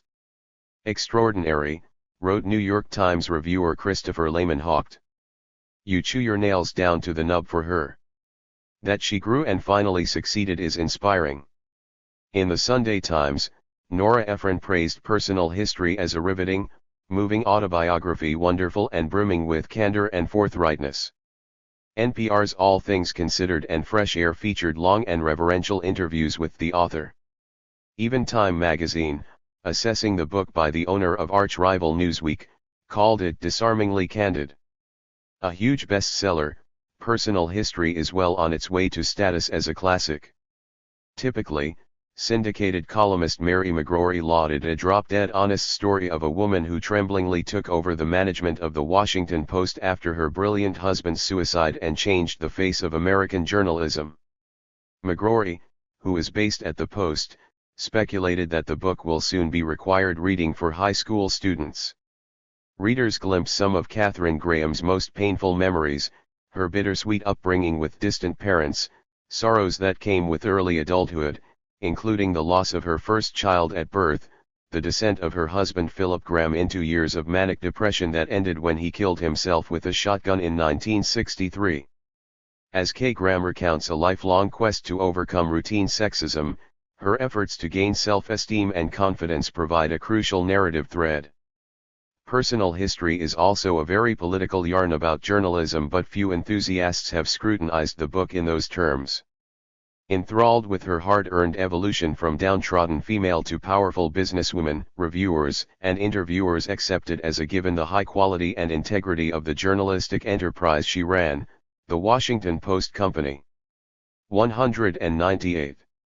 Worshipping media heroes, old and new. I don't believe that whom I was or wasn't friends with interfered with our reporting at any of our publications. Graham writes. However, Robert Perry, who was a Washington correspondent for Newsweek during the last 3 years of the 1980s, can shed some light on the shadows of Graham's reassuring prose. Perry told me that he witnessed self-censorship because of the coziness between post-Newsweek executives and senior national security figures. Among Perry's examples, on one occasion in 1987, one was told that my story about the CIA funneling anti-Sandinista money through Nicaragua's Catholic Church had been watered down because the story needed to be run past Mrs. Graham, and Henry Kissinger was her house guest that weekend. Apparently, there was fear among the top editors that the story as written might cause some consternation. The 1996 memoirs of former CIA Director Robert Gates confirmed that Perry had it right all along. Graham's book exudes affection for Kissinger as well as Robert McNamara, George Shultz, and other cabinet luminaries who have remained dear friends. Likewise, many business titans are rendered as near saints. Graham intimate Warren Buffett, a major stockholder and board member of the Washington Post Company, is served up as a blend of Mr. Green Jeans and Albert Einstein, with impish zest for acquiring billions. Buffett's interests are singular, she explains with admiration. What he loves is business thinking and reading and talking about business. What comes through clearly is her worship of Buffett, a corporate raider now ranked as the country's second richest man. The Post's coverage of Buffett has been effusive. He burps and he's in the newspaper, says Ralph Nader. When I look back over my long life, reflects the famous daughter of Wall Street tycoon Eugene Meyer, who bought the Washington Post in 1933, if there is one thing that leaps out at me, it is the role of luck and chance in our lives. Yet Katharine Graham expresses great pleasure at the momentum. 199. Of her media firm as it moves further from concern about the less fortunate. Hostility toward young black people mired in poverty has become thematic at the Post and Newsweek.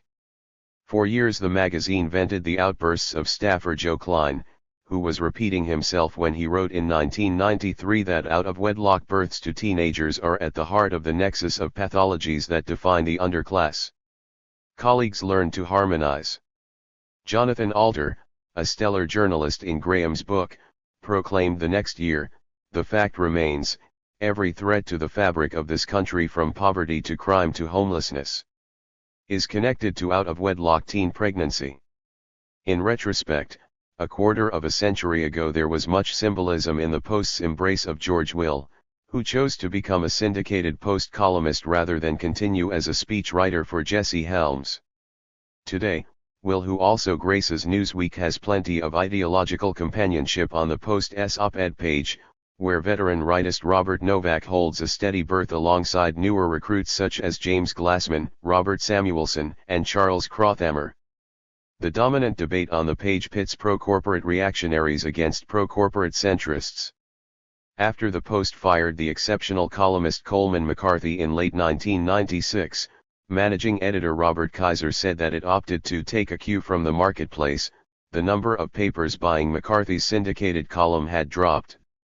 At the Post, corporatized markets rule.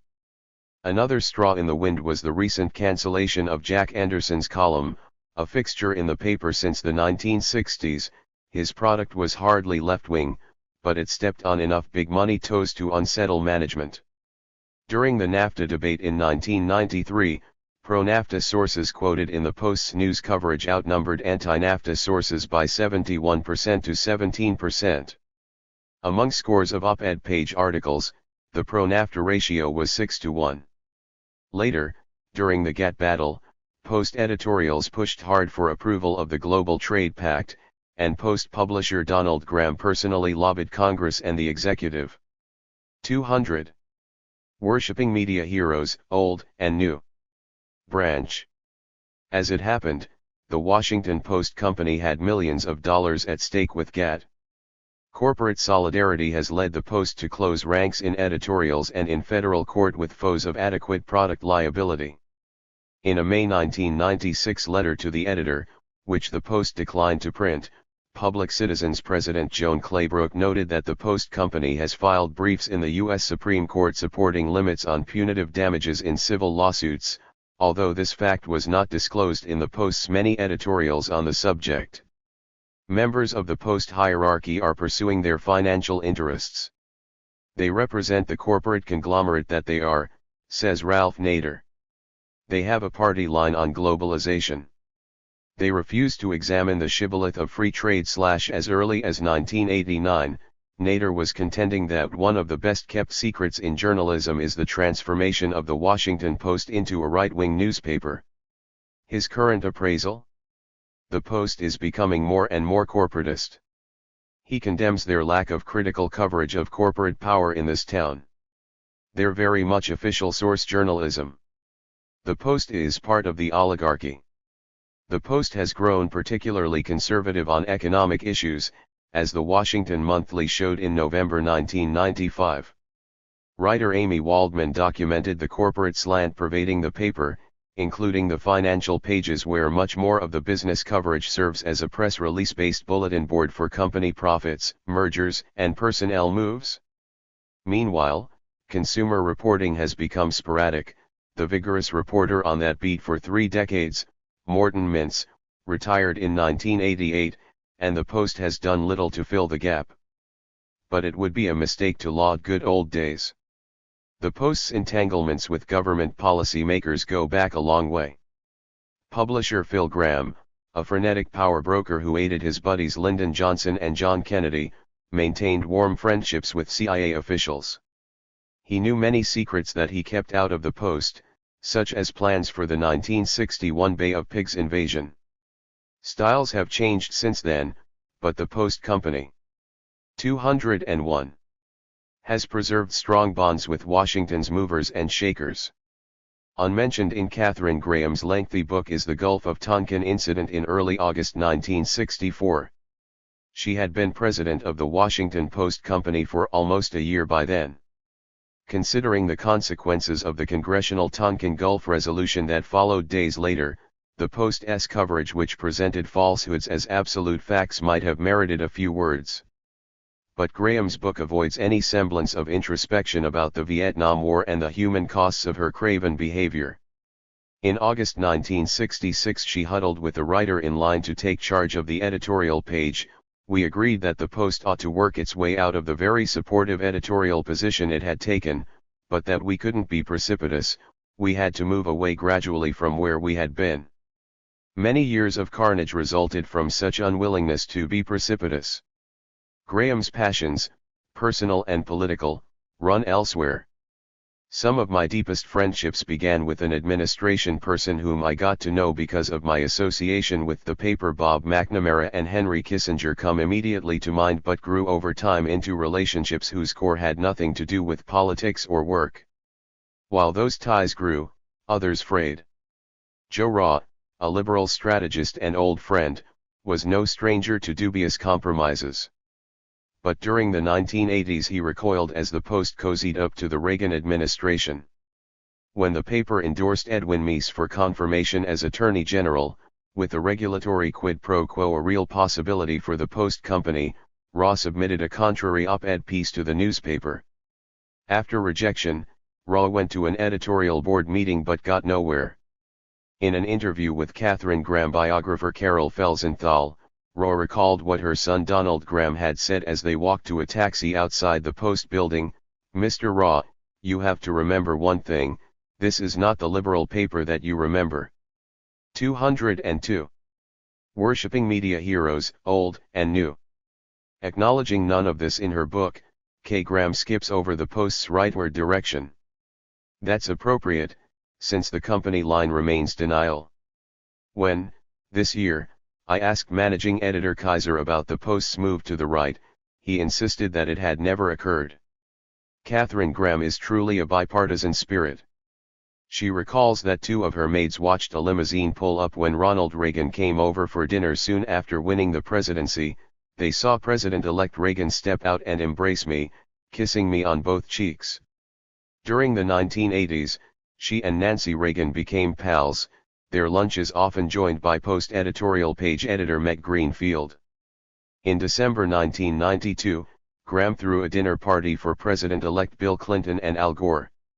As the guests of honor beamed, Graham raised her glass in a toast. "These occasions have value," she declared. "They create relationships beyond the office." For Graham, those relationships entail special burdens. "There have been instances," she stated years ago, "in which secrets have been leaked to us which we thought were so dangerous that we went to them U.S. officials and told them that they had been leaked to us and did not print them." In November 1988, speaking to senior CIA officials at the agency headquarters in Langley, Virginia, she said, "There are some things the general public does not need to know and shouldn't. I believe democracy flourishes when the government can take legitimate steps to keep its secrets and when the press can decide whether to print what it knows. Highly image-conscious, personal history has no use for that kind of talk." But the book devotes dozens of righteous pages to the pivotal 1975 strike by Post press operators. Graham stresses the damage done to printing equipment as the walkout began and the unforgivable acts of violence throughout the strike. It is a profound commentary on her outlook that thuggish deeds by a few of the strikers were unforgivable, while men like McNamara and Kissinger were lovable after they oversaw horrendous slaughter in Southeast Asia. 203. The strike ended with permanent replacement workers hired, the pressmen's union broken and management in command of labor relations at the Post. The weakened newspaper guild is still paying for its failure to stay out in support of the pressmen. During the several months of the strike, the Post actually turned a profit. But the real yields for management were yet to come. Without the groundwork laid by the strike, we would not have been able to build and to grow Graham crows.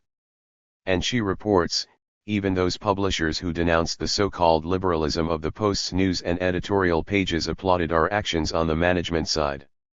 Graham portrays union stalwarts as mostly ruffians or dupes. "Only a handful of guild members had gone out for reasons I respected," she tells readers. "One was John Hanrahan, a good reporter and a nice man who came from a long-time labor family and simply couldn't cross a picket line. He never did come back. Living your beliefs is a rare virtue and greatly to be admired. But for Hanrahan, whose Republican parents actually never belonged to a union, the admiration is far from mutual." In his words, the Washington Post under Katharine Graham pioneered the union-busting replacement workers strategy that Ronald Reagan subsequently used against the air traffic controllers and that corporate America in the Caterpillar, Bridgestone/Firestone and other strikes used to throw thousands of workers out of their jobs in the 1980s and the 90s. The Washington Post Company came of age as a major corporation during the 1970s. Early in the decade it went public under an arrangement that allowed the Grahams, as A-class stockholders, to retain control of the firm.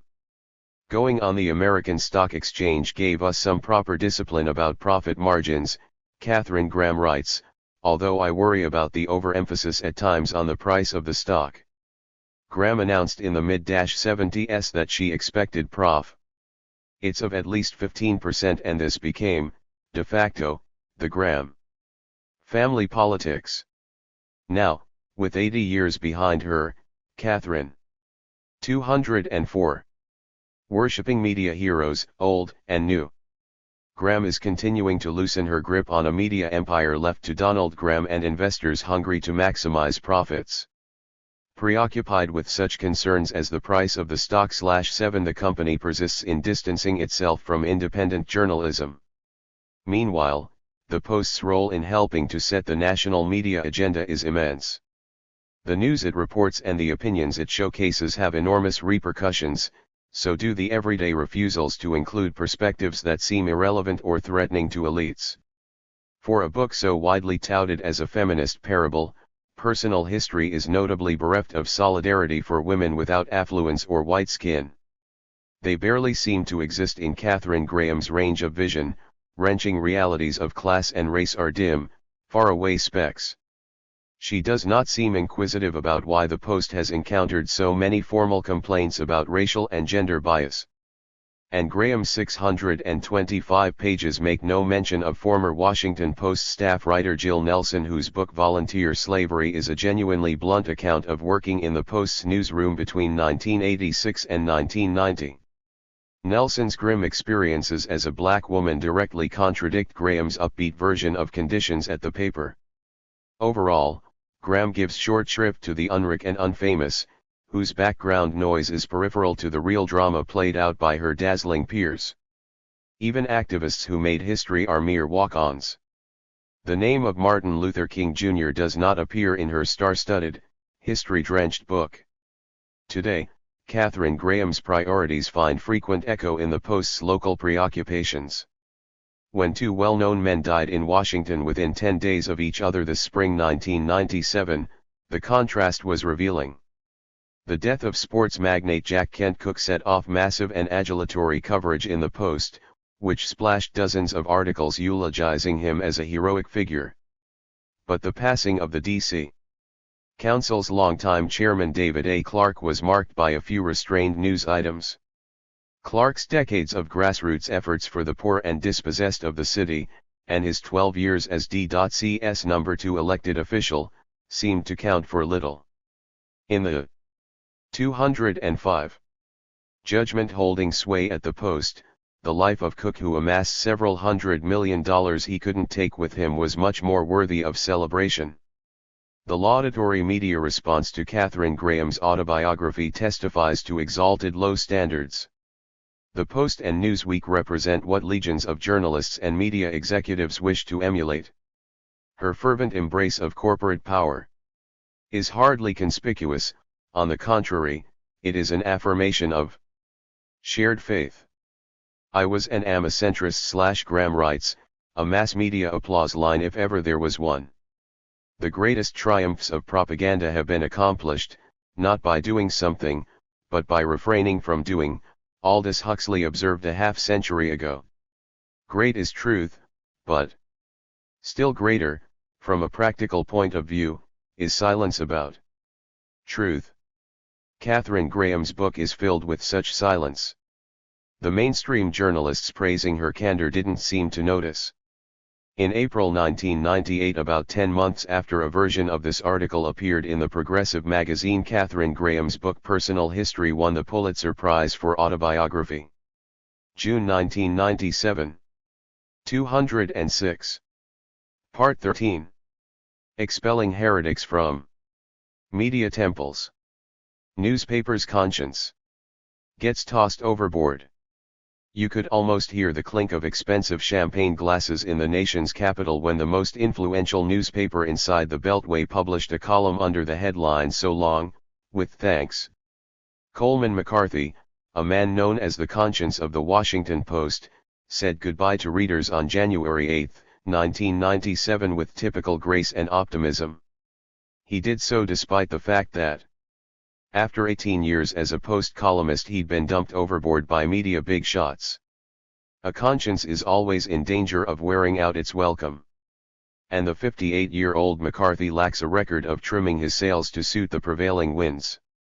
Although more than 24 newspapers around the country were still printing McCarthy's column, the Washington Post Writers Group Syndicate decided to pull the plug, and the flagship paper opted to do the same. "We agreed that the column had run its course," the Post's managing editor, Robert Kaiser, told me. "It's true that McCarthy is a bit out of fashion. He doesn't search for loopholes in such ancient concepts as thou shalt not kill. He writes about nonviolence as a spiritual force. He dares to advocate for the hungry and the homeless. He is preoccupied with compassion as an active principle instead of a passive piety." In the city of Washington, teeming with hard-boiled calculators, McCarthy earned little fondness from Republican or Democratic officials. While they jockeyed for partisan advantage, he focused on people excluded from the political race entirely. During the Gulf War, he was virtually alone among the commentators whose newsprint words fell on the doorsteps of 208. Expelling heretics from media temples. Armchair warriors. McCarthy has never wavered from the goal of beating swords into plowshares.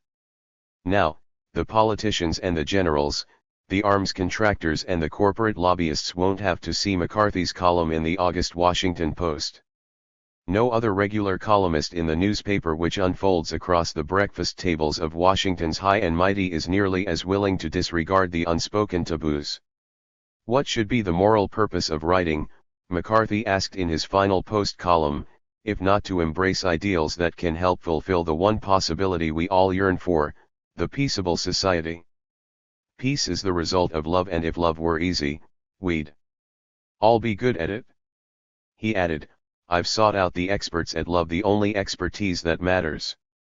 In whichever town or neighborhood I went into, unfailingly I could find someone or some group, usually unnoticed, advancing human possibilities. These were citizens of high spiritual voltage, dissenters from safe opinions who tended not to be picked up on the scan of conventional media. McCarthy remained acutely aware that would-be pundits are only worth much if they forget punditry and strive to illuminate the central concerns of humanity. He rushed to write his column where the slick media angels are too fearful, or too jaded, to tread. Meanwhile, for many years, McCarthy has been a volunteer teacher at high schools and colleges. He joins with students to pursue a sacred endeavor, not how to get ahead but how to find one's heart in a process of creative nonviolence. His writings have always reflected that quest. After showing McCarthy the door, Post managers are citing a gradual decline in revenue from syndication of his column. Maybe I should be amazed that I was being printed for 27 years, so in that sense I'm grateful, says McCarthy, who joined the Post staff in the late 1960s. But I can't help feeling puzzled by being ousted over an issue of profitability, especially when profits are high at the paper. 209. It was appropriate that McCarthy's last column included a challenging quote from Martin Luther King Jr., "Our only hope today lies in our ability to recapture the revolutionary spirit and go out into a sometimes hostile world declaring eternal hostility to poverty, racism, and militarism." Such talk makes some people uncomfortable, especially when it persists. The Washington Post's top editors, evidently, have run out of patience. January 8, 1997. 210. A media tale about 3 men and a mouse. This is a story about 3 men and a mouse. The men are named Ted, Danny, and Jim. The mouse is named Mickey. And the moral of the story is, well, that's for you to decide. Late last month, October 1997, at the International Press Freedom Awards dinner in New York, ABC News superstar Ted Koppel received a Lifetime Achievement Prize.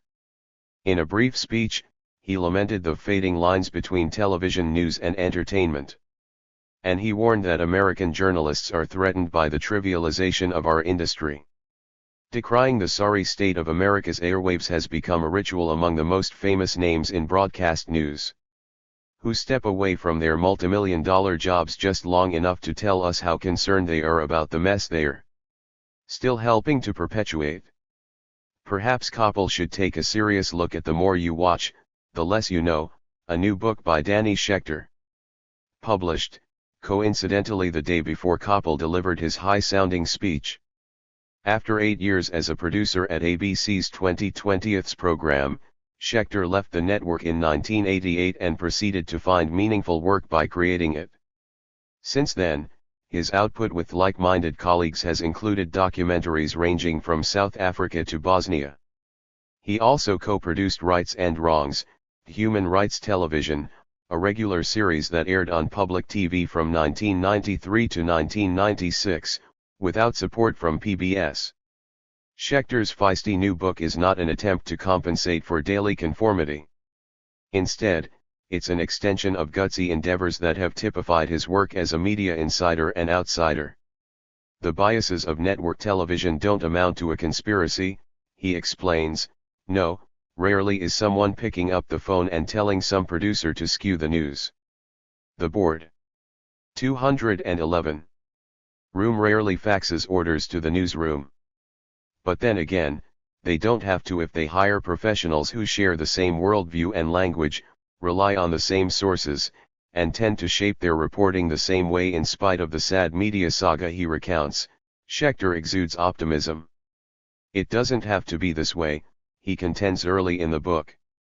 Nearly 400 pages later, he insists, when the public understands the issues and takes up the challenge, change can happen, despite all of the media's arrogance and seductive power.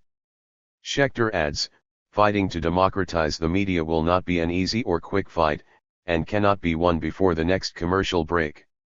Eternal vigilance is still what's needed. A week after The More You Watch, The Less You Know appeared, another excellent book by a former ABC employee was published. The author, Jim Hightower. The title, There's Nothing in the Middle of the Road But Yellow Stripes and Dead Armadillos. Since working as the Texas Agriculture Commissioner during the 1980s, Hightower has immersed himself in creating media of, by, and for the people. He has a whale of a tale to tell, and he tells it with deft analysis and wit. Hightower describes how his stint as a national radio host for ABC came to an end in 1995. My ABC weekend show had been airing for about a year, he recalls, blasting the powers that be and preaching the populist gospel, when Disney Incorporated announced on Tuesday, August 1st, that it was buying my network. Suddenly I was the property of Mickey Mouse. When his program began the following Saturday, Hightower announced, I work for a rodent.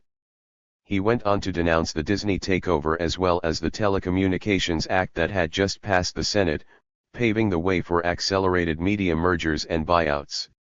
Turns out the mouse doesn't have much of a sense of humor, Hightower writes, and there was an abrupt chilling in the network's enthusiasm for my program. Even though ABC had until then been committed to the steady growth of the 212 expelling heretics from media temples show, and even though there were numerous advertisers available to back the show, I was suddenly moused, literally kicked off the air shortly after my anti-Mickey, anti-merger broadcast. Looking ahead, Mickey's parent company will probably remain inhospitable to journalists like Danny Schechter and commentators like Jim Hightower. As one of the biggest media conglomerates, Disney is scurrying to the beat of a very loud corporate drum. And that beat goes on. Just ask Ted Koppel. November 5, 1997. 213. Ignored Oscar film. Sets inspiring example. George Seldes would have chuckled at the media silence that greeted the Oscar nomination for a movie about him. Few modern journalists are aware of the greatest press crit I see in this nation's history. So, it's not surprising that most media outlets have ignored Tell the Truth and Run, George Seldes and the American press. In contrast, another 1997 Academy Award finalist for Best Documentary Feature, When We Were Kings, a film about Muhammad Ali's boxing comeback in 1974, has gotten lots of publicity. It's owned by Gramercy Pictures, part of the huge Polygram conglomerate. The documentary about Seldes did not receive any corporate backing.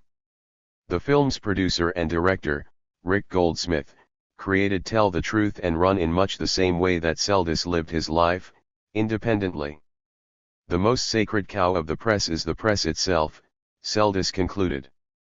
Early in his journalistic career, he learned just how harmful media self-worship could be.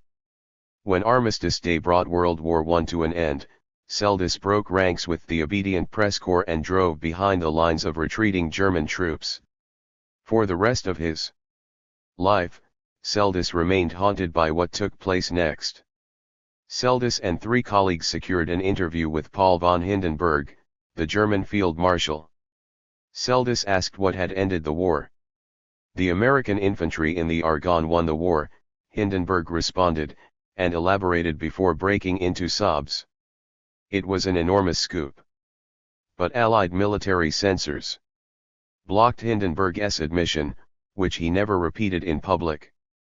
The story could have seriously undermined later Nazi claims that Germany had lost the war due to a stab in the 214.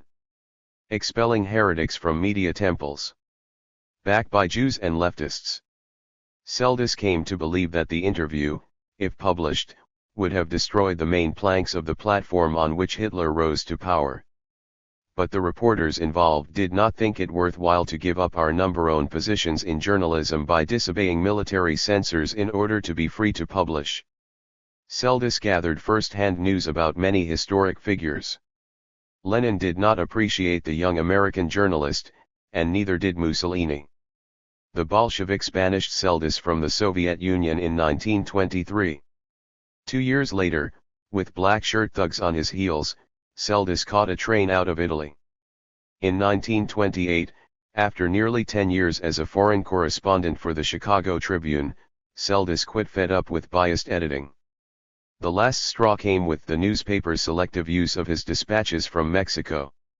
Articles presenting the perspective of U.S. oil companies promptly ran in full, but stories about the contrary views of the Mexican government did not. Seldis became a trailblazing press critic. Starting in 1929, he wrote intrepid books such as You Can't Print That and Lords of the Press, endearing him to readers but infuriating media moguls of the day. Seldis served as a Diogenes whose light led the way for new generations of journalists eager to search for truth wherever it might lead. Many of his stands, lonely at the time, were prophetic. Beginning in the late 1930s, for example, Seldis excoriated the American press for hiding the known dangers of smoking while making millions from cigarette ads. He was several decades ahead of his time. An implacable foe of tyranny, Seldis was not content to cast stones at faraway despots. He also took on mighty centers of power, big money and big business close to home. Like few other journalists, Seldis shined a fierce light on Europe's emerging fascism and its allies in the United States. Seldis repeatedly attacked press barons such as William Randolph Hearst and groups like the National Association of Manufacturers for assisting Hitler, Mussolini, and Spain's General Francisco Franco. 215. George Seldis and his wife, Helen, covered the war between Franco's fascists and the coalition of loyalists fighting for the elected Spanish government. A chain of East Coast daily newspapers carried the pair's frontline dispatches until pressure from U.S. supporters of Franco caused the chain to drop their reports. From 1940 to 1950, Seldis edited America's first periodical of media criticism. The weekly newsletter, in fact, peaked at a circulation of 176,000 copies as it scrutinized the press, the most powerful force against the general welfare of the majority of the people. What happened to in fact? The New York Times obituary about Seldis simply stated that it ceased publication in 1950, when his warnings about fascism seemed out of tune with rising public concern about communism. In fact, however, fell victim to an official vendetta. One FBI tactic was to intimidate readers by having agents in numerous post offices compile the names of in fact subscribers. Such harassment was pivotal to the newsletter's demise. Also crucial was the sustained barrage of smears and red baiting against in fact in the country's largest newspapers. Seldis was an astute analyst of self-censorship. Most reporters, he observed, know from contact with the great minds of the press lords or from the simple deduction that the bosses are in big business and the news must be slanted accordingly, or from the general intangible atmosphere which prevails everywhere, what they can do and what they must never do. Thus, Seldis added, the most stupid boast in the history of present-day journalism is that of the writer who says, I have never been given orders, I am free to do as I like. Today, on my desk is a copy of Seldis' sparkling autobiography, Witness to a Century. On the first page, in the graceful handwriting of a 97-year-old man, is an inscription dated May 9, 1988. One treasure the memory of visiting Seldis. And I vividly remember the warm gleam in his eyes as he stood waving goodbye from his porch. 216. Expelling heretics from media temples. The death of George Seldes on July 2, 1995, at the age of 104 underscored the major media's lack of interest in legacies of journalistic courage. Time magazine devoted 40 words to his passing. Newsweek didn't mention it at all. Tell the Truth and Run could win an Academy Award. It's a long shot. But filmmaker Rick Goldsmith has already achieved a great deal with a stirring documentary that preserves the voice and spirit of George Seldes. 8 days after the announcement of Oscar nominees, I went to the tiny office in Berkeley, California, where Goldsmith has worked on the Seldes movie project since the start of this decade. The challenge is to find the venues to get the film out to viewers, he said. Goldsmith's film still lacks distribution to theaters. And the key TV network for documentaries, the PBS system, has so far rebuffed Tell the Truth and Run. However, Goldsmith continues to persevere. Unlike the independent movies with piles of money behind them for promotion and distribution, Goldsmith's truly independent documentary remains a celluloid vision on a frayed shoestring. The obstacles have always been formidable. But Tell the Truth and Run is a precious film that implores us to think for ourselves and to fight against all types of media censorship. Tell the Truth and Run did not win the Academy Award for Best Documentary Feature. The Oscar went to When We Were Kings. February 19, 1997. 217. Part 14. Shilling for Profitable Hypocrisy. Nuclear testing story has some big holes. The bomb, nearly forgotten by many of us, returned to the world's center stage in a hurry. When India set off several nuclear explosions and President Clinton quickly responded with economic sanctions in May 1998, the news coverage was jolting. Condemnation of India's nuclear tests is certainly justified. But the story we're getting is quite partial. The plot, narrated by the White House and echoed by the American media, presenting the U.S. government as a principled foe of nuclear escalation, is akin to a fairy tale. This country's journalists don't have to visit India in order to find alarming evidence of a nuclear arms race. They could venture much closer to home.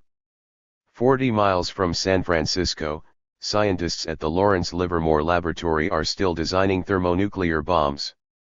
Under a benign-sounding stockpile stewardship and management program, the Department of Energy carries on with the business of devising new and improved nuclear warheads. In fact, the U.S. government is spending $4 billion a year to develop nuclear weapons. The effort includes sophisticated computer simulation that enables the United States to upgrade the deadly capabilities of its nuclear arsenal without resorting to test detonations. Now, more than ever, the Clinton administration is a fount of piety as the president and his top aides scold the transgressors in New Delhi. While lecturing India to show restraint, the U.S. officials continue to lead the world in building a nuclear bridge to the 21st century.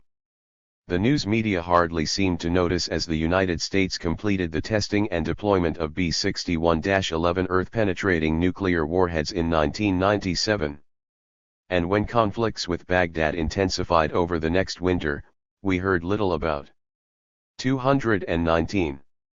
Washington's not-so-veiled threat to use such weaponry against Iraq. Since then, Clinton has overseen a major overhaul of nuclear weapons policies. And he issued a presidential directive allowing the Pentagon to plan for the use of U.S. atomic weapons against non-nuclear states. Clinton's order violated the Nuclear Non-Proliferation Treaty, the same pact, ironically, that the president cited in reverential tones on May 13, 1998 when he announced sanctions against India. In February 1998, with AU's Iraq confrontation heating up, Boris Yeltsin warned that Clinton's actions could lead to a world war. American news media attributed the Russian president's comment to irrational inebriation. The Los Angeles Times, for instance, called the remark somewhat daffy. But Yeltsin was apparently referring to the fact that Clinton had authorized the U.S. military to target Iraq with nuclear arms. J. Truman knows quite a bit about nuclear tests. Growing up in southern Utah during the 1950s, he watched mushroom clouds rise from the Nevada test site about 110 miles to the west. While in high school, Truman was diagnosed with lymphoma. Unlike many of his classmates, he survived. Now, Truman is director of a regional organization known as Downwinders. There is no excuse or justification for any nuclear weapons testing by any nation, he told me. But before everyone starts pointing their fingers at India as the world's only nuclear villain, it's important to look at the ongoing weapons development programs of the United States and the other members of the PERM-5, the established nuclear weapons countries, and clean up our own houses first. Truman emphasizes that the nuclear arms race will not be over until all nuclear weapons testing and development have been stopped by everybody, not just India. For years, he points out, India has been warning that it was unfair and discriminatory for certain nations to maintain nuclear arsenals and to be able to threaten other nations with them. If we really want a world free from the horrors of potential nuclear annihilation and free from the economic burdens of 220. Shilling for profitable hypocrisy. An ongoing arms race, J. Truman says, the world should choose to get that message and understand it and act on it this time. Because if we don't, we may not get another chance. 7. May 13, 1998. 221. This is your life, Atomic Flackery. Born more than 50 years ago as an instant luminary, you're still going strong today. This is your life, Atomic Flackery. Some call you a has-been. No way. Just the other night, Mr. Flackery, you triumphed again when the PBS program Frontline hoisted you on its broad public TV shoulders. The New York Times cheered, and so did the nuclear industry. But that's nothing new. In the 1950s, you came up with President Eisenhower's oratory about atoms for peace. Ever since, you've been telling Americans not to be scaredy cats. During the spring of 1979, you inspired George Will to write a Newsweek column denouncing the China syndrome, which dramatized a nuclear reactor accident as hysterical Hollywood propaganda.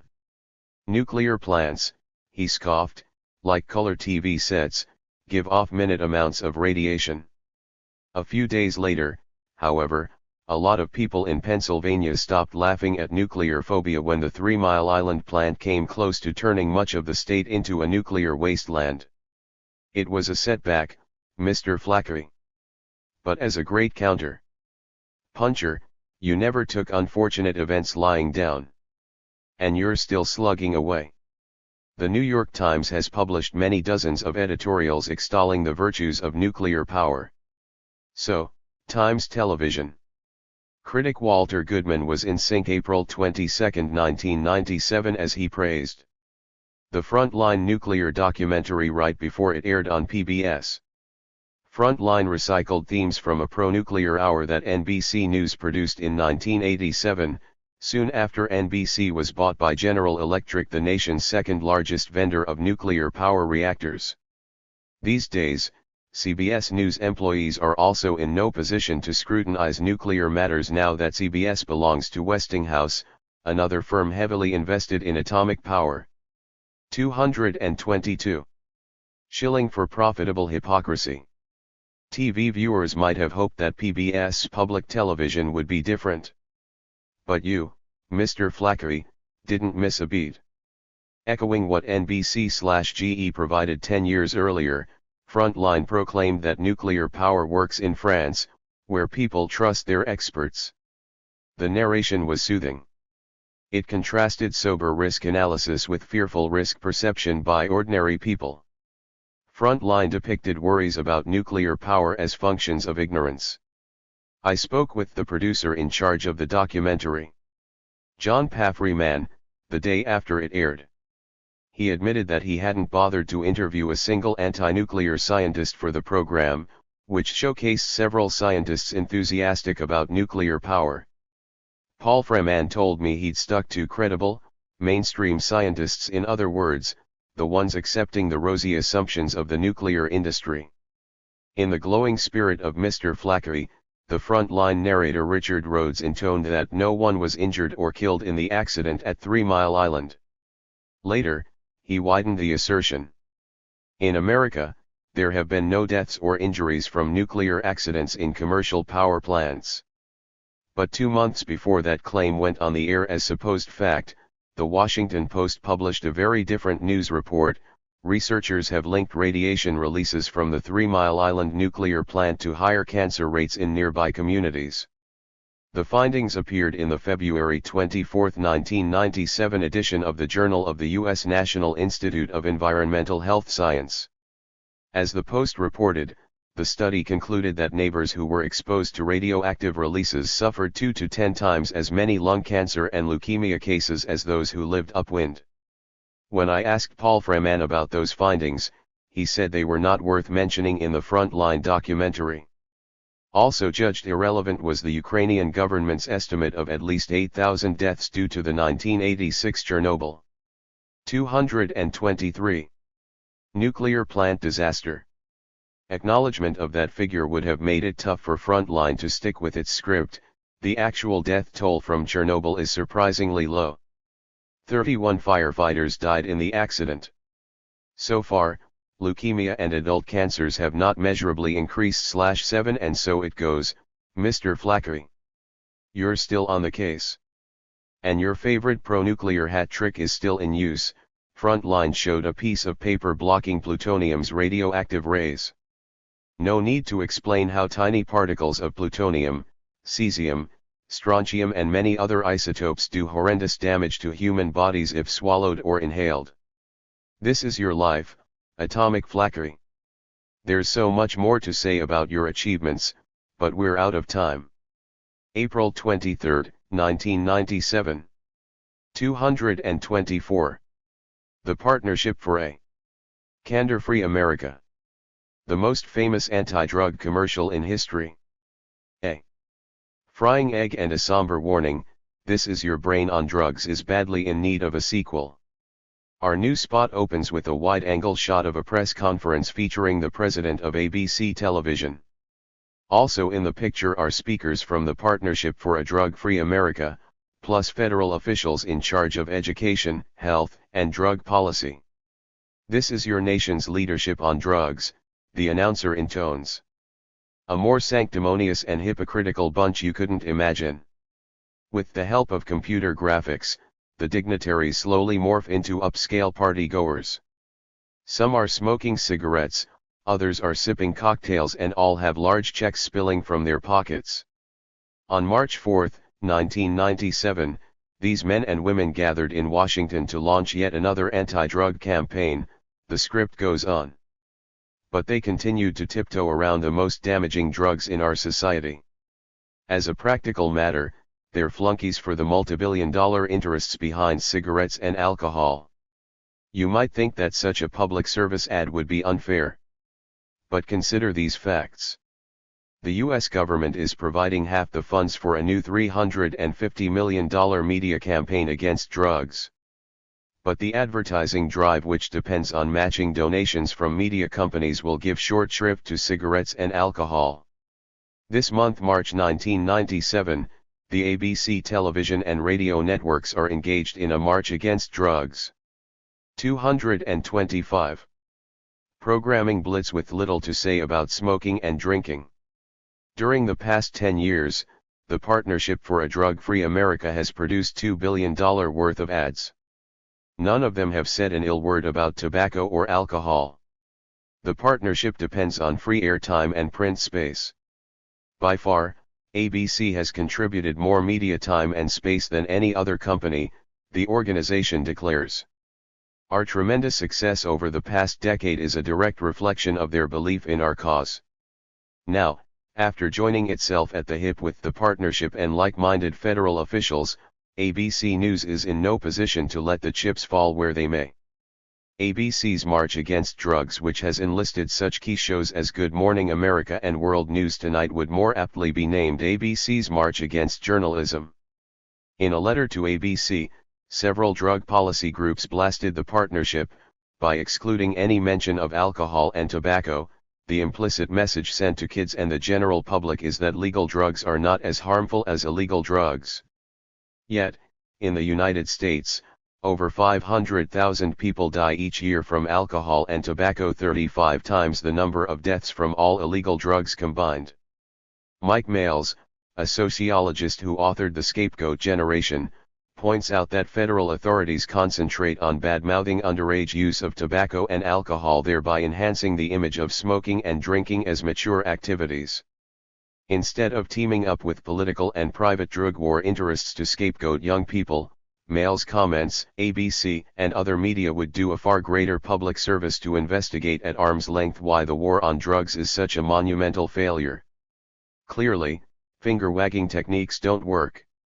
Extensive research, including the U.S. Education Department's recent 226 Shilling for Profitable Hypocrisy evaluation of DARE programs proves that just say no messages are not effective in reducing drug use among children and adolescents. Because the Partnership for a Drug-Free America has refused to utter a word against cigarettes or alcohol, news media have found it easier to downplay those major threats to public health. The current anti-drug effort by ABC is a case in point.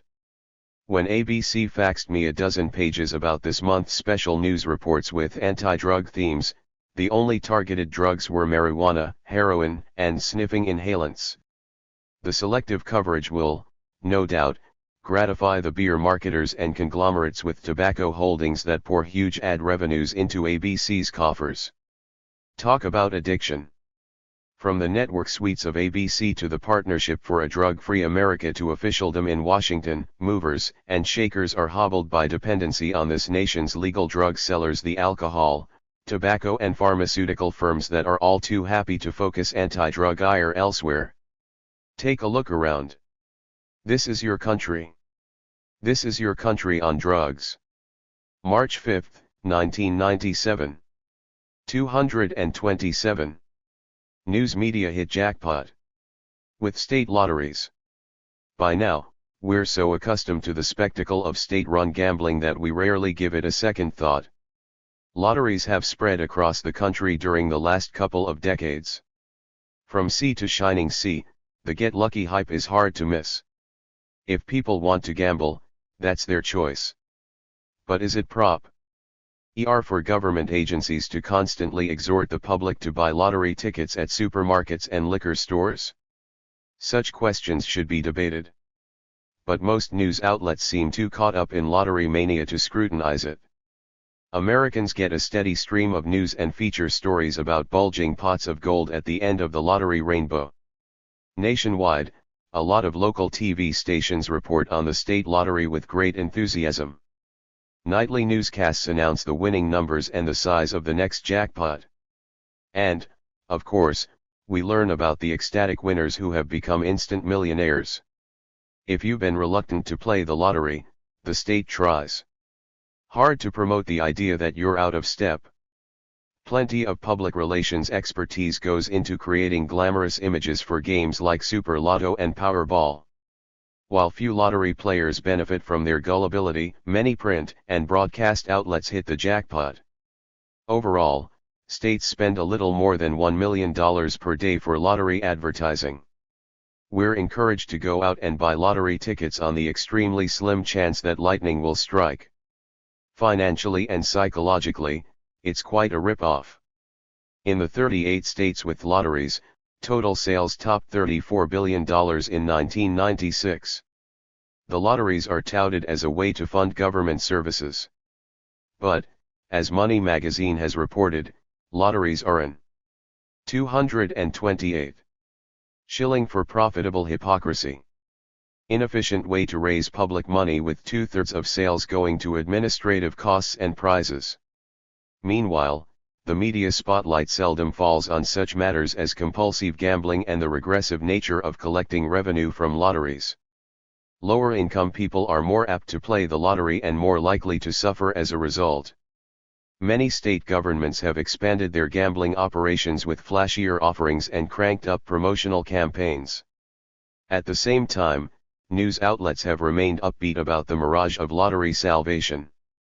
What the lottery changed my life stories don't mention is that state-sponsored gambling is no substitute for equitable taxation.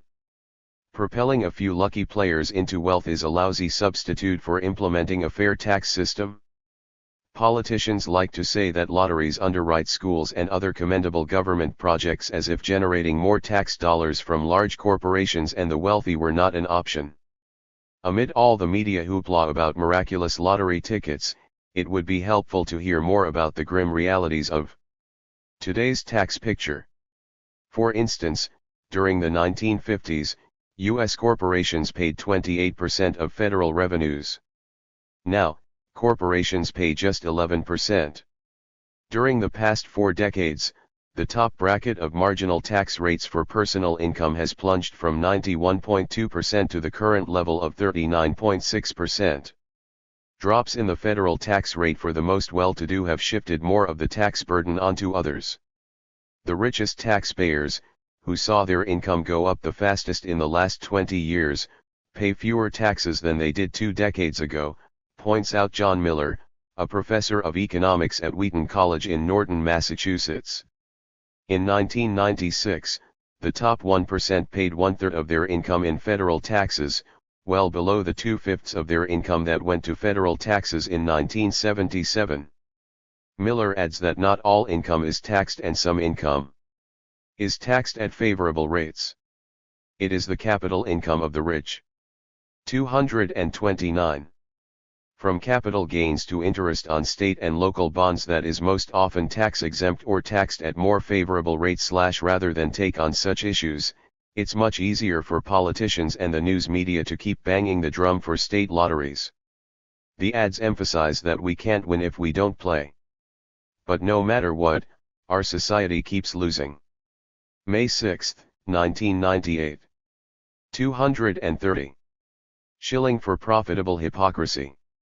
If /SSSMM/FFT6 /T/CTTBG 231. All hail Jerry Springer, the latest media bad guy. Many national media outlets are in a state of high moral outrage about Jerry Springer, the current emperor of daytime trash television. Some critics are charging that his program, a daily presentation of violence, bleeped out profanity and verbal abuse, is all too real.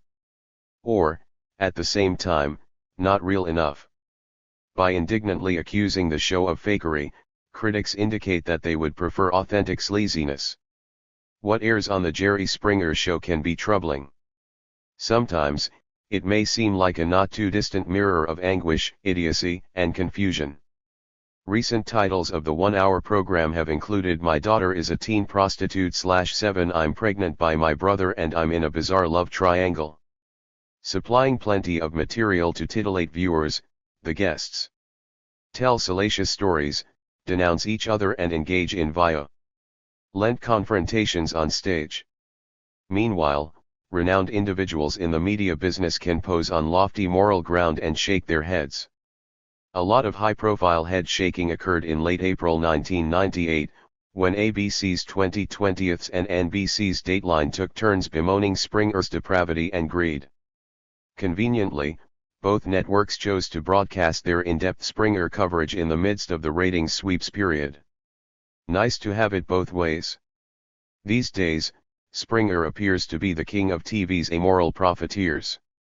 But, despite his millions, he's just a little prince compared to guys like Barry Diller, the media mogul who has pioneered such televised innovations as home shopping channels.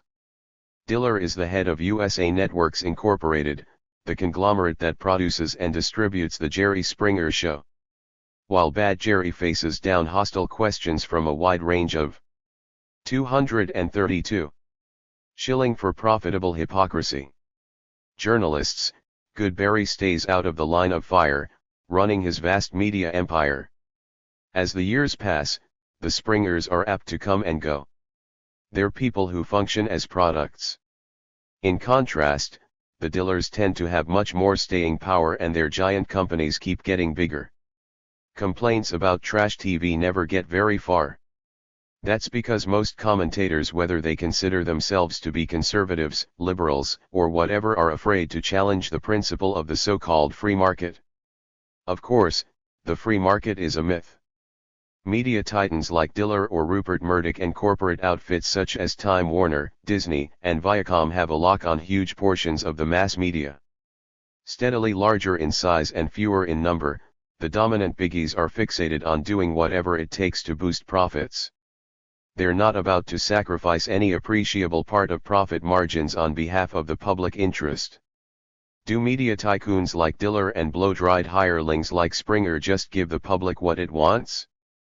That is the biggest fallacy in our business/TV journalist Linda Ellerby retorted a decade ago. That's the argument that people on our side use to put Drek on the air. People sitting in front of TV sets do not choose from what isn't available. They choose from what is.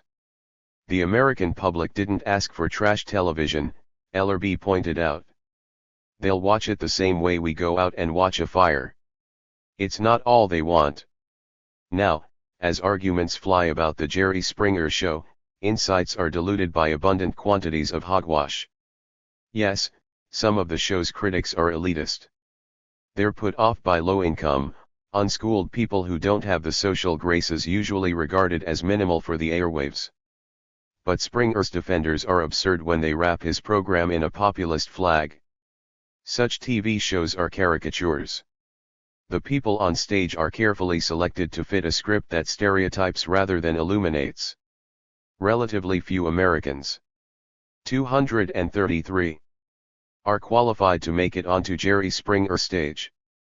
The producers work awfully hard to find them. Meanwhile, Springer and his bosses like to act as though they pay respect to working-class Americans by putting these parodies on the nation's TV screens. But they're not doing anyone a favor except Barry Diller and his rich pals. April 29, 1998. 234. Part 15. Picking and choosing the world's human rights. U.S. media miscast as human rights watchdogs. During Hong Kong's first days under the Chinese flag, many American journalists speculated on the future of human rights in the former British colony. As the royal yacht Britannia sped away from Hong Kong, network anchors worried aloud. A front-page New York Times headline asked, "Will Beijing honor vows?" And so on. The news coverage might leave the impression that U.S. media outlets are vigilant watchdogs for human rights in other countries. That's a pleasant image, but it has little to do with reality. For instance, the media establishment in the United States has barely stifled a yawn at the Western Hemisphere's worst ongoing human rights disaster. In Colombia, many lives are shadowed by carnage. Journalism is a hazardous profession for Colombians. Last spring 1997, attackers took the lives of newspaper editor Gerardo Bedoya and photographer Freddy Ahumada. The US-based Committee to Protect Journalists cites evidence of renewed violence. The committee says that Colombia's journalists face death threats, physical attack, bombings, and kidnapping at the hands of a broad range of players: drug barons, the military, paramilitary groups and guerrilla terrorists, all intent on silencing them. While receiving $169 million in annual military aid from Washington, the Bogotá government maintains direct ties with paramilitary death squads in the Colombian countryside. Abductions, torture and grisly mutilations are common. Punishment is rare. 236. Picking and choosing the world's human rights.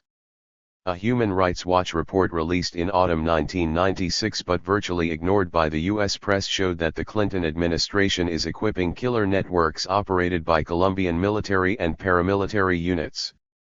The media myth is that drug traffickers are to blame for most of Colombia's murder and mayhem. Guerrilla insurgents, who are guilty of atrocities, also get a lot of bad press. But independent monitors, such as the Colombian Commission of Jurists, have documented that the government's army, police, and allied armed groups commit about 2/3 of Colombia's political murders, which occur at an average rate of 11 per day. Among those killed in recent years, more than 3,000 elected members of the alternative Union Patriotica party. The most atrocious violence that we are experiencing comes from the state and its secret affiliates, which are the paramilitary groups, says Father Javier Giraldo. He's a Jesuit priest who heads the Intercongregational Commission for Justice and Peace, a panel formed by 55 Catholic religious orders in Colombia. Father Giraldo points out that the United States continues sending military aid to our government without conditioning it on respect for basic human rights. Irked at Colombian President Escobedo Samper's drug policies, Washington halted some assistance to his government. But the cutoff didn't interrupt the flow of U.S. aid to Colombia's military and police. In theory, the Yankee dollars are earmarked for anti-drug efforts, but in practice, they fund militarized repression aimed largely at popular organizations, labor unions, and the poor. 4. 237. Good measure, the Pentagon and U.S. intelligence agencies keep hundreds of advisors in Colombia. Such aid is reassuring to foreigners with a huge economic stake in Colombia. These days, the country's biggest legal export isn't coffee, it's oil. Companies like Texaco, Chevron, and Occidental Petroleum are heavily invested. The Wall Street Journal noted in 1996 that U.S. firms are responsible for more than half of all foreign direct investment in the country. As far as they're concerned, Colombia's status quo is worthy of protection. In contrast to Hong Kong's uncertainties, some nightmarish realities arrived long ago in Colombia, where violence takes about 35,000 lives yearly in a country of 37 million people. The shortage of U.S. media attention to those realities is especially tragic because the Colombian military is hypersensitive to negative publicity in the United States. A few months ago, a high-ranking Colombian officer, General Rito del Rio, angrily denounced a worldwide website operated by the Columbia Support Network based in Madison, Wisconsin. The factual human rights information on the web at www.igc.org/csn has infuriated commanders of the Colombian Armed Forces.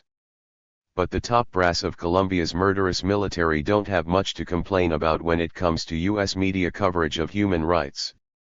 July 2, 1997. 238. Media and memory. The arrest of a dictator. The arrest of General Augusto Pinochet in mid-October 1998 presented a challenge to American news media. For a quarter of a century after a bloody coup brought Pinochet to power in Chile, he didn't get much bad press in the United States. As time went on, it seemed that human memory had been buried alive. But Pinochet's arrest suddenly exhumed the legacies of his 17-year dictatorship. National Public Radio news analyst Daniel Shore pointed out on October 19 that Pinochet seized control of Chile after the CIA had organized a campaign to destabilize the democratically elected but left-leaning Salvador Allende. And Shore identified another key orchestrator of the 1973 coup, Henry Kissinger, who coordinated foreign policy for President Nixon. But overall, American journalists have dodged the crucial roles of the CIA and Kissinger, still a media darling. 5 days after Pinochet was arrested in London, a search of the Nexus database found that out of 806 major English-language news stories on the subject, only 34 had mentioned the CIA. Kissinger fared even better, just 6 stories mentioned him, and only 2 of those were in U.S. media. Meanwhile, some coverage grotesquely understated the horrors of the Pinochet regime. The first sentence of the front-page New York Times report on Pinochet's arrest declared that he came to symbolize the excesses of military rule in Latin America. Mass murder and widespread torture are merely excesses. A range of daily papers weighed in with cogent editorials. Justice may yet have its day, said the Chicago Tribune, which hailed the arrest. The Los Angeles Times was more skeptical of legal precedents but nevertheless concluded, "Finally we hear the wheels of justice turning." The New York Times commented, 239. That his detention and possible prosecution are warranted under international law. But top editors at 2 influential newspapers clearly hated to see Pinochet in custody. The Wall Street Journal went ballistic as it decried the injustice being done to Chile's former strongman. The Washington Post also sounded quite distressed. He did remove a democratically elected government and see to the killing of thousands and the detention of tens of thousands in 1973-1990, the Post noted, but he also saw to the rescue of his country. The editorial added, "It is not only Chile's military right but others grateful for his positive role who are troubled now by his arrest in the British hospital he had sought out for back surgery. He is 82. But thousands of Chileans never had a chance to come anywhere near age 82 thanks to General Pinochet and his positive role." In stark contrast to the euphemisms on this side of the Atlantic, the Guardian newspaper supplied British readers with succinct history. Salvador Allende, the first democratically elected Marxist in Latin America when he was elected president in November 1970, presented an ideological and economic affront to the Nixon regime. Nixon tried to prevent Allende's victory by ordering the CIA to make the economy scream. Later, Kissinger told the CIA that it is firm and continuing policy that Allende should be overthrown by a coup. 3 years later he had his way and Allende was dead. Allende led a popular unity government that was dedicated to social uplift. It brought nutrition, healthcare, education, and employment to millions of impoverished people in Chile. It broke new ground by ensuring that poor children had milk to drink. And it deepened democratic processes for much of Chilean society.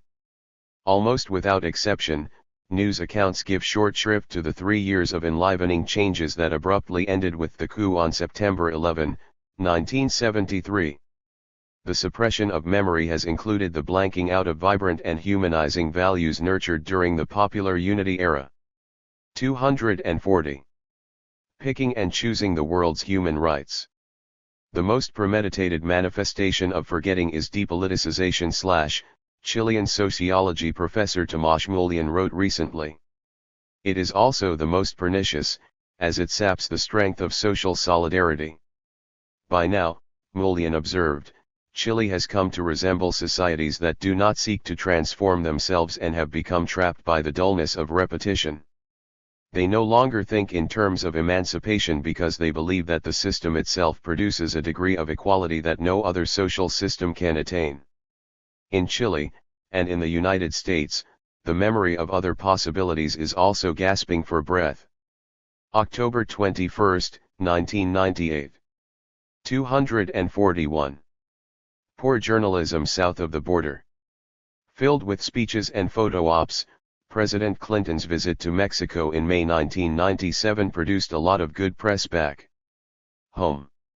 Most journalists sang the official tunes about immigration, drugs, and corruption. The few off-key notes didn't last long, as when ABC's Peter Jennings reported, "This is where the US gets cheap labor and makes enormous manufacturing profits." Perhaps you saw TV footage of Mexican people living in dire poverty. But it's unlikely that you heard much about why so many are so poor. If the network's roving correspondents knew why, they avoided spilling the beans. But not all the US reporters arrived and left with Clinton. One of the few who actually lives in Mexico is John Ross, a freelance journalist who has been covering Latin America for 16 years. He's committed to probing beyond the conventional media wisdom. When I reached him in Mexico City during Clinton's trip, Ross began by pointing out that Mexico is a country where 158,000 babies annually do not survive their 5th year due to nutritionally related disease. 2 million more infants are seriously harmed by underfeeding. The crisis, he stressed, is growing more severe. As many as 40% of all Mexicans suffer from some degree of undernutrition. And a report by Banamex, the nation's top private bank, indicates that half of Mexico's 92 million citizens are eating less than the minimum daily requirement of 1,300 calories as a result of the deepest recession since 1932. Imagine the human realities behind the dry statistics. Mexico's basic grain consumption dropped by 29% in 1995, Ross says, and meat and milk consumption has slipped by an alarming 60% and 40% respectively during the last 3 years. The price of tortillas, the staple of poor people's diets, has doubled in the past 18 months. 242. Picking and choosing the world's human rights. President Clinton's upbeat visit to Mexico is now history. And so is the superficial sheen put on that event by US mass media. Ross, who wrote the award-winning 1995 book Rebellion from the Roots, Indian Uprising in Chiapas, refuses to polish the sheen. Instead, he tells about places like the town of San Agustin Loxicha in southern Mexico, where poverty is so extreme that babies die in the priest's arms during baptism. The town is in a region that supplies coffee beans to cafes in my neighborhood and yours. Those who challenge the conditions in Loxicha face an iron fist, Ross explains.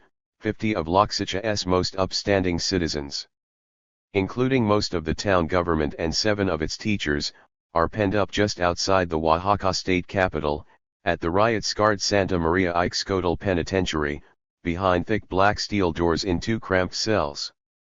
The pending charge is armed rebellion. Ross adds that the prisoners tell of classic torture by authorities. Their heads were wrapped in rags and dirty water poured into their mouths, electric wires were attached to their genitals, they were threatened with being hurled from helicopters into the ocean. Far from media spotlights, the Mexican military wielding U.S. equipment is on the march to bolster the status quo, Ross reports. In Oaxaca, the routine includes forced interrogations, widespread use of torture, secret prisons, and kidnappings of prominent citizens, according to a report filed in February 1997 by the Mexican League for the Defense of Human Rights, the state's most active independent human rights group. Today, at least 60,000 troops are deployed across broad terrain to crush resistance. In Ross's words, from the Huasteca Mountains, an impoverished, coffee-growing range that stretches through 5 states in eastern Mexico, all the way to the Lacandan jungle on the Guatemalan border, the Mexican army moves through indigenous zones, setting up roadblocks, conducting house-to-house searches, arbitrarily beating and incarcerating Indians. 243. Meanwhile, Ross says, 27 million Mexican people still labor against worsening odds to scratch the soil for a living. They do so despite a decade of decapitalizing the agrarian sector to conform with International Monetary Fund strictures, huge imports of cheap NAFTA grain that is driving small farmers off the land in droves, and forced association 7 with transnational agribusiness that gobbles whole farming communities. Do you think such information belongs on the evening news? May 7, 1997. 244. Netanyahu benefits from chronic media bias. When Israel's Prime Minister arrived in Washington on February 12, 1997, he stepped into friendly media territory. Benjamin Netanyahu basked in accolades for finally agreeing to an Israeli pullback from the West Bank city of Hebron. Even former detractors offered praise. We have been wrong about him, concluded Washington Post columnist Richard Cohen, who applauded a commitment from Netanyahu to the peace process. And so it goes. With feeble critics easily assuaged in the U.S. press corps, Netanyahu can proceed with a peace process that has little to do with justice. Although news coverage may get a bit cool when Netanyahu displeases American policymakers, there's scant danger that Israel will fall from media grace in the United States. Any problems with public relations are apt to be brief. Netanyahu, who graduated from the Massachusetts Institute of Technology, knows the lay of the media land in this country. For several years during the 1980s, he served as the Israeli ambassador to the United Nations. His TV skills were honed on programs like ABC's Nightline. These days, many news stories are casting Netanyahu as a potential hero of the peace process.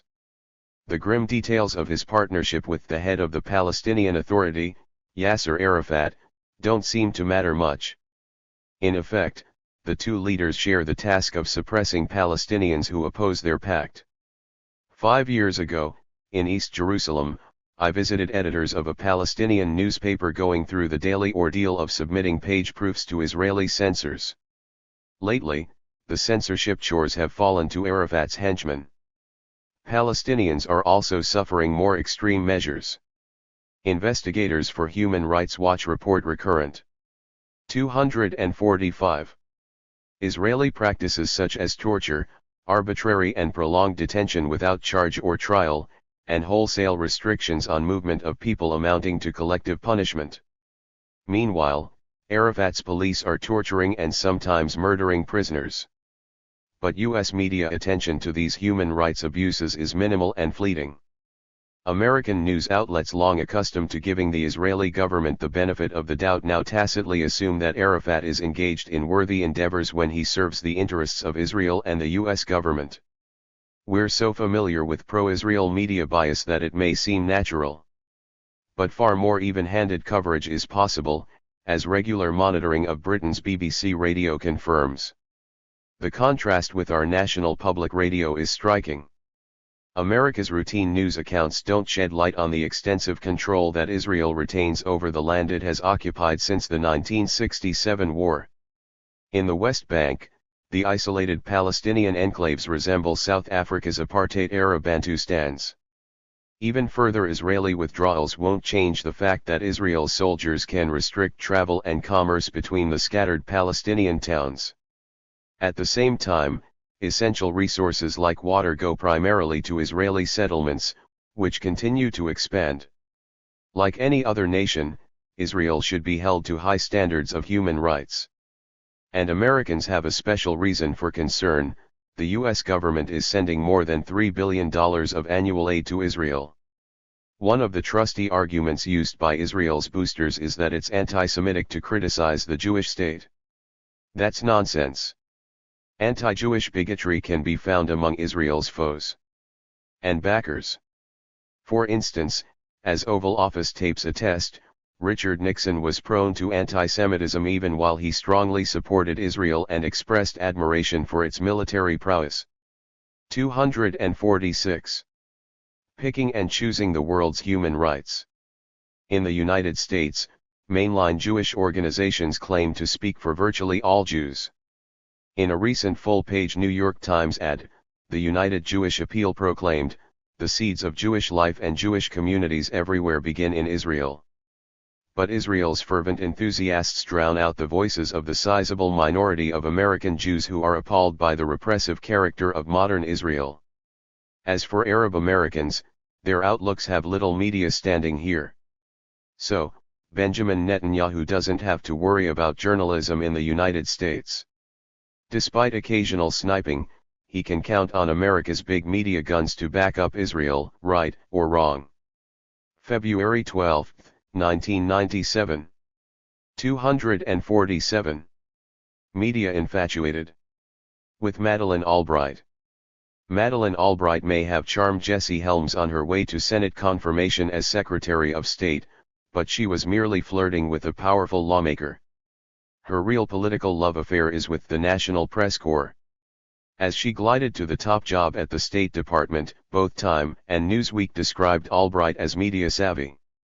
She now elicits reverence from many journalists transfixed with her new superstardom as the highest-ranking woman ever in the U.S. government. These days, old friends on the media mound are pleased to lob slow-pitch questions at Albright and then lavish praise on her ability to hit them out of the park. It's not too tough to all journalists who are eager to be impressed. Before she began her 4-year stint as UN ambassador in 1993, Albright was a regular analyst for the McNeil/Lehrer NewsHour on PBS. When Bill Clinton named her to be Secretary of State, the NewsHour reported with pride, her ease in explaining American foreign policy, which President Clinton mentioned in his remarks today, was honed partly on the NewsHour. Albright provides tasty sound bites for reporters and news consumers who relish glib lines of the day. Taunting Saddam Hussein and Fidel Castro has become one of her specialties.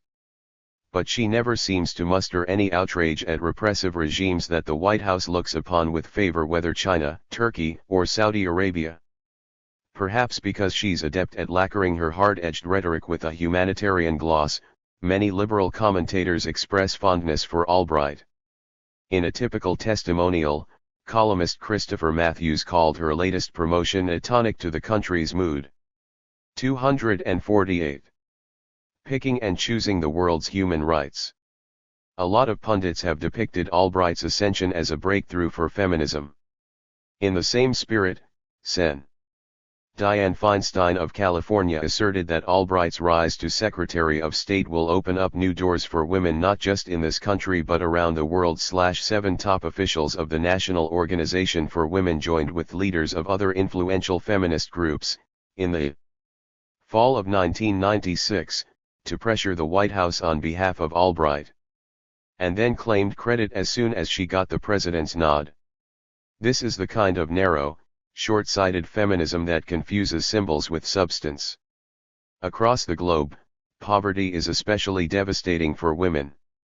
Meanwhile, now more than ever, Albright is implementing the edicts of an administration that has put harsh economic agendas at the center of its foreign policy. In practice, that has meant pushing and cajoling third world governments to cut public sector subsidies for food, healthcare, housing, and education. These reform measures are being promoted by the State Department as well as global agencies like the World Bank and the International Monetary Fund. Their prescriptions are popular with investors. But poor women and families the world over are bearing the brunt of policies that slash at already threadbare safety nets. "We are not a charity or a fire department," Albright said recently. "We will defend firmly our own vital interests." Left unexamined by news coverage are crucial questions: whose vital interests is she talking about? Who's being protected? Wall Street or most Americans? Neither mainstream journalists nor Albright's feminist boosters seem interested in exploring who profits and who suffers as this nation's diplomatic bandwagon rolls forward. When it comes to issues that many liberals and women's groups profess to be passionate about, Albright is well situated to get a free ride. More curious observers might wonder why key members of former President Reagan's foreign policy team such as UN 249 Ambassador Jeane Kirkpatrick and Secretary of State George Shultz have gone out of their way to praise Albright as a fine choice to run the State Department. Albright is quite good at playing to the media and she is acutely aware of their importance. During her tenure as UN ambassador, she referred to CNN as the 16th member of the Security Council. The day after being sworn in as Secretary of State, she appeared as a guest on CNN's Larry King Live. Madeleine Albright may be media savvy. But, under the circumstances, that's hardly cause for celebration. January 29, 1997. 250. When economic freedom. Bars chewing gum. America's top business newspaper puts out a fascinating document called The Index of Economic Freedom. It's a thick book that illuminates the priorities of Wall Street Journal editors, who team up with the influential Heritage Foundation to rank the countries of the world. So, for 1997, which sovereign nation scored highest in economic liberty? The answer: Singapore. In Singapore, the indexers of economic freedom have seen the future, and it works: an efficient, strike-free labor force. No minimum wage. No antitrust regulations. But some significant facts go unmentioned. For instance, chewing gum has been illegal in Singapore since 1992. The government recently reaffirmed the ban and warned citizens that ordering gum from foreign mail catalogs could bring a year in jail and a fine of $6,173. The crackdown came after authorities blamed wads of gum for jamming subway doors. Evidently, the visionary leaders of Singapore have realized that people can't have economic freedom and chew gum at the same time. Nor do financial liberties on the Asian island extend to anyone who might want to buy or sell or read a copy of Watchtower magazine. The Jehovah's Witness religious group and its literature have been banned in Singapore for a quarter of a century. Throughout 1996, at least 40 Jehovah's Witnesses were behind bars in Singapore for refusing military service on religious grounds. Amnesty International calls them prisoners of conscience. Dozens of other Jehovah's Witnesses spent weeks in jail for peacefully exercising their right to freedom of expression. 251. The unfettered commerce that dazzled the economic freedom indexers does not include the exchange of ideas or information.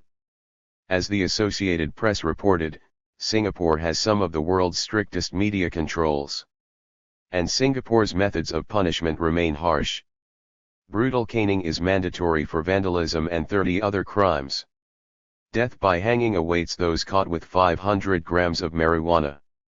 As you might guess, dictator Lee Kuan Yew has scorned decadent notions of civil liberties. Ranked just behind Singapore and also classified as free in the Index of Economic Freedom is Bahrain. The small Persian Gulf country wins profuse accolades, a free market economic system. No taxes on income or corporate profits. No capital gains tax. Few barriers to foreign investment. A vibrant and competitive banking market with few government restrictions.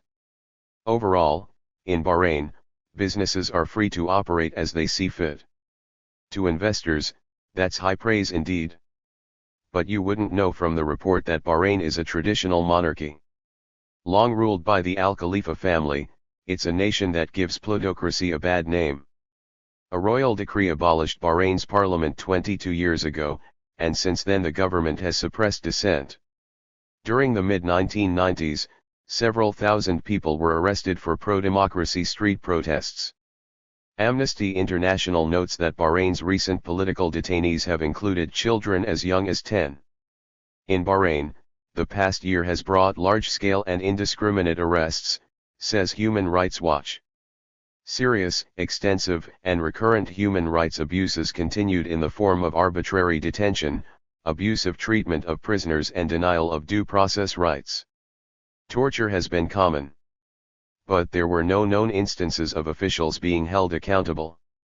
Clearly, political tyranny can be quite compatible with the kind of economic order favored by folks at the Wall Street Journal and the Heritage Foundation. The touting of countries like 252. Picking and choosing the world's human rights. Singapore and Bahrain is proof that one-dimensional fixations are foolish and dangerous. Despite persistent efforts by some media outlets and think tanks, it's not possible to credibly separate the flow of money from the exercise of power. Every day, much of the real world is buffeted by a political version of the golden rule: those who have the gold make the rules. All too often, terms like economic freedom get defined in ways that just so happen to favor the interests of the wealthy few. In the process, such definitions set aside democratic values. Inadvertently, the Index of Economic Freedom renders a valuable public service. It shows that narrow concepts of economic freedom can be catastrophic for genuine human freedom. January 22, 1997. 253. Part 16. Boosting corporate-backed think tanks. Menage a trois. Cato, Murdoch, Malone. In the autumn of 1997, when News Corporation owner Rupert Murdoch joined the board of directors at the Cato Institute, the announcement went unreported in major media. Perhaps it seemed routine for one of the world's most powerful media moguls to take a leadership post at one of the most influential think tanks in Washington. At future meetings, Murdoch can count on rubbing elbows with a fellow media titan, John C. Malone, president and CEO of Telecommunications Inc. TCI, the largest cable operator in the United States, who has been on the Cato board since 1995. The two men are well acquainted. Their companies have long been intertwined in media deals involving satellite television, cable TV systems, program distribution, and other big telecommunications ventures. Now the heads of both firms are formally helping to run a think tank which boasts that it has actively promoted the deregulation of the television and telephone industries. In recent years, the Cato Institute has neared the top tier of think tanks in the United States on Capitol Hill and in the nation's news media. In the 1996 book No Mercy, How Conservative Think Tanks and Foundations Changed America's Social Agenda, Jean Stefancic and Richard Delgado write that the Cato Institute has played a key role in forming the ideas and policies of the new Republican majority in Congress/7 these days. Congressional committee chairmen increasingly look to Cato scholars for testimony. When FAIR did a search of major newspapers and broadcast outlets in the Nexus computer database, the Media Watch Group found that Cato was one of 4 think tanks with more than 1,000 citations in 1995 and again in 1996 as well as 1997. The Brookings Institution and the Heritage Foundation were in 255. A virtual tie for first place, Cato followed closely behind third place American Enterprise Institute. By the time the Cato Institute celebrated its 20th anniversary at a Washington Hilton bash with 2,000 guests, the Washington Post, May 2, 1997, was declaring that Cato is now the hot policy shop. The Post quoted one of the enthusiastic guests, ABC News correspondent John Stossel, "I have no OFFI. Chale political affiliation, but I sure seem to be agreeing with them on a lot of things." A year earlier, Stossel had been the keynote speaker at a Cato City seminar in New York. For corporations eager to stoke the pro-privatization and anti-regulation fervor of the Cato Institute, it's clearly a good investment. Broadcasters like Murdoch benefit greatly from federal giveaways. Holding frequency licenses worth fortunes, they're now receiving free slices of a digital spectrum valued at up to $70 billion. Likewise, cable TV conglomerates with Malone's TCI in the lead continue to expand under the protection of federal regulations that place severe limits on the power of municipalities to charge franchise fees for use of public rights software. While lauding the free market, Murdoch and Malone rely on the federal government's aid in their quest for media monopolization. The contradiction doesn't seem to bother the Cato Institute at all. While it has criticized corporate welfare, Cato is much more serious about eliminating government programs for the poor. The annual report for 1996 trumpets a statement by Cato's Director of Health and Welfare Studies, Michael Tanner, that welfare has failed and cannot be reformed. It is time to end it. In its place, the civil society would rely on a reinvigorated network of private charity. One of Cato's luminaries is Jose Pinera, co-chair of its project on Social Security privatization. According to Cato's latest annual report, the project's work was cited by nearly every major newspaper in the United States, including the Washington Post, the New York Times, the Los Angeles Times, and the Wall Street Journal. The report says that Pinera, a former Minister of Labor and Welfare in Chile, oversaw the privatization of Chile's 256 boosting corporate-backed think tanks. Everywhere you look, it's PR/VATUATICNMAMLA. Hospitals are giving way to hams. Prisons are being run by private corporations. And thanks to welfare reform, some states are even antracting their welfare systems out to firms such as Lockheed. To my calcula OJJ-4. TLONS, the only, happy face, way this company can possibly trademark. Torn a profit IRF H trademark trademark J, happy face, JV. Pound TST asterisk tri pound FOK /PS leal /XI dollar /li. Now, some of you bleeding hearts may FLNO this trend objectionable, but as far as WFFFE concerned, it's about TIAF pound. There are way too many handouts in this society. For instance, in Emory CTI you've got libraries, just loaning out books for free. What's up with that? Haven't these people heard of bookstores? No, what about public parks? How arc we supposed to install the N copyright T on a private property in our kids if they grow /IP thinking they can run around on any PATCU of open space that happens to catch their pound yet? Anybody ever think about TNAT? Yes, if you ask US, this country has been veering dangerously close to socialism for too long. And the sooner all these knee-jerk giveaways and social services are PRIVAT 12 ed the better. 257. pension system in the early 1980s, but does not mention that at the time the Chilean government was under the dictatorship of General Augusto Pinochet. Evidently, Cato's concern about intrusive government does not extend to torture and murder. In terms of commitment to human rights, Cato has found a kindred spirit in Rupert Murdoch, who is fond of floating lofty rhetoric about his Star TV satellite network. Satellite broadcasting makes it possible for information-hungry residents of many closed societies to bypass state-controlled television, said Murdoch, who touts new media technology as a threat to totalitarian regimes everywhere.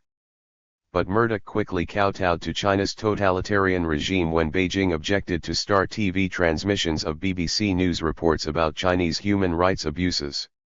In 1994, Murdoch's network dropped the BBC from its broadcasts to Asia. The BBC was driving them nuts, Murdoch said. It's not worth it. Murdoch sits on the board of directors of Philip Morris, the tobacco giant recently inducted into INFAC's Hall of Shame for exerting undue influence over public policy making with the help of 240 registered federal and state lobbyists, often spending upwards of $2 million per month to lobby federal officials. Murdoch publications such as TV Guide reap enormous profits from cigarette ads. And Murdoch's Fox Broadcasting is cozy with Philip Morris subsidiary Miller Brewing Company, which recently boosted its advertising account with Fox to about $75 million per year for sports and prime-time programs. But Murdoch is just one of many Cato links to Big Tobacco. Although news reporting and media commentaries often include the Cato Institute's assessments of tobacco-related issues, Cato's direct ties to tobacco rarely get mentioned. For years, the list of Cato's large contributors has included Philip Morris Companies and R.J. Reynolds Company. As it happens, Cato is a fierce tiger when it comes to advocating for oppressed tobacco firms. In June 1997, a Cato policy analysis by senior fellow Robert A. Levy denounced state lawsuits against tobacco companies to recover Medicaid costs for 258. Boosting corporate-backed think tanks. Treating people with smoking-related diseases. He claimed that anti-tobacco politicians were willing to deny due process to a single industry selected for its deep pockets and public image rather than its legal culpability. Testifying before the Senate Judiciary Committee a month later, Levy sounded a similar theme, calling a proposed tobacco settlement a shameful document, extorted by public officials who have perverted the rule of law to tap the deep pockets of a feckless and friendless industry. For good measure, Levy excoriated newly proposed restrictions on tobacco advertising as draconian. And he went ballistic over the idea that tobacco firms should provide funds for the health care of children without insurance. To hold a single industry financially liable is no more than a bald transfer of wealth from a disfavored to a favored group. 7 Such pronouncements from the lips of tobacco company lawyers are likely to be taken with outsized grains of salt by the public. But Levy, whose title is Senior Fellow in Constitutional Studies at the Cato Institute, has consistently received respectful media coverage without reference to the links between the tobacco industry he defends and the think tank that employs him. So, in a news article that appeared on July 10, 1997, a week before Levy testified on Capitol Hill, the Chicago Tribune devoted several paragraphs to Levy's views, quoting his claims that federal efforts to regulate tobacco have been counterproductive. The article identified the Cato Institute only as a libertarian think tank in the Capitol, though it could have just as accurately been described as an advocacy group paid by the tobacco industry. The next month, on August 31, when the San Diego Union Tribune published an 1,100-word op-ed article by Levy under the headline "Rule of Law is a Loser in Tobacco War," the bio blurb mentioned Levy's post at Cato but not Cato's relationship with tobacco companies. In that piece, Levy, a senior fellow in constitutional studies at the Cato Institute, lambasted an $11 billion settlement of Florida's war against the tobacco 259 industry. He called the settlement shameful because it strips a currently unfashionable industry of basic protections the rest of us take for granted. 10 days later, in USA Today, Levy surfaced again as a concerned legal scholar writing an opinion piece that decried the persecution of tobacco firms and blasted our pervasive regulatory state. Major media outlets have routinely turned a blind eye to the corporate financial backing for Cato and other large think tanks in Washington. Few reporters or pundits focus on the conflicts of interests involved. In 1996, a report by Public Citizen illuminated the industry money behind the major think tanks campaigning to strip regulatory authority from the Food and Drug Administration. 7 think tanks: the American Enterprise Institute, the Cato Institute, the Competitive Enterprise Institute, the Heritage Foundation, the Hudson Institute, the Progress and Freedom Foundation and the Washington Legal Foundation, received at least $3.5 million between 1992 and 1995 from drug, medical device, biotechnology and tobacco manufacturers and their corporate foundations. But mainstream journalists paid scant attention to who was paying the piper. Some of the country's most renowned think tanks, frequently cited by the American media, are carrying water for the drug, medical device, biotechnology, and tobacco industries. Not all daily papers have dodged those realities. Under the headline "FDA's Detractors Get Funny Funding," the Knessian commented on July 29, 1996, the think tanks named in the report, including the Cato Institute, the Heritage Foundation and the American Enterprise Institute, have produced a steady stream of anti-FDA sentiment, including op-ed pieces and reports over the last several years. The newspaper noted a tremendous difference between an independent think tank, which does legitimate research, and a quasi-academic mouthpiece financed by a regulated industry. Clearly, the Cato Institute falls in the latter category. The institute's yearly funding has climbed above $8 million, more than twice what it was in 1992. The organization's most recent 260. Boosting corporate-backed think tanks. Annual report exults, "We've moved into a beautiful new $13.7 million headquarters at 1000 Massachusetts Avenue and have only $1 million in debt remaining on it as we enter 1997. Dozens of huge corporations, eager to roll back government regulatory powers, are among Cato's largest donors." In their book No Mercy, University of Colorado Law School scholars Steph Enkik and Delgado describe a shift in Cato's patron base over the years. Cato's main philanthropic backing has come from the right-wing Koch, Lamb, and Sarah Scaife foundations. But today, Cato receives most of its financial support from entrepreneurs, securities and commodities traders, and corporations such as oil and gas companies, Federal Express, and Philip Morris that abhor government regulation.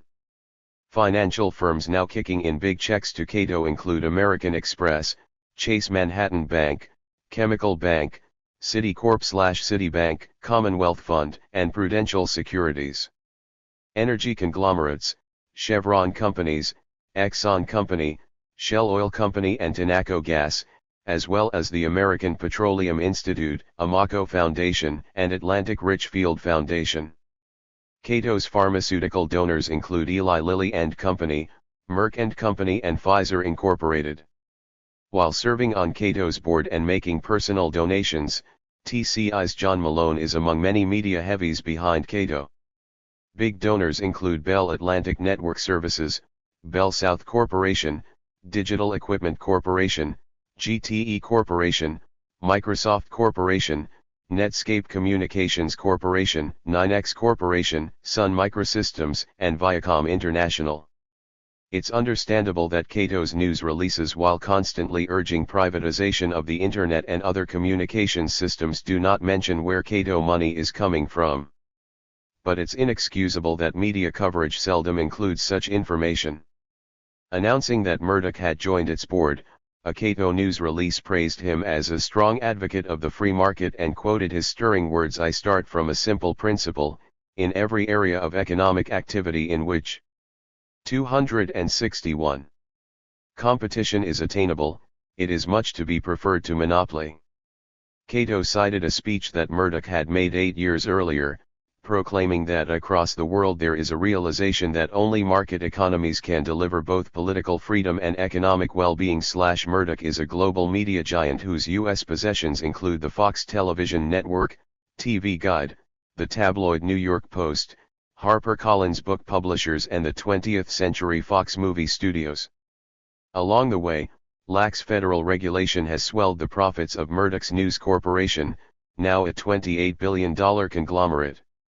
As a spring 1997 New York Times article noted, his 10-year-old Fox TV network could never have succeeded if it had not received generous treatment at the Federal Communications Commission.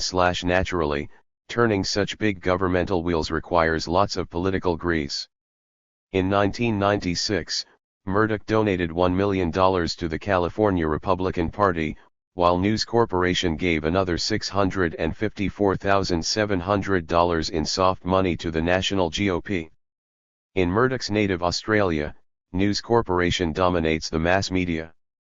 In Britain, Murdoch controls more than a third of daily newspaper circulation along with much of cable and satellite television. While using his media outlets to push for the slashing of government social services, Murdoch was a pioneer of union busting in the newspaper industry. Murdoch is likely to have a long and harmonious presence on the Cato Institute's board of directors. January 1998. 262. Boosting corporate-backed think tanks. 263. Launching pad for authors. The Manhattan Institute. When Abigail Thernstrom became a national media star as a scholarly foe of affirmative action, it was yet another triumph for the Manhattan Institute. Once again, its book fellowship program had launched an author into the media stratosphere. A senior fellow at the Manhattan Institute, Thernstrom credits the think tank for unwavering commitment to her 1997 book America in Black and White, co-written with husband Stephen Thernstrom. In addition, the authors thank 5 right-wing funders, the John M. Olin Foundation, the Lindy and Harry Bradley Foundation, the Smith-Richardson Foundation, the Earhart Foundation and the Carthage Foundation have also generously funded our research. The Manhattan Institute was founded in 1978 by William Casey, who later became President Reagan's CIA director. Since then, the Institute's track record with authors has been notable. Funneling money from very conservative foundations, the Institute has sponsored books by many writers opposed to safety net social programs and affirmative action. During the 1980s, the Institute's authors included George Gilder, Wealth and Poverty, Linda Chavez, Out of the Barrio, and Charles Murray, Losing Ground. Of course, the funders behind the Thernstrom's book have not confined themselves to routing money to authors via the Manhattan Institute. For instance, the Bradley and Smith-Richardson Foundations gave sizable grants to New York Times reporter Richard Bernstein for his 1994 book denouncing multiculturalism, Dictatorship of Virtue. Bernstein is now a book reviewer at the Times. But through the years, the Manhattan Institute has proved to be a key conduit for turning book projects into media sensations. 264. Boosting corporate-backed think tanks. Charles Murray's book Losing Ground, a denunciation of social programs for the poor, catapulted him to media stardom in 1984. More than a dozen years later, in October 1997, the Philadelphia Inquirer recalled that Losing Ground provided much of the intellectual groundwork for welfare reform. As Murray wrote in the book's preface, the decision by Manhattan Institute officials to subsidize the book project was crucial. Without them, the book would not have been written. Murray became a national figure only after joining the Manhattan Institute as a Bradley Fellow. In 1982, the think tank offered the then unknown Murray a position as a senior research fellow and the Institute's full financial backing to complete Losing Ground, recount Gene Stefancic and Richard Delgado of the University of Colorado Law School. The Institute raised $125,000 to promote Murray's book and pay him a $35,000 stipend, most coming from Scaife Foundation, which gave $75,000, and Olin, $25,000. Upon publication, It sent 700 free copies to academics, journalists, and public officials worldwide, sponsored seminars on the book, and funded a nationwide speaking tour for Murray that was made possible by a $15,000 grant from the Liberty Fund. The largesse from right-wing hinders yielded big results. By early 1985, Murray's book had become a widely touted brief against spending tax dollars on low-income people. "This year's budget cutter's Bible seems to be losing ground," said a New York Times editorial in February 1985. Among policy shapers in the federal executive branch, the newspaper lamented, losing ground had quickly become holy writ. In agency after agency, officials cite the Murray book as a philosophical base for proposals to slash social expenditures. A couple of months later, in U.S. News & World Report, contributing columnist David Gergen noted that Murray's book forms the intellectual underpinnings for assaults upon social programs currently underway in Washington. Media outlets marveled at the sudden importance of Charles Murray's work. Losing ground has been the subject of dozens of major editorials, columns, and reviews in 265 publications such as the New York Times, Newsweek, the Dallas Morning News, and the New Republic. Even the Sunday Times of London/7 wrote Chuck Lane in a March 1985 issue of the New Republic. The book's success is a case study in how conservative intellectuals have come to dominate the policy debates of recent years. That domination, Lane concluded, was being enhanced by the think tank behind Losing Ground. The Manhattan Institute's canny innovation is to rely as little as possible on chance and as much as possible on marketing. Of course, money helps, too. Nearly a decade later, Losing Ground was one of the central texts of the welfare reform debate. With the Wall Street Journal editorial pages showcasing anti-welfare commentary from Murray, the echo effects were swift and loud. In mid-November 1993, George Will's syndicated column cited what the social scientist Charles Murray calls an inner-city culture of Lord of the Flies writ large. Will concluded that the nation's rising illegitimacy rate may make America unrecognizable before political institutions recognize the necessity of measures as boldly traditional as Murray recommends. The chorus of pundits expounding simultaneously on the same themes included Michael Barone, Joe Klein, Charles Krauthammer, and John Leo. At the same time, Murray was making the rounds of network TV shows, including ABC's This Week, where Will had previously lauded him. On November 28, 1993, host David Brinkley introduced Murray with lavish praise as the author of a much-admired, much-discussed book called Losing Ground, which is a study of our social problems.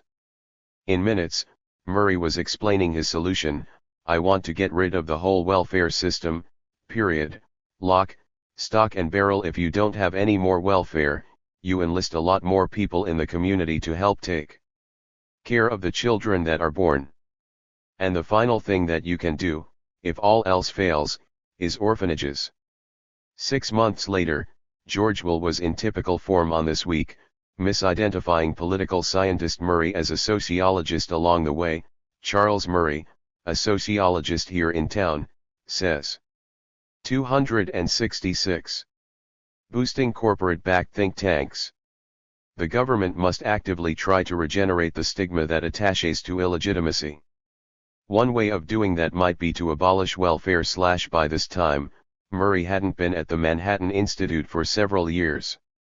He moved on to the American Enterprise Institute in 1990, when the Manhattan Institute refused to support his research on differences in intelligence between blacks and whites. Stefankic and Delgado report in No Mercy, taking with him his annual $100,000 foundation grant from the Bradley Foundation for salary, overhead, and other expenses.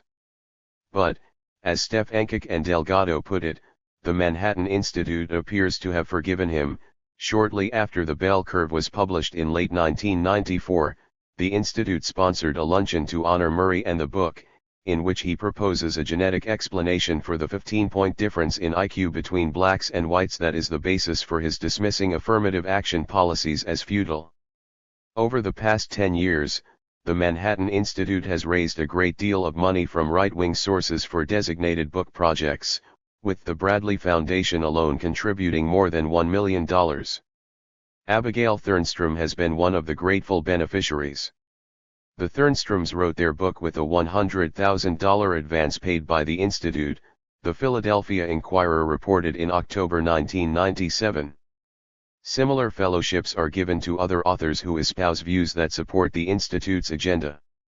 The resulting book, co-written with Stephen Thernstrom, America in Black and White, One Nation, Indivisible, has borne gratifying media fruit for its backers. Describing America in Black and White as a benchmark new work that turns the accepted history of racial progress in America upside down, Time devoted 3 pages to the book in early September 1997. Some of its points are compelling, the magazine concluded, although the Thernstroms often construct tenuous arguments. Some reviewers gave the book a chilly reception. In the Los Angeles Times, history professor Martin Duberman commented that it provides an encyclopedic rationale for being all at once. 267. Optimistic and inactive about racial divisions. But even when spiced with criticisms, the coverage frequently had the flavor of the review in the New Republic, which claimed that the Thernstroms' tough-minded book serves the cause of racial justice. The big media response to the book, while mixed, had the effect of propelling the Thernstroms to center stage as credible researchers weighing in against affirmative action. Along with ongoing subsidies from a number of large conservative foundations, the Manhattan Institute has gained funding from such corporate sources as the Chase Manhattan Bank, Citicorp, Time Warner, Procter & Gamble and State Farm Insurance, as well as the Lilly Endowment and philanthropic arms of American Express, Bristol-Myers Squibb, Cigna, and Merrill Lynch. Boosted by major firms, the Manhattan Institute budget reached $5 million a year by the early 1990s. Dubbing it an iconoclastic research group, a 1993 New York Times News article declared, "What distinguishes the Manhattan Institute is its work to translate its ideology into concrete proposals that appeal to a wide spectrum of political beliefs." The impacts have been national. Despite its focus on New York, the Manhattan Institute has had its greatest influence in other cities. Mayors in Philadelphia, Indianapolis, Jersey City, and Phoenix have praised it and adopted some of its advice. By 1995, the Boston Globe was calling it one of the nation's most effective policy think tanks. Many newspaper editors have been extremely receptive. For its size, Steph Enkik and Delgado observe, the Manhattan Institute publishes more op-ed pieces, including many on affirmative action, than any other think tank. March 1998. 268. Part 17. Promoting Serious Absurdity. A pop quiz about news judgment. With summer 1997 almost gone and schools back in session around the country, now is a good time for a pop quiz on news coverage. Don't worry, this test won't be graded. It's up to you to decide which answers ring true. Today's quiz is multiple choice.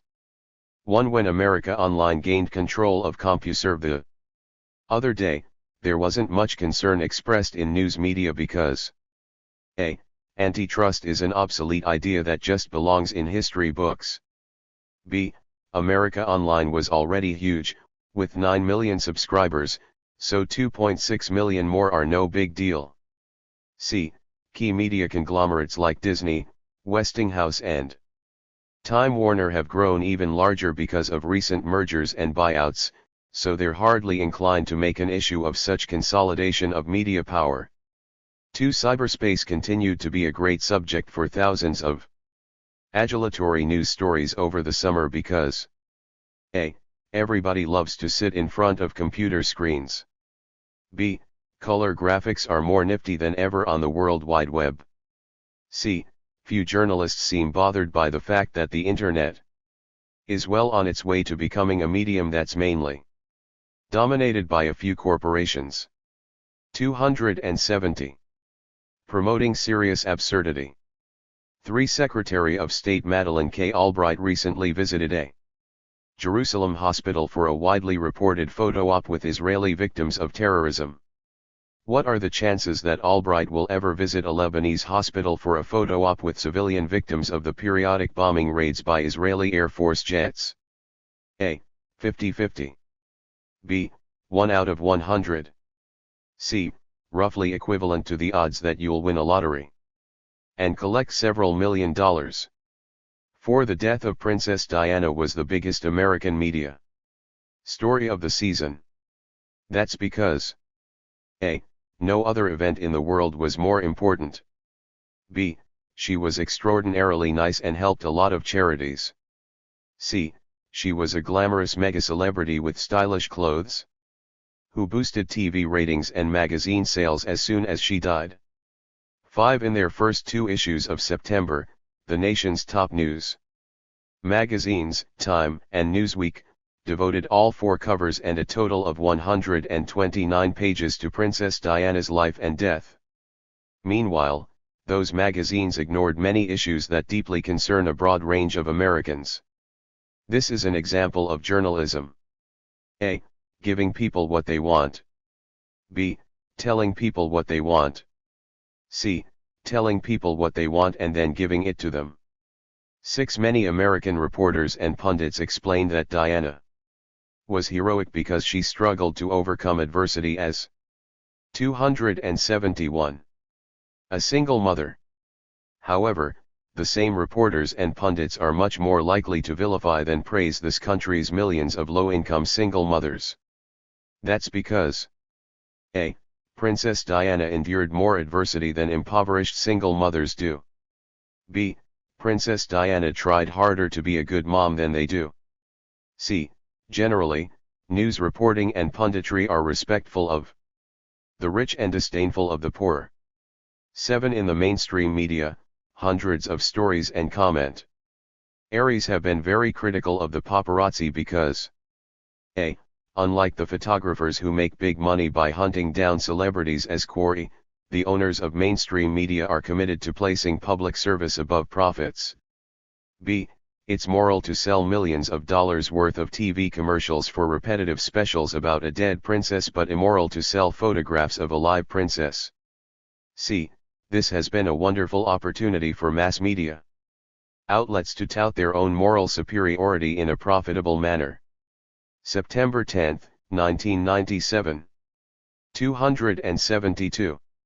Announcing the R.U. Litzer Prizes for 1997. The R.U. Litzer Prizes recognize some of America's smelliest media achievements. Although journalists do not covet these annual awards, the competition remains fierce. Each year, I sift through hundreds of entries with my colleague Jeff Cohen, who heads the Media Watch Group Fair. In 1997, many news professionals were deserving, but only an elite few walked off with the R.U. Litzer. Vulgar Excess Prize columnist Frank J. Prial. In his Wine Talk column published by the New York Times, Prial declared, the $100 bottle wine, once an example of vulgar excess, is now an everyday occurrence. Everyday occurrence for whom? 3 days later, a chart in the Times business section showed that only 3% of California wines retail for over $14 per bottle, 59% sell for under $3. Right-wing Diversity Award Public Broadcasting Service. This fall, PBS moved to diversify public TV's schedule, which already includes a half-dozen weekly political shows hosted by conservatives like William F. Buckley, John McLaughlin, Ben Wattenberg, and James Glassman. So a new PBS series, National Desk, features rotating hosts. White conservatives Fred Barnes and Morton Kondraka are joined by black conservative Larry Elder. Now that's diversity. Public Goes Private Award. Bill Baker, president of PBS affiliate WNET-TV in New York, speaking to a corporate luncheon for representatives of ad agencies, Baker extolled the trends at the public broadcasting service. Welcome to the new PBS. Corporate messages on PBS get more creative every year. You can show products. You can. 273. Use slogan / maybe PBS now stands for the privatized broadcasting service. Tabloid tyrant prize publishing magnate Mort Zuckerman. During the height of Diana mania in September 1997, Zuckerman exercised his prerogative as owner of New York's Daily News by firing the top editor, Pete Hamill. The problem? Hamill tried to cut back on celebrity and gossip coverage. His last battle with management was over the use of a crude, revealing photo of Princess Diana exiting a car. Hamill lost the fight and the job. Ultimate headline: New York Daily News, Princess Diana OJ would walk. Satanic America Prize Rev. Sun Myung Moon and the Washington Times. Rev. Moon is the founder and funder of the Washington Times, the daily newspaper preaching conservative-style American patriotism. But Rev. Moon, leader of the Unification Church, has developed enormous contempt for the United States. In a May 1 speech, according to the Washington Post, Rev. Moon said, "The country that represents Satan's harvest is America." In another recent speech, he proclaimed that women in the United States are worse than prostitutes, that God hates the American atmosphere, and that Satan created this kind of hell on the earth. None of these comments were reported in the Washington Times. Off the charts award: the New York Times. Last September, an elaborate chart in the New York Times appeared under a somber headline, "Making War on Israelis, a Deadly Rhythm Since Arab Autonomy." The chart was filled with a list of fatal attacks on Israeli civilians during the previous 3 years. Omitted was any mention of the killings of 144. 274. Promoting serious absurdity. Palestinian civilians by Israeli police and soldiers in the same time period. Services no longer needed. Prize Ambrose Evans Pritchard. From 1993 through early 1997, British correspondent Evans Pritchard was known as one of the wildest Clinton-bashing journalists in Washington. His reporting for the London Sunday Telegraph, widely circulated in the United States via the internet and conservative talk radio, sought to link Bill Clinton to every imaginable conspiracy, from Arkansas drug dealing to Vincent Foster's mysterious death. When Evans Pritchard headed home to England in spring 1997, he gave this reason for leaving Washington: "Bill Clinton has become such a right-wing president that my services are no longer needed. You can't say that on TV." Award: CBS, NBC, and ABC networks. Thanks to thousands of ads urging consumers to buy this or that, TV networks are hugely profitable. But even a single ad urging people not to buy is apparently one too many. That's what anti-consumerism activist Cal Lasson learned when he offered $15,000 for a network ad promoting Buy Nothing Day, a 24-hour shopping moratorium on the day after Thanksgiving. The ad points out that the average North American consumes 30 times more than a person from India. NBC rejected the ad, saying it doesn't take any advertising that's inimical to our legitimate business interests. CBS's rejection letter said that Buy Nothing Day is in opposition to the current economic policy in the United States. Well, the 6th annual Pulitzer Prizes are now history. But more competition will soon be underway. And contestants begin 1998 with a clean slate. December 17, 1997. 275. And now, the Pulitzer Prizes for 1998. For the 7th year in a row, I have worked with Jeff Cohen of the Media Watch Group Fair to sift through the many entries for a Pulitzer Prize, the annual award that pays tribute to this nation's smelliest media offerings. The competition to win a Pulitzer was never more fierce.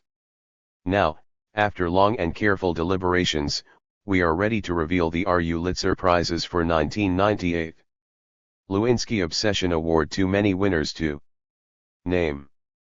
Silliest poll question. Fox News Channel and MSNBC, tie. In January, Fox News asked the public to rule on Monica Lewinsky, average girl or a young tramp looking for thrills. After 7 months of focusing on little else besides Clinton's sexual morals, MSNBC announced a poll question in August. Clinton's morals: should it be a political issue, or should it remain a private concern? Sponsorship: Smog Award. Time magazine.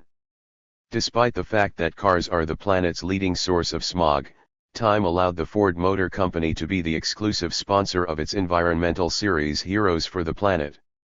A Time editor admitted the arrangement was fairly unusual. Who's calling the tune award Coca-Cola? A letter from Coke's ad agency to magazines demanded that Coke ads not appear next to articles on the following inappropriate topics: hard news, sex-related issues, drugs, prescription or illegal medicine, chronic illnesses such as cancer, diabetes, AIDS, health, mental or physical medical. 276. Promoting serious absurdity. Conditions: negative diet information, bulimia, anorexia, quick weight loss, food, political issues, environmental issues, articles containing vulgar language, religion / in other words, magazines should be as empty of nutrients as Coke is. Corporate Paranoia Prize CNBC. Charles Grodin's nightly talk show on CNBC was known mainly for fixations on O.J. Simpson and Monica Lewinsky. Once every blue moon, however, Grodin veered from CNBC-preferred subjects to issues of consumer rights and the impact of draconian drug laws on poor people. These occasional, off-key topics were apparently too much for network bosses. In June, when CNBC canceled the show, Variety reported, one insider says the network finally got fed up with Grodin's nightly denunciations of the capitalist system. Grodin later returned to TV, confined to weekends on MSNBC. The Jingo Journalism Award. Charles Krauthammer, frustrated with the lack of bloodshed after confrontations between the United States and Iraq, columnist Krauthammer waxed apoplectic in a November 30 Time magazine article.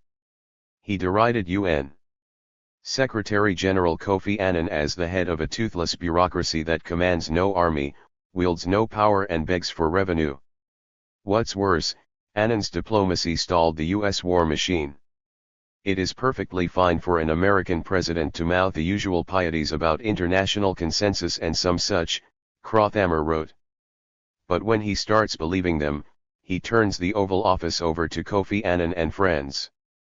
Tenderness for Tyrants Award. The New York Times. Continuing the tradition of empathy for the brutal Indonesian dictator Suharto that it had maintained for a third of a century, the New York Times repeatedly put the best face on the tyrant as pro-democracy forces challenged his grip on power last spring. According to the Times, Suharto was a 277 profoundly spiritual man and a reforming autocrat. The Times offered this rationale for the mass murderer: it was not simply personal ambition that led Mr. Suharto to clamp down so hard for so long, it was a fear, shared by many in this country of 210 million people, of chaos. Left of far-right award. Al Hunt of the Wall Street Journal. Hunt, usually about as leftward as anyone gets on CNN's Capital Gang, enthusiastically endorsed the renaming of Washington's National Airport after Ronald Reagan. In a January 15 Wall Street Journal column, Hunt praised Reagan for busting the Air Traffic Controllers Union, in the first month of the Reagan presidency. The controllers illegally went on strike. The president alone hung tough, contending simply that an illegal action couldn't be countenanced. This was a man very comfortable and secure with himself, which arguably is the single most relevant consideration in choosing a president. Killing her softly, prized Time magazine. In its June 29 cover story, Is Feminism Dead? Time bemoaned the alleged fading of authentic feminism. Meanwhile, Time's top editors were pushing its strongest feminist writer out the door. After years as a regular columnist for Time, Barbara Ehrenreich found that her eloquent talents were no longer wanted there. Feminists as Prostitutes and Nazis Award. Michael Barone of Reader's Digest and Larry King of CNN on CNBC's Hardball program in August, former Congresswoman Elizabeth Holtzman noted that Monica Lewinsky appeared to be a consenting adult. An irate Barone exclaimed, "Basically, we've established the feminist movement in the United States, we've now found what profession they're in, and the only question is their price." A few weeks later, on Larry King Live, feminist leader Patricia Ireland said that she disapproved of Clinton's conduct with Lewinsky but didn't think it. 278. Promoting serious absurdity. Warranted impeachment. King responded, if you were a highway builder in Germany in 1936, you would have said, let's keep Hitler because he built highways / you're a highwayman / Ethnic Stereotype Award Rush Limbaugh. On March 2, Limbaugh advised Madonna how to have a second child. Well, Madonna, if this is what you want to do, just do what you did. Take a walk in the park. Stake out some gang member type guy who looks like a hunk to you. Pay the guy some money. Bring him into the apartment on Central Park West, bed him, and it can happen all over again just like it did the first time. The father of Madonna's first child, Carlos Leon, is a Latino. He has no known connection to any gang activity. When he met Madonna, Leon was a fitness trainer. Limbaugh's current wife had been an aerobics teacher. Finger on the Blue Blood Pulse Award USA Today. In a September story on consumer reactions to the stock market plunge, USA Today reported that signs of some fallout have begun to appear. The signs: reduced sales of Manhattan real estate, San Francisco yachts, Beverly Hills mansions and St. Louis Cadillacs, Mercedes, BMWs, and Porsches. There was no mention of any impact on Americans who don't drive their Mercedes to the yacht club. December 16, 1998.